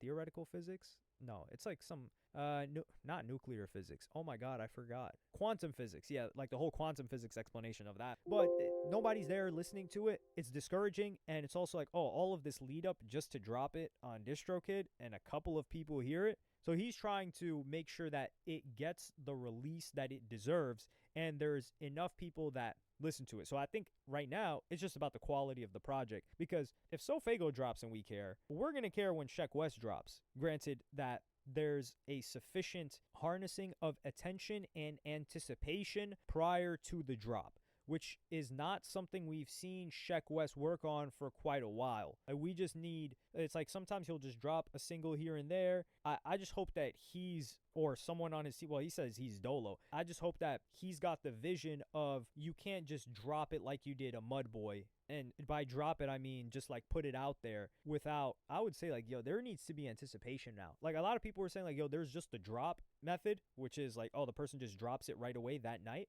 And that was several years ago. I think we're back into rollout mode, especially for somebody that's going to re-enter the consciousness of people like a Sheck West, who everyone is familiar with, but we don't know what to expect from a project. It's been years, and we've heard him, like he stayed at the forefront of our minds through like the Cactus Jack features. He also let me know that he's very, very locked in, tapped in with his faith, and that's always been a theme in his music. I mean, probably with the level of temptation when you're first blowing up, maybe he strayed away. I don't know, but it always seemed like he was on point with that. But that's something that he's holding on to a lot more, and you can see it via his tweets as well. So from what I gathered, speaking to him, it wasn't this wasn't a crash out on Twitter. It wasn't like a bunch of tweets of frustration. I mean, he seems to have like his head on straight. Everything seems to be fine. He's not on drugs. And I don't even know if he did drugs like that other than, some gas here and there. But I am looking forward to seeing what he's got to drop. Like, we're going to be paying attention to that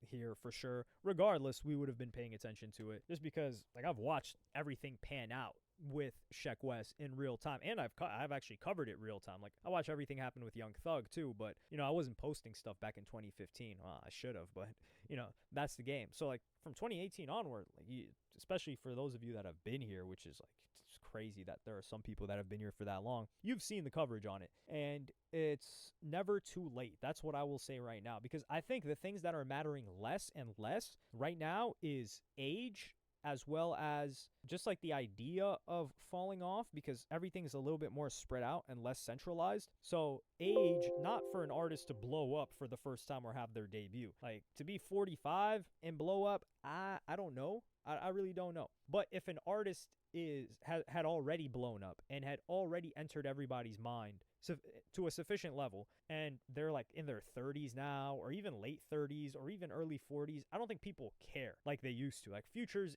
42, Ty Dolla $ign's like, we don't even know. We don't know how old Ty Dolla $ign is, and we don't care because he just keeps giving us heat. But let me know what y'all think about this in the comments. Like and subscribe and hit the notification bell if you enjoyed, and I'm gonna see y'all on the next one.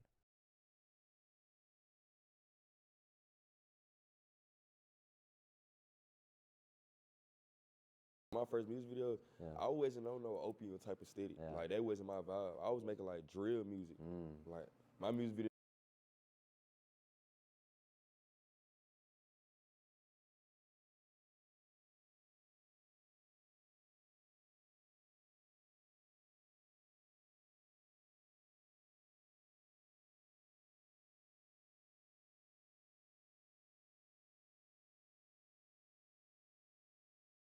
So, what's up guys, I am Black Ops Amazing, welcome back to another video on the channel where today we are going to be talking about Group 601. A group that perhaps a lot of you, if you weren't around in the earlier days of Zombies, World at War and Black Ops 1, wouldn't have heard of. We've all heard of Group 935, we have many others such as Division 9, the Ascension Group, all well known, we know exactly what they do, what their purpose is, but Group 601 is mysterious, and besides from a little hint here and there towards their existence, we pretty much know nothing about them, and that's what makes them interesting. Now, it was actually COD Lawfax over on Twitter who reminded me of this because I saw a post on my feed, and it brought back a ton of memories because the very first instance we were introduced to them was in Doris's loading screen for World at War. This isn't the main one that you'll see when you load up the game on console or PC. I believe this was a one-off co-op loading screen. I don't even know how you go about seeing this for yourself anymore. This is a really old image, but down the bottom left-hand corner, you can see it says 601. Now, it's interesting because the logo around that is the Group 935 logo, but the numbers inside have been changed to 601. But that wasn't the only time we heard about them. Just going off memory, in Black Ops 1 Zombies, I think it was, or it could have been the end of World War, we also had this, which could be found in the game files. The German writing says, Stage 2, Strength Through Order. The Group 601 logo in the middle, behind it a mushroom cloud, and then behind that, 2 pylons which seem to be radiating something, giving off energy, which could be a suggestion as to what Group 601 do. And then we also had, as I would call them, semi-teasers in Black Ops 2 Zombies and even BO3. Assets or images reused from these older Group 601 pictures in Zombies and multiplayer. You'll find newspapers on the floor if we just come down and zoom into this section. Underneath the blimp there is the Group 601 logo again. And as I just mentioned, in multiplayer maps such as Berlin Wall on Black Ops 1, if you come into the record shop, you will see vinyls with images that were used in Group 601's promotion. But even with all of this, we still never really knew what Group 601 was, or even if it actually existed. For all we knew, because this first appeared back in World at War, it could have just been an early name for Group 935 before it was changed by Treyarch. But then in 2021, I saw this post on the COD Zombies forum by someone called Ragzatpack. I will leave the link down in the description, where they posted a bunch of images that apparently, and I say that because I haven't seen these anywhere else, I haven't seen anyone else post them or confirm that these are real. So I'm going to say apparently these were old art assets that were intended to be used for the reels in Kino der Toten, but were scrapped and only came to surface recently because of some kind of NDA. Now again, how accurate that is, or if these are from Kino der Toten, I can't say for sure. I will say, looking at the art style of these, it doesn't, in my opinion, quite match the art style of the images that we see that are in game on Kino on the projector. But we have someone getting attacked by a zombie. The writing, Greift, and I've probably pronounced that incorrectly, translates to attack, and some images of Europe and the influence of Group 935 and the Nazis spreading out from Germany. The text translates to Europe first, then the world. Along with these, where we see some undead soldiers marching to war. We know that Group 935 created an undead army, or wanted to, for Nazi Germany. That was the deal that the two had. The state would provide Group 935 with funding to complete their research, do more experiments on their teleportation program, create wonder weapons, and in return, they would provide an undead army. And so the German text here translates to, undead soldiers stand together and obey. So if you just had 1 or 2 leaks of images that never really appeared in the game, you could probably say, well, maybe Group 601 was an early prototype for Group 935. Maybe it was just an early name for it before Treyarch changed it. That's the reason why we really don't see any evidence of their existence in the game, because they're not supposed to exist. But there's too much here. Group 601 does exist, or did, but why do we never hear about them then? We have all of these other top secret organizations, Division 9, the Ascension Group, the experiments that the Americans were doing in the Pentagon. Why is Group 601 so different? Because we've seen the Group 601 logo inside of the Group 935 logo, because we have all of these images, especially this one with the nuke and then these pylons in the background giving off energy, this would suggest in some way, shape or form, Group 601 were involved in controlling the undead. Now this was also something that Group 935 did in Derice, and especially Kino der Toten with Maxis and Sophia, whilst Richtofen was off elsewhere in the 1940s creating his wonder weapons, which was the Wunderwaffe DG2, or scheming against Samantha. Dr. Maxis was at Kino der Toten attempting to create Germany's undead army. And to do this, he needed to learn how to control them. Now, we know, and he later on learned that that's easily done if you have access to the MPD pyramid, which was on the moon, but at the time, Dr. Maxis didn't know this, and so in Kino, as we see on the projector, he was trying to control them. The seats, the screen, they wanted to implant the mind with instructions. As Dr. Maxis is recording, this first reel shows them working with a chemistry set, trying the different treatments to control the undead. The test subjects have been undergoing treatment for 5 days with little progress. I have been assured that given time, the programming will take hold.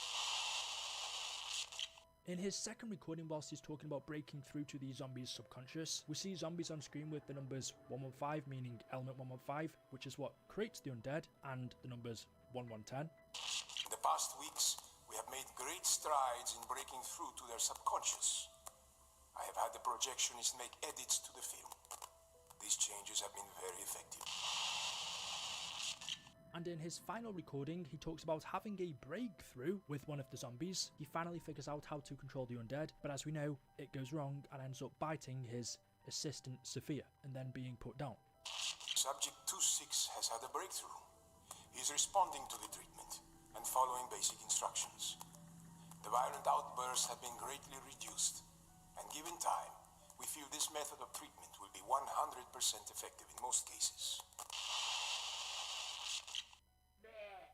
But if these images were also supposed to be played on the projector in Kino, and the storyline in Kino der Toten is completely revolved around controlling the undead, that would tell us that was Group 601's professional field. And going back to this image, the pylons radiating energy represents control. So if that's what Group 601 were up to, well, why were they so hidden? Because Group 935 weren't too far off that. If they also took part in controlling the undead along with broader experiments, if Group 601 were more focused in on just the control side, why did Troyot never expand on their story? There was an old conspiracy back in the day that perhaps Group 601 were Richtofen's sub-faction within Group 935. We know back during the 1940s in Derice, Richtofen betrayed Group 935 and its leader, Dr. Maxis. He was going behind his back doing his own experiments, which was all a part of his grand scheme to take control of the zombies for himself, but Richtofen, along with Dr. Schuster, along with some other Group 935 scientists, actually ended up achieving quite a lot. So much, in fact, that they built a base on the moon. This isn't a small operation. A lot of planning went into this, so Richtofen would have needed his own mini-organisation, which was suggested to have been called Group 601, a sub-faction of 935.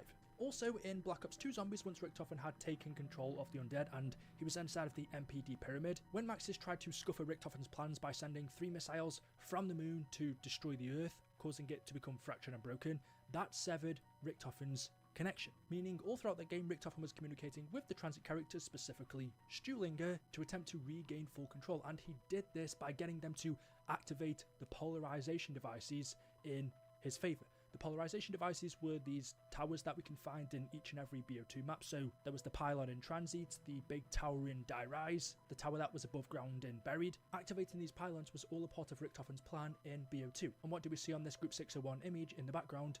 2 pylons. The big plot hole in this would be, well, this was during World at War Zombies, before the Earth was destroyed and before Richtofen even knew he needed to activate these pylons in order for him to regain control. So if the Earth hadn't been destroyed yet, then how could these pylons have been a part of Richtofen's plan during World at War and Black Ops 1? And well, in Classified, there is a cipher, which once decoded is a list from Richtofen to the Pentagon that is a part of Operation Stapler. If you don't know what Operation Stapler was, it was where a bunch of scientists from Nazi Germany went to work for the Americans and also the Russians. But as a part of that agreement between Richtofen and the Americans, where he would hand the Americans some of his German scientists, such as Dr. Schuster, in return, Richtofen had some personal demands. Those were 1 portrait of him to be hung in the Pentagon, 1 American baseball signed by your Babe Ruth, $20 American, 2 pennies, 4 nickels, 2 dimes, 2 quarters, 4 ones, 1 fives, and 1 10, 1 American hot dog, 1 American teddy bear, Teddy Roosevelt's mustache, and 1 polarization device to be constructed. So even before Richtofen had taken control of the undead, even before the Earth had been destroyed and he was guiding the transit crew to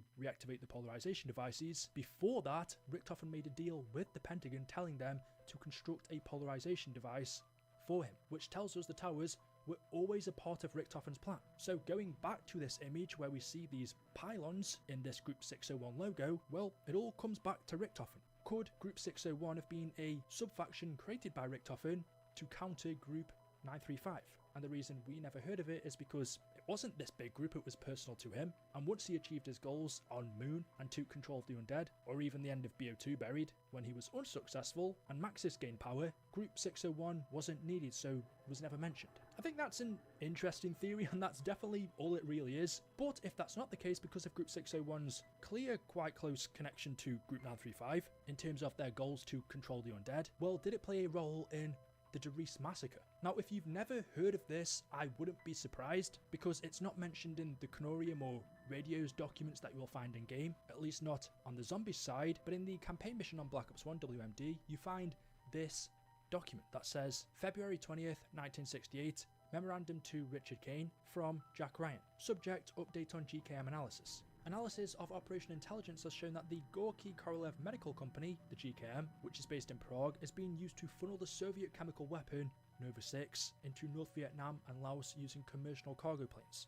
We believe GKM to be the front company that supplied the Nova 6 to suspected agents within the US border. GKM is registered to one Pavel Gorky, a cousin of Colonel Lev Kravchenko. The team is constructing a profile on Gorky, but we have confirmed that following the end of World War II, he was involved in the massacre at Deris and the resulting standoff with American forces. So this is the only time that a massacre at Deris is mentioned, and funnily enough this document isn't even found in a zombies map, it's in a campaign mission, but we do know the campaign and zombies are connected, a lot now but back in the day more loosely but still connected. But we are told Pavel Gorky, who is the cousin of Colonel Lev Kravchenko, who is the man that is registered to GKM, a company that is a funnel for transferring Novosibirsk gas into North Vietnam and Laos. But Gorky was involved in the massacre at Deris and the resulting standoff with the Americans. Now, we know about the standoff with the Americans between them and the Russians when Group 935 was disbanded in November of 1945. A few months later, both the US and the Soviet Union invaded these abandoned bases and recovered all of Group 935's resources. Occasionally, the Soviets and the Americans would be at these abandoned bases at the same time, so there would be a standoff between the two, who would get what. But for Gorky to be involved in the massacre at Deris is an interesting one, because the first thing that comes to my mind is the massacre that took place when it became overrun by the undead. But as far as we're aware, no other group or person was involved in this. It was just the zombies simply overrunning the facility because of Samantha. And we can hear from a radio that we found in the map from H. Porter the exact moment that Deris becomes overrun. But I'm all out of hope. Auf Wiedersehen, my friend.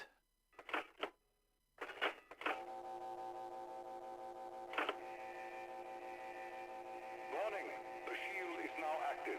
Damn it! I can't find my pills. Materials and report to the barracks. They are coming. I must do what I must do. God forgive us all. To destroy our designated materials and report to the barracks. This is not a drill. Warning, the shield is now active. To destroy our designated materials and report to the barracks. This is not a drill. Warning, the shield is now active. Scientists are to destroy our designated materials and report to the barracks. This is not a drill. Warning, the shield is now active. To destroy our designated materials and report to the barracks. The man in the radio is H. Porter. He sounds the alarm, warning everyone that the facility had become compromised and that they should destroy everything. Shortly after we hear, he actually kills himself before the zombies get to him, but the undead completely overrun Deris, killing everyone there, turning them into the undead. But that was the extent of the Deris massacre. However, this document tells us that GKM was involved, and that's where it gets more interesting, because I don't know if any of you guys will remember this, but back in 2010 for Black Ops there was a viral marketing website called GK Nova 6, but Nova 6 was developed by Nazi, Soviet and coalescent scientists. Group 935 worked with the Nazis at the beginning worked with the Soviets, the two, their scientists, created Nova 6, yet in the end it is the Soviets stealing Group 935's research, and potentially Group 601's research. Everyone wanted their own undead army. Later on, the Soviets would go on to set up the Ascension Group. Their goals weren't too dissimilar from Group 935's. They were to send monkeys into outer space, create wonder weapons such as the Ghost device, do experiments with teleportation. The Americans, with the help of Richthofen, did their own teleportation experiments, tried to create their own versions of the undead and wonder weapons. Everybody wanted to copy what Group 935 had done, and potentially Group 601. There are two takes from this. From what we can gather, either they were a subgroup created by Richthofen as a part of his grand scheme, I think that one's less likely, or they were still a subgroup of 935, but were specifically dedicated to mind control, or they never really existed at all. So there we go. Let me know your thoughts in the comment section below. As always, hopefully you've enjoyed the video today. If you have, drop a like rating, that's always really appreciated. We are close to 700,000 subscribers, so again, if you're not subscribed, I think something like 50-60% of you aren't. If you could just hit that subscribe button, it takes 2 seconds. I really appreciate that more than anything. But yeah, thank you all for watching, and I will see you in the next video. Until then, goodbye.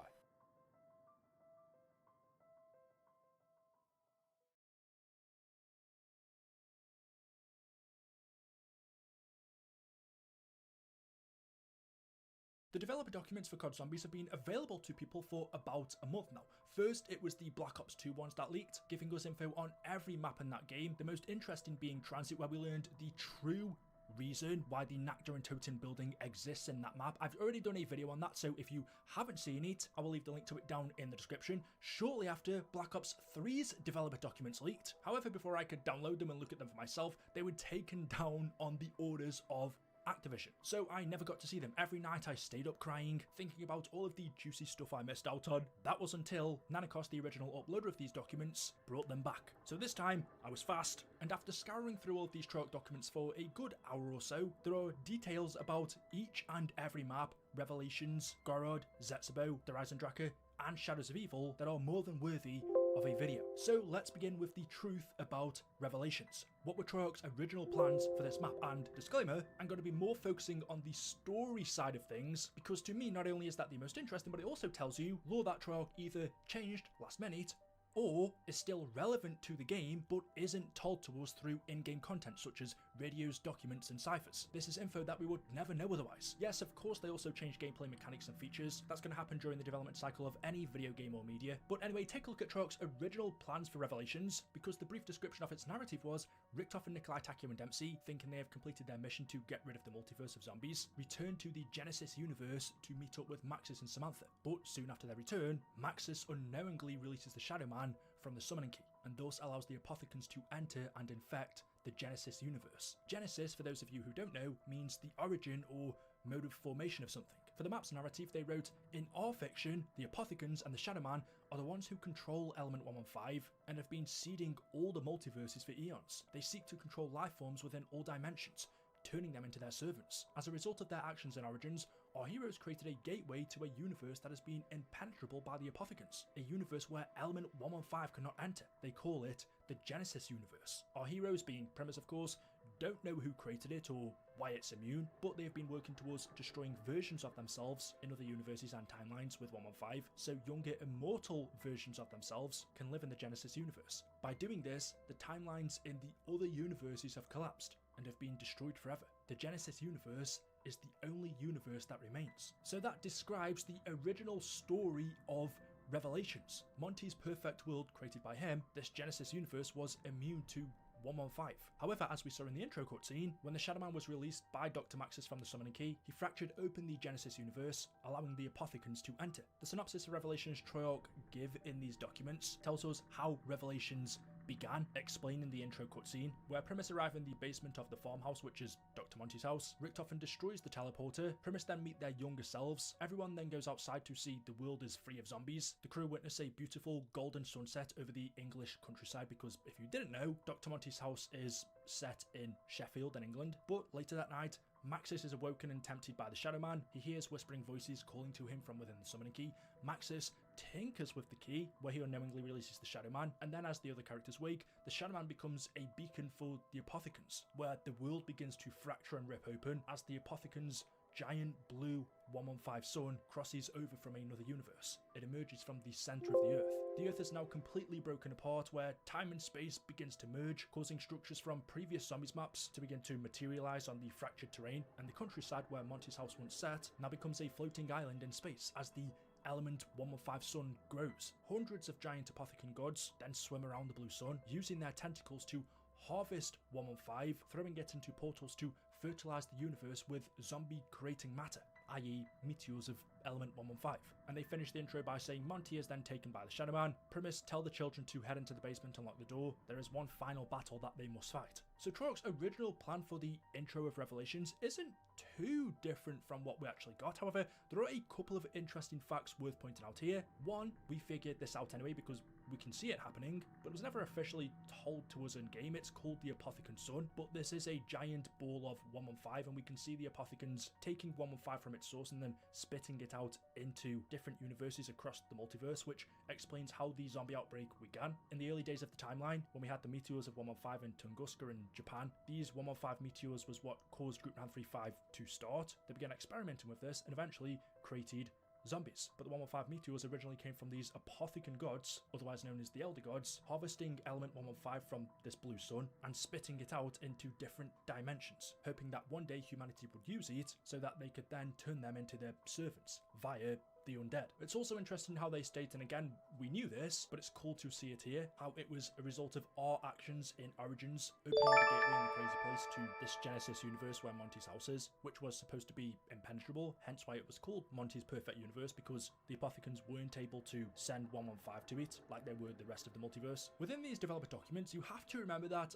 they would have been written before Black Ops 3 even released. The entirety of that game's life cycle, as is the case with every COD Zombies, even Black Ops 6, is planned out before it's even released. So with Black Ops 6, for example, Treyarch know exactly what is going to happen in the end in DLC 4, or it seems like we might be getting DLC 5 now. That doesn't mean the map's finished or even started to have been made, but everything in regards to it, what they're going to do, is pre-planned. They will still change things as they go on, but at the very least they've got a good idea of what they're going to do. Of course, they have to. If they don't know how the game's going to end, then how are they going to work out what to do in DLC 1, 2, and 3? And well, two very important characters, the Shadowman and Dr. Monty, the ideas that Treyarch had for those two at the time were underdeveloped, but it's cool to see how they took shape. So in regards to the Shadowman in Revelations, they said he will have a reprising role in this map. While the extent is still being worked out, he will be a part of the final main quest. We should also look to include him for special rounds to increase difficulty, using his curse attacks developed in Shadows. And then as for Dr. Monty, he's different because, remember, we saw the Shadowman very early on in Black Ops 3 and Shadows of Evil, but Dr. Monty wasn't introduced to us until DLC 3, Garrett Karovi. So for him and his role in Rev, they said, while at the time of this writing, Dr. Monty is just a concept, we are thinking he is a godlike force who is the caretaker of the Genesis universe and is the person responsible for the perks, magic box, gobblegum, and Warbice, who wants to help stop the Apothicans in their mission of destruction. Over the course of the DLC season, we will be building and revealing more and more of this information of the Dr. Monty character. It is in DLC 4 that we will reveal him in the flesh. Currently, the thinking is we will see him sporadically throughout the level, similar to the Shadowman's appearance in Shadows of Evil. Now, of course, that last bit didn't happen. We didn't see him physically in Revelations, we just heard him speak, whereas we had seen the Shadowman physically twice, which is kind of a shame that we never actually saw Dr. Monty in game, just through cutscenes, but they described him as being a godlike force who was the caretaker of the Genesis universe, and while we know Dr. Monty turned out to be a lot more than that, from what the Canorium tells us, but that never officially lets us know he is a god, he just comes across as that. But even here, we have Treyarch describing Monty as a godlike figure, and when you look at what he tells us, how he gave humanity free will, he listens to people's prayers, not forgetting he has his own perfect world and is able to give us things such as the perks, the mystery box, wall weapons, etc. He is not God, as we would think of in our reality, but he has all of the attributes of one, if you get what I mean. And of course, also from these leaked documents, we now know that Dr. Monty is based off John Dee, a mathematician and astronomer and occultist and alchemist that was alive during medieval times. And I say may because it's not officially confirmed, although very much suggested, became Dr. Monty. Let's take a look at Garrett Karovi then. It's interesting how in these documents they say they originally intended in the intro of this map, when we see our characters falling out of the portal in the sky and they grab onto Peter McCain's parachute, well, Peter was replaced by a zombie or vice versa. Their original plans was for the crew to grab onto a zombie with no arms wearing a parachute. They don't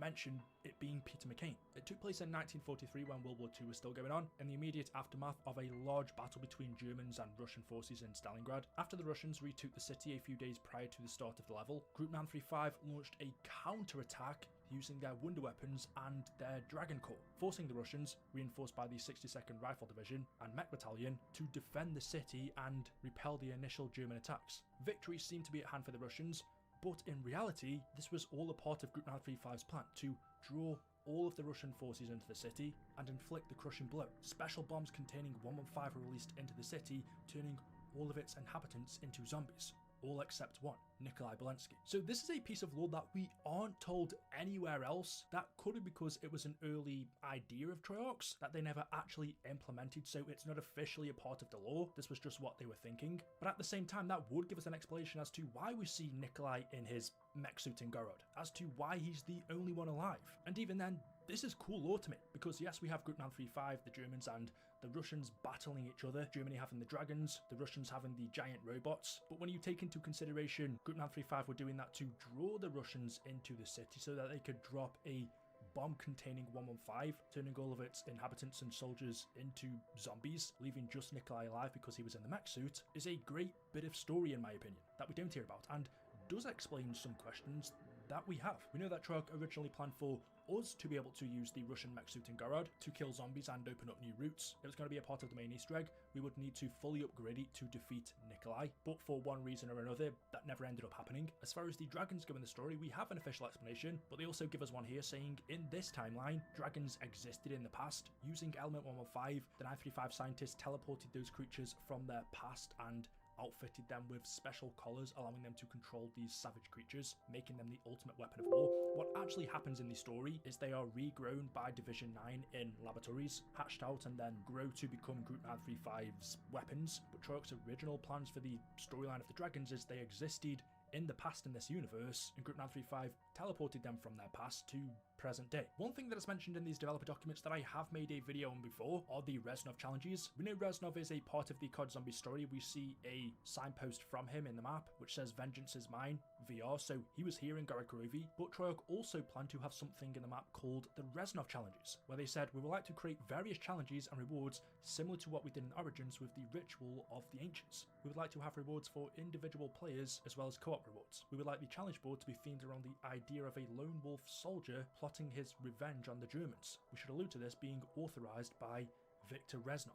Troyok do that, but the challenges we have in Gorod are not officially called the Reznov challenges. They didn't go with that in the final version. For Zetsubo Noshima's narrative in these documents, Troyok wrote, "The year is 1943 and World War II is still going on. The Division 9 facility is a secret biological research lab constructed by Group 935 on a remote South Pacific island. Both Japanese and German scientists were working together, experimenting with 115 and its mutating effects on human, animal, and plant biology. Their experiments were focused on 115 to mutate DNA and specific genes to create better soldiers as well as lethal biological weapons. The results have been both good and bad. Mostly bad, since everyone on the island has been infected and turned into zombies. The island is based on the Micronesian island of Pompeii, where the framed ruins of Nan Modal reside. Similar to Shinonuma, they wanted to have 115 meteors in the vista of the map, which there is, and then they said the 115 meteors on the island caused strong fluctuations in the Earth's magnetic field in the area. These pulses wreak havoc on mechanical instrumentation, thus many of the planes that have entered the airspace have crashed on the island. That's really all the interesting things there was for Zetsubo Noshima, to be honest. Everything we're pretty much aware of. For Der Eisendrache, their original narrative was, thematically, Griffin Castle is a twisted sister of the Giant. The castle sits upon the top of the mountain and is the control centre for the German spaceport situated in the valley below. In the valley around the castle are the rocket launch facilities that ferry equipment to Griffin Station on the moon, which the Nazis are in the process of building. The castle's main purpose is to be the mission control facility for the rocket launchers. All the planning and monitoring of the moon missions happens at the castle, the main banquet hall serving as the mission control centre. The castle also serves as a research facility for Group 935, so some of the other rooms can reflect this and reuse assets from the Giant. Many of the scientists of Group 935 live here or have stayed here at one time during the war. Richtofen, Maxis, Samantha, and Fluffy stayed here. When the Germans lost World War I, they brought many of the ancient artifacts from the dig site featured in Origins to the castle for further research and experimentation. These artifacts are stored in the subterranean areas of the castle. Although they mention the dragon heads in these documents, it is quite a shame how they don't elaborate why they decided to add them in the game, besides from them being similar to the dog heads in Mob of the Dead. Is there a lore reason behind it? They don't say, because there's nothing we get from the game or the Canorium. And finally, the documents for Shadows of Evil, which they actually call Dead City, are some of the coolest in my opinion in terms of how it could have translated in game. The story begins as darkness and chaos envelop in the city. The characters are seemingly brought together by accident to fight for survival through interdimensional creatures and undead rampaging in the twisted streets of the Dead City. Each of the characters wakes up in a seedy hotel room alone, suffering from an acute case of amnesia. In each room there are 4 grisly murder scenes unique to each character. These scenes haunt our characters as they fight for survival to try and remember pieces of their lives, how they got here, and if they are responsible for the grisly murders. They're also plagued by a shared dream of a shadowy figure. While the identity of this character is unknown to them, they suspect this person is connected to their current predicament, but slowly they will discover that their meeting is no accident, and that each of them played their part in unleashing this otherworldly evil onto the city. In their initial concepts for the Shadow Man, they described him as being a character similar to that of the G-Man in Half-Life. He appears to them in areas of the map, watching the players. He also communicates to them in their minds, offering cryptic guidance, but he is using them to complete the rituals to unlock the dimensional barriers between worlds and allow the Ancient Ones to reclaim the Earth. And the final thing that I wanted to point out that talk about on the City of the Dead documents were regarding The beast, the creature that you turn into, when they wrote all 4 characters are possessed by an ancient interdimensional tentacle creature. It was infused into them by the Shadow Man using ancient rituals. A cryptic occult symbol marks the neck of each of the characters, signifying they are possessed. Now we know in the game it turns out is the hand that we see the symbol on, but I'm guessing it's because Shadows of Evil was the first map that we had, and one of the first maps they started to develop. A lot of what we see in the documents for this is relatively close to what we ended up getting for the final version of the game. But yeah, there we go. That is for me all of the interesting stuff I found in the developer documents for Black Ops 3 Zombies that I thought was worth pointing out. So there we go. Let me know what you guys think in the comment section below. As always, hopefully you've enjoyed the video. If you have, drop a like rating. Make sure you are subscribed to stay up to date with the latest content on the channel, and I will see you in the next one. Until then, goodbye.